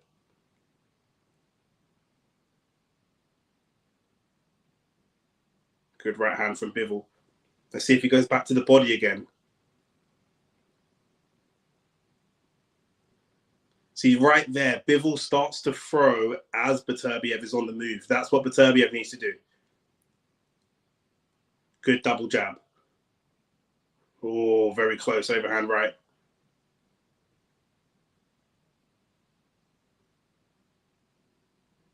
Bivol feinting the headshots to go for the body shot.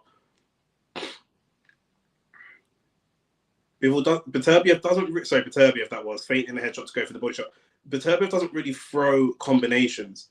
I could see a jab, then a left hook to the body, and then a right hook to the head. I could see that because Bivol really wants to protect his body. Bivol throwing a flurry. That can't get through Beterbiev's high guard. Bivol gets a lot of praise for his high guard. Beterbiev's guard's very good as well. Beterbiev stalking, trying to just box him in the corner.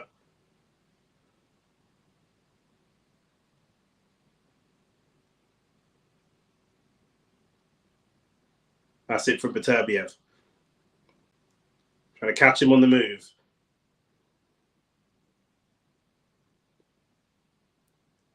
He hasn't really thrown any body shots so far this round.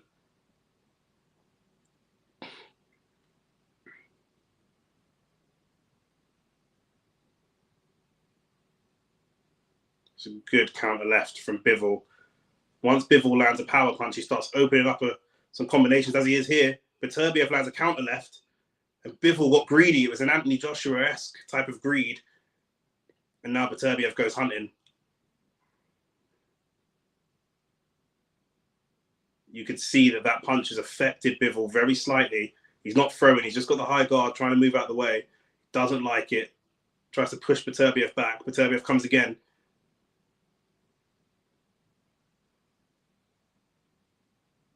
Since Beterbiev landed that power punch, Bivol hasn't really thrown anything yet significantly.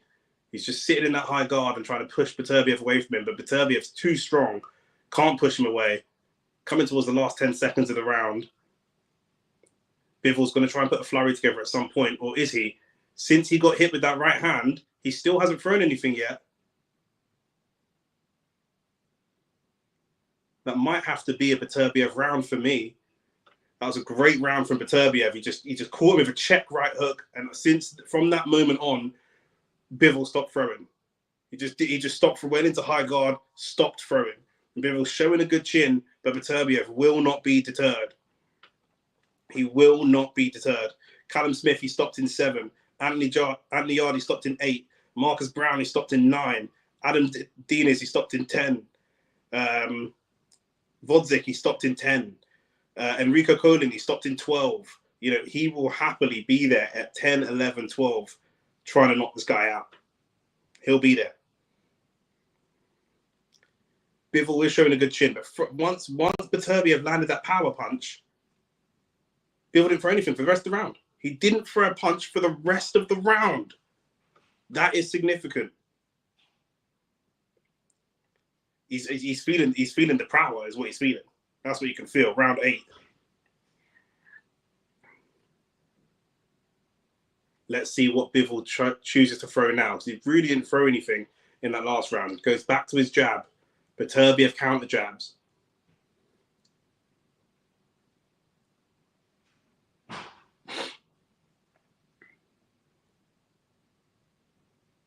I do think that Beterbiev hasn't done enough damage to make me feel confident that he could stop Bivol in the next 2 or 3 rounds, unless something changes, unless he lands something significant here.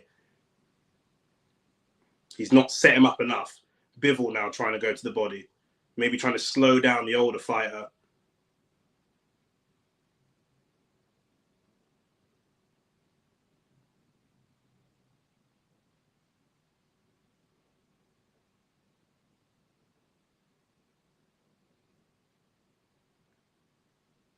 Bivol has thrown less, but landed more. Very, very accurate, 50%. But Beterbiev has landed 24%. That's power punches in the first 7 rounds. Again, Bivol typically gets hit 12% of the time. Power punches wise, that's double what you're seeing. Bivol fooling him into letting shots go, wearing Beterbiev down. It's true, he is doing that. But every time Beterbiev lands with a power punch, Bivol goes into his shell very slightly. Very, very slightly. You can tell the power. He doesn't like that power from Beterbiev. This is almost certainly the hardest hitter he's been in the ring with in the pros.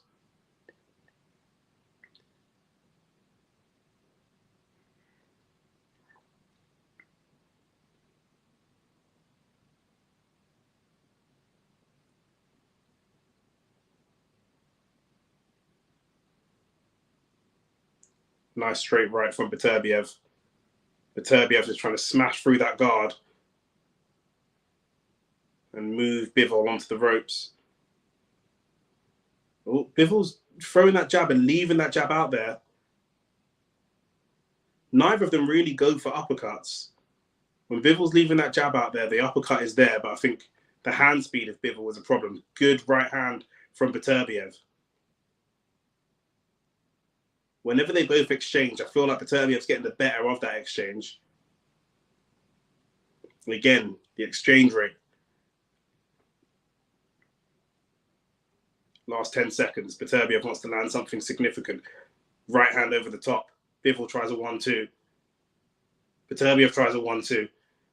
There's exchange in the middle of the ring. And that's the end of the round. Oh, wow. Wow. Could still go either way. Could still go either way. Is that Tiafimo they're interviewing? No, Hamza Shiraz. I thought that was Tiafimo blood. All these men look racially ambiguous blood.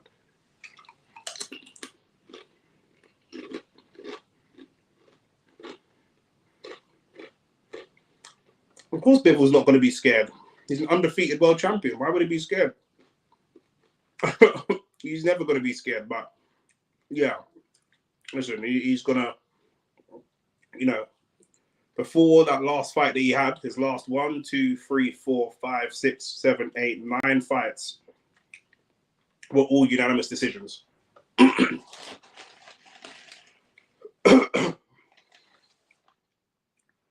So until before he knocked out that guy in Saudi last time, decision. So he ain't gonna be scared.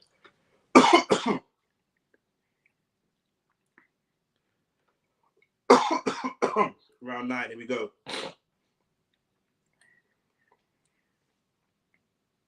This is why I expected Beterbiev to start turning it on. 9, 10, and 11. Bivol probably quite wide ahead on the scorecard, you would imagine.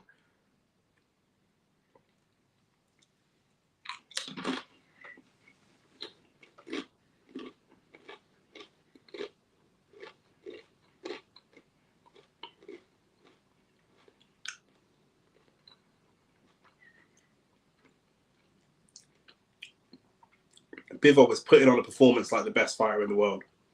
That's what the performance looks like. He looks like he's the best fighter in the world.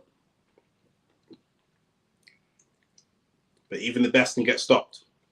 And Beterbiev doesn't come for points wins at all. That's not what he's interested in.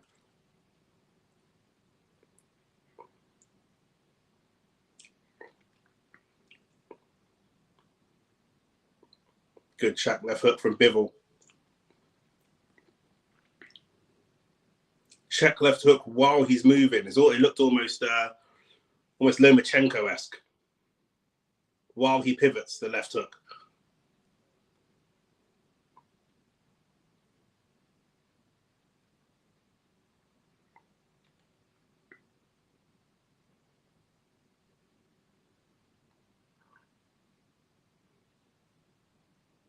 Bivol does so good to make you fight his fight rather than fight the fight that you want to fight.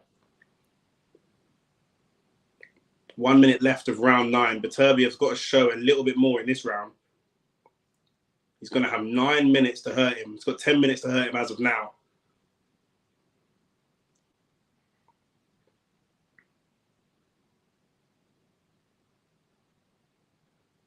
Beterbiev landed some punches right on the gloves of Bivol. Bivol's so elusive, so difficult to hit. Oh, it's good right hand there, though. Good right hand there. And when Bivol is hurt or he gets hit with a punch, he fights back immediately. He's not going to let you land another one. But Beterbiev will try. My concern now is that Beterbiev is starting to look a little bit, not tired, but starting to be less active. That's just my thoughts. I don't know what you lot think. Yeah, he fights off the back foot so well. So well. You know, he's moving back and then he springs into action and then coils back again. It's mad what he's able to do.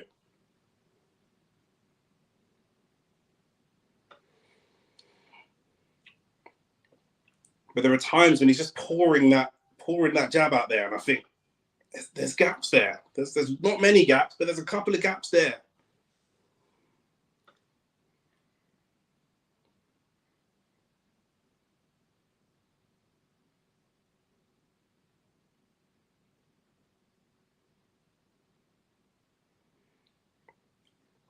What is Beterbiev going to do? How is Beterbiev going to find these gaps or manipulate these gaps or make these gaps happen in order to land some power punches? How does he make that happen? Let's see. Round 10.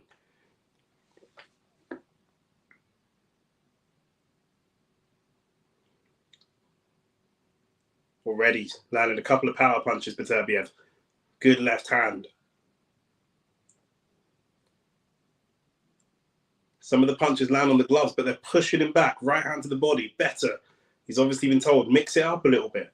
He did get a little bit predictable in the last couple of rounds. Needs to mix it up.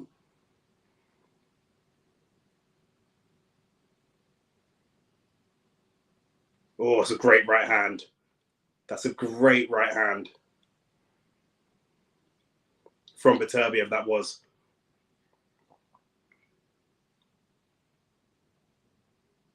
Bivol now trying to come back with his attack. Beterbiev defends really well and gets back on his attack again.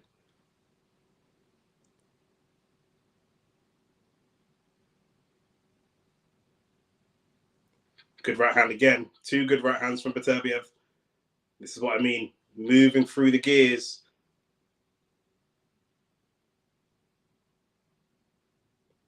This is a brilliant round so far from Beterbiev. Couple of little gentle touches in the body.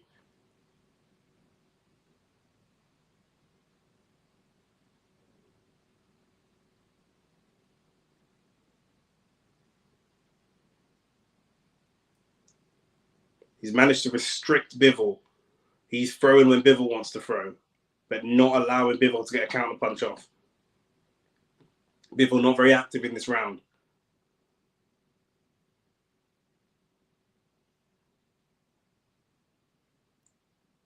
Almost 2 minutes gone in round 10.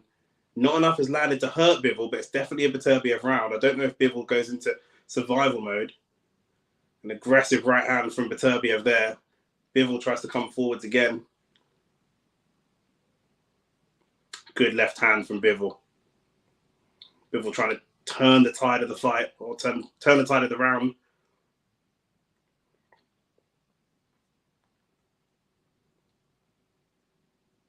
Good right hand from Beterbiev again.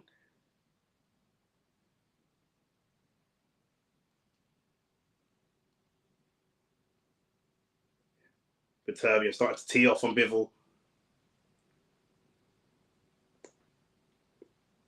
Bivol just trying to move out of the way, struggling to move out of the way.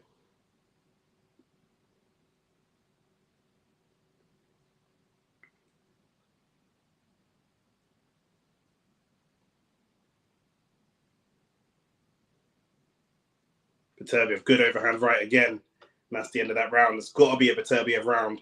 Strange to see Bivol so inactive in that round. He seems to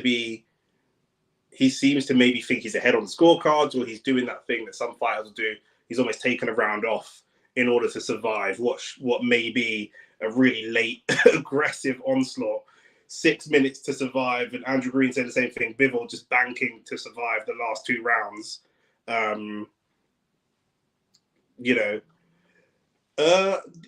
Master Fear None said Beterbiev doesn't do anything until the last minute. I'm not sure. Not in that round. I think Beterbiev was a lot better in that round. He was active earlier and more consistently. Bivol was the one that kind of left it a bit late or waited until he got hurt. But we're going into round 11.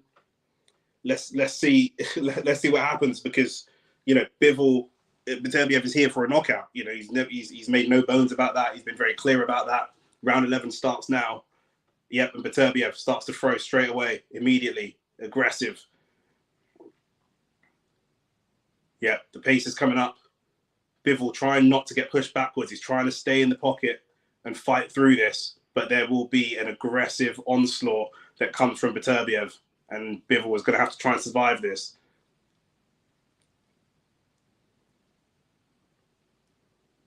Beterbiev not letting that right hand go. Again, Bivol's just pouring at him with the left. There's maybe an opportunity for an overhand right, but I think he's almost showing Bivol a little bit too much respect, in my opinion. Try it. See if it's successful. 45 seconds gone. Valuable, valuable time. He's got 5 minutes to try to hurt this man. He knows he's capable.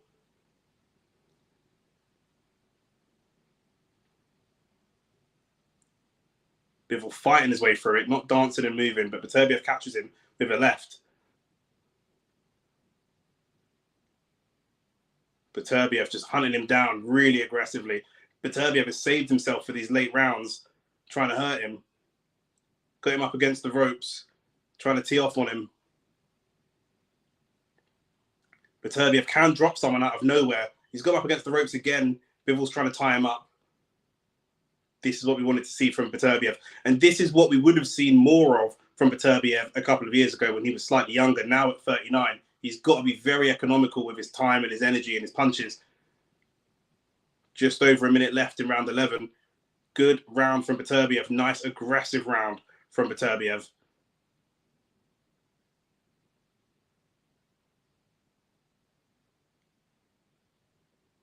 I feel that if Beterbiev were able to fight like this for most of the fight, he could go on and win this fight. But only fighting like this for such a small period of time, you know, and like Andrew Green said, smash the like button, like the video, man. Shane always tells me off for not asking you, man, to like the video. So, I mean, don't get me in trouble.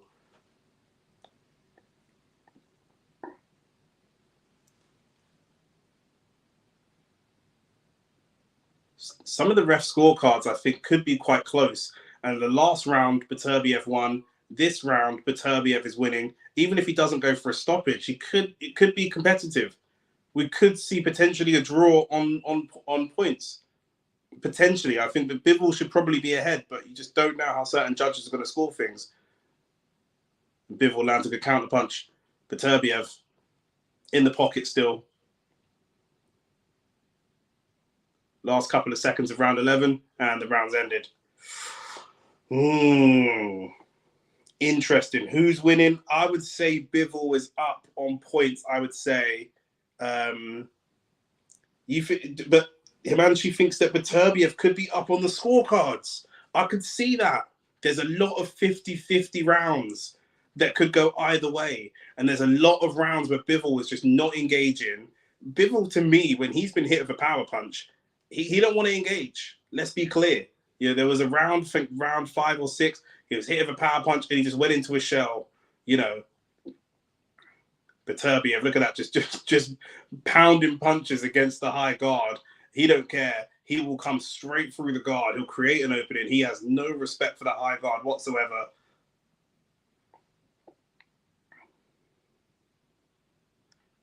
Himanshu saying on Twitter he can see lots of people have Beterbiev up. Listen, it's the championship round, people. It's the championship round, round 12. Beterbiev again comes out aggressive, looking to hurt Bivol. I think he's hurt Bivol once or twice in the fight, but not quite knockout hurt. Bivol fights back. Chris Mannix has the scorecard 105-104 for Bivol, meaning that he'd have it as a draw if Beterbiev were to win this round. And Beterbiev is being the aggressor at the moment. This is a very close fight. Whatever happens, I'm already down to see a rematch. If this is Bivol, it might be only by 1 or 2 rounds. The thought process was that Bivol would comprehensively outbox Beterbiev, and Beterbiev had more of a puncher's chance. But I did say I think Beterbiev's actual boxing ability is underrated. Bivol coming forwards, trying to put a flurry together. Beterbiev conserving his energy. I think for the last minute of the fight, we're 2 minutes away from the end of the fight. I think in the last minute he's going to explode, but he's allowing Bivol to maybe sway the judges here. He's got to be a little bit more active. 39 years old, coming off of a shoulder injury, previously had a knee injury, up against someone who's 33, perfect condition. Beterbiev, he's put in a great fight. So is Bivol, though. 90 seconds left. Oh, Bivol's ended up getting him in a headlock. The ref separates them. Just over a minute and 20 seconds left. What can Beterbiev do? Again, I think Beterbiev has hurt Bivol a few times in this fight. Goes for an overhand right.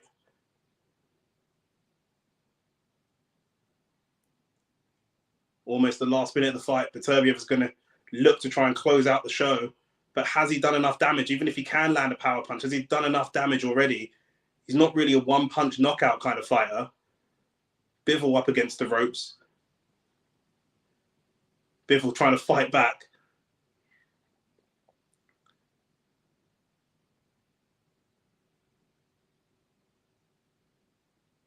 It's a good left hand from Beterbiev.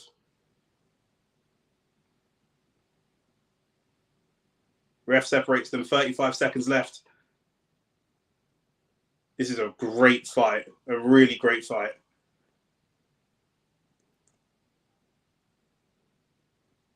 Beterbiev continuing to be the aggressor. Ref's got to separate them again, 20 seconds left.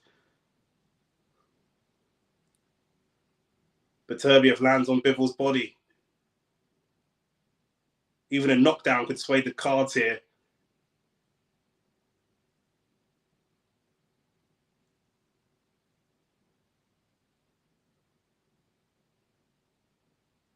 It's over. They touch gloves. Bivol feels like he's won it. His team is celebrating. I think this could be a draw. I haven't scored it round for round like I said I was going to, but I think this could be a draw. I could see a draw here. Drop your predictions down or how you scored it or what you think it's going to be. You know, Himanshu thinks Beterbiev's going to win this. Bivol didn't do enough. Andrew says this could be a trilogy. Nathan says he thinks it could be a draw. I'm going to say I think this could be a draw as well. Oh, mate.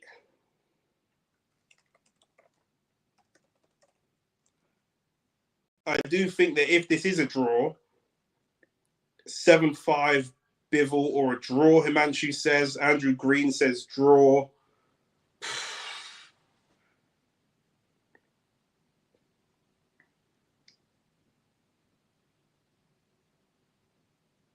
Bivol's face is absolutely battered. I didn't realize how much he was getting mashed up. His face is more battered than you've ever seen anyone. You know, bro, how can you say I was saying KO? You were saying Bivol 1 point. If it's a draw, then we're both wrong. So what are you talking about? Oh man, listen, that was a great fight. That was a great fight. I would definitely watch that again. I think if that fight happens 2 years ago, Beterbiev wins that fight. That's my takeaway. Before the scorecards come out, maybe Bivol's won on points. But if this fight happens 2 years ago, Beterbiev wins. Who tells me I'm wrong? Tell me if you disagree with that. Because that's the most I've seen someone get to Dimitri Bivol. Do you know what I mean? And he's taken and he's being really economical with when he's fighting. Obviously, it's not how you score a fight, but Bivol's face is more damaged and mashed up than Beterbiev's. You know, Bivol 6-5. Where's the 12th round? What? Oh, I was gonna say Bivol 7-5. Okay.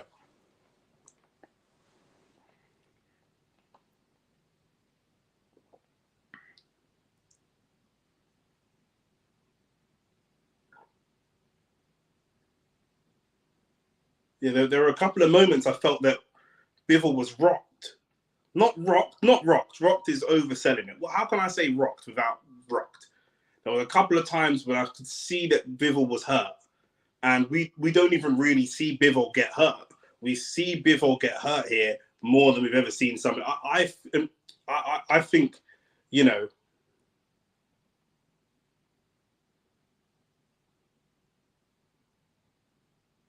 someone said Bivol W. Is that your opinion, or are you hearing this? Because the Beterbiev camp is all. Oh, they're still waiting for the decision.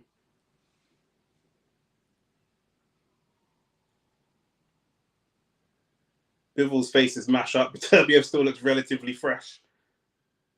For undisputed, let me know who it is because I actually got the audio. I'm looking for a hand to get raised.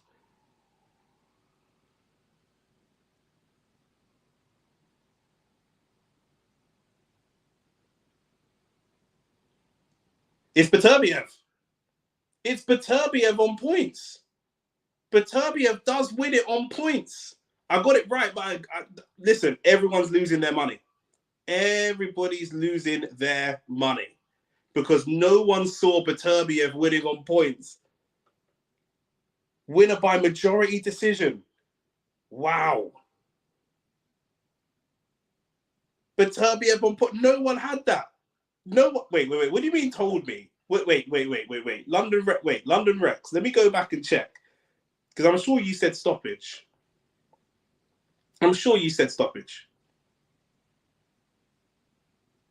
Bruv, what do you mean told you? Here's your comment. I reckon it could be a one-sided fight. Bivol might steamroll him. What do you mean you told me? What did you tell me, blood? Why are you capping, blood? What do you mean you told me?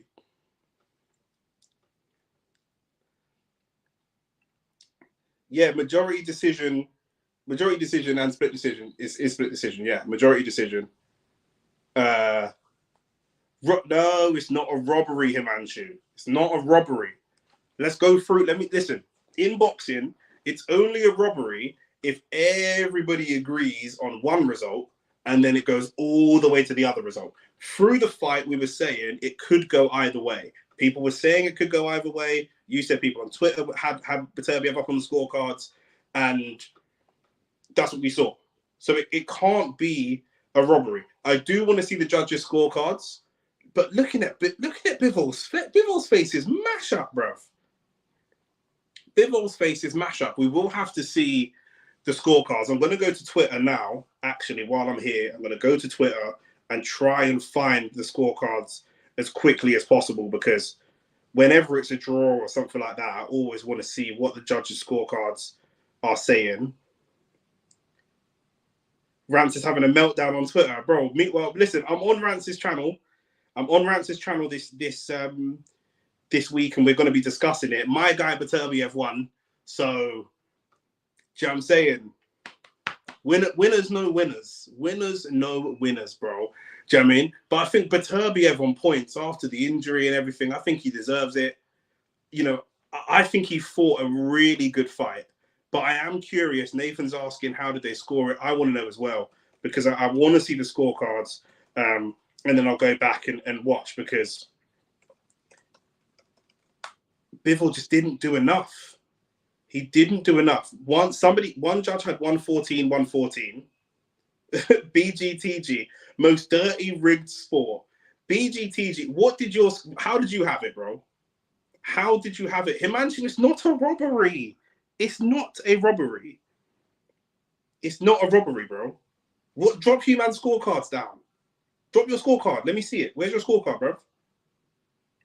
Beterbiev won 6 rounds at best. Okay, look. Everyone calm down. Everyone calm down for a second. Let me go through the judges' scorecards, okay? Where are we? Give me a second. Okay.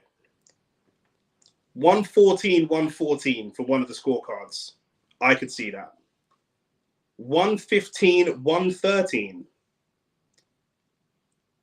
I could see that. 116-112 is an awful scorecard for Beterbiev. 116-112 is an awful scorecard for Beterbiev. Do you mean? Every highlight except round 1 was Bivol. So there's somebody in the media room who's picking the highlights. So what?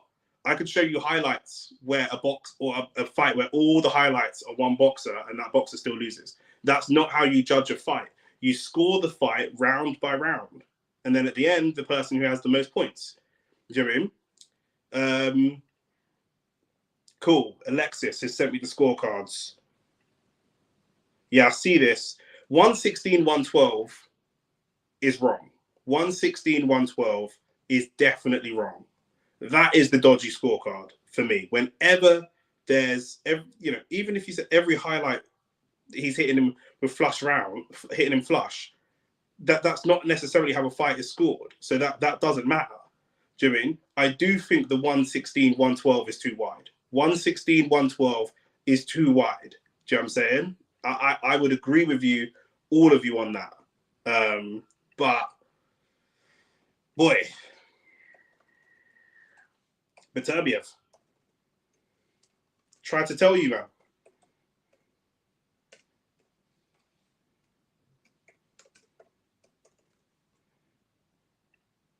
I was adding that, bro. I'm just putting that up on the stream. Beterbiev wins via UD, and Nick was right. Eddie has had a bad year. Eddie has had a bad year. 100. Him and Ben Davidson have both had terrible years. Watch BKFC, not rigged. Wars, boxing, and UFC, all biased, rigged. Yeah, I'm not. I don't see rigged. I don't. Whenever there's a draw or a majority decision that's got, bro, you're talking about the highlight reels, yeah? Look at his face. Look at Bivol's face. Bivol's face is fucked. You've never seen Bivol's face look like that, ever. The only person that's ever probably got his face like that is his wife. You've never seen Bivol's face look like that. Not from a professional boxer. Do you know what I mean? So, you know, go look at his corner. He knew he lost. Bro, what are you lot talking about?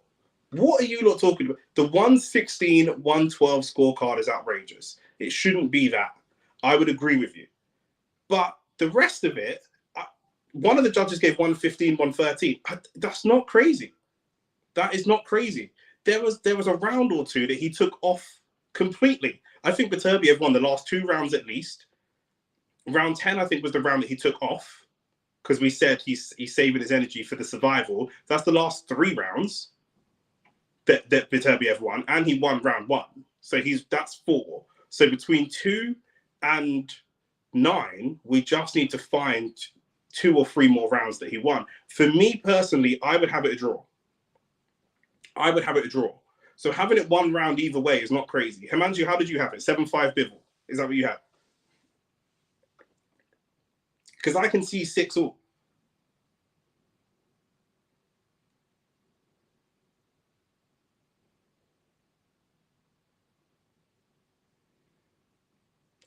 And could you? Okay, fine. You say you got it 6-6. You got it 7-5. Could you see 6 all? Can you see a scorecard? Can you see a world where 6 all makes sense?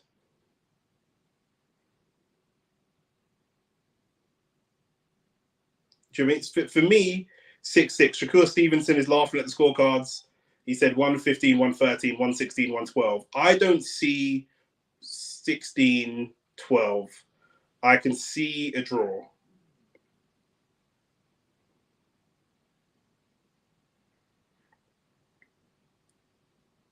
For me personally. What's Terence Crawford saying? That was a good fight. Who you guys got winning? Terence Crawford hasn't actually given his opinion on who he thinks is winning. A lot of people agree with me. It's one. You cannot be. Let's be clear about something. Yeah, I'm nobody to tell Dimitri Bivol how to box. You cannot go into a undisputed title fight and take a round off. He took like round 10 off. Just took it off. We saw Lomachenko do the same thing against Devin Haney. Took off round 12. He said it himself. I just left it for round 12. You can't take a round off. You can't. This is championship boxing against somebody with a what was previously a 100% knockout record. You can't just take it off. So unfortunately, that's the decision that you give the referees.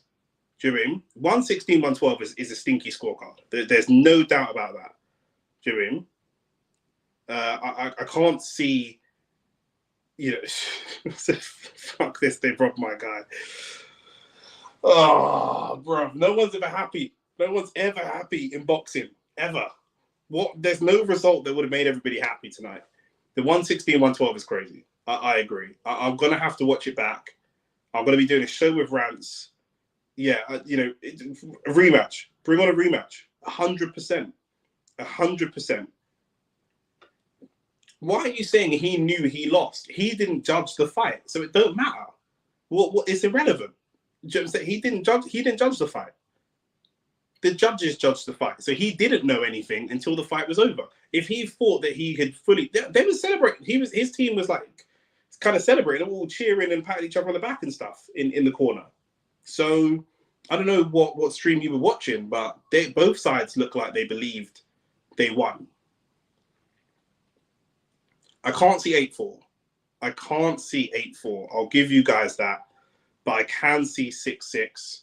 I can see 7-5 either way. Turkey, there's Turkey's talking to Bivol. Bivol's obviously very unhappy. Not a good time for Bivol. Good time for his missus. His missus is laughing and smiling all the way to the bank. But listen, we've been live for 4 hours and 20 minutes, people. So I am going to call it there.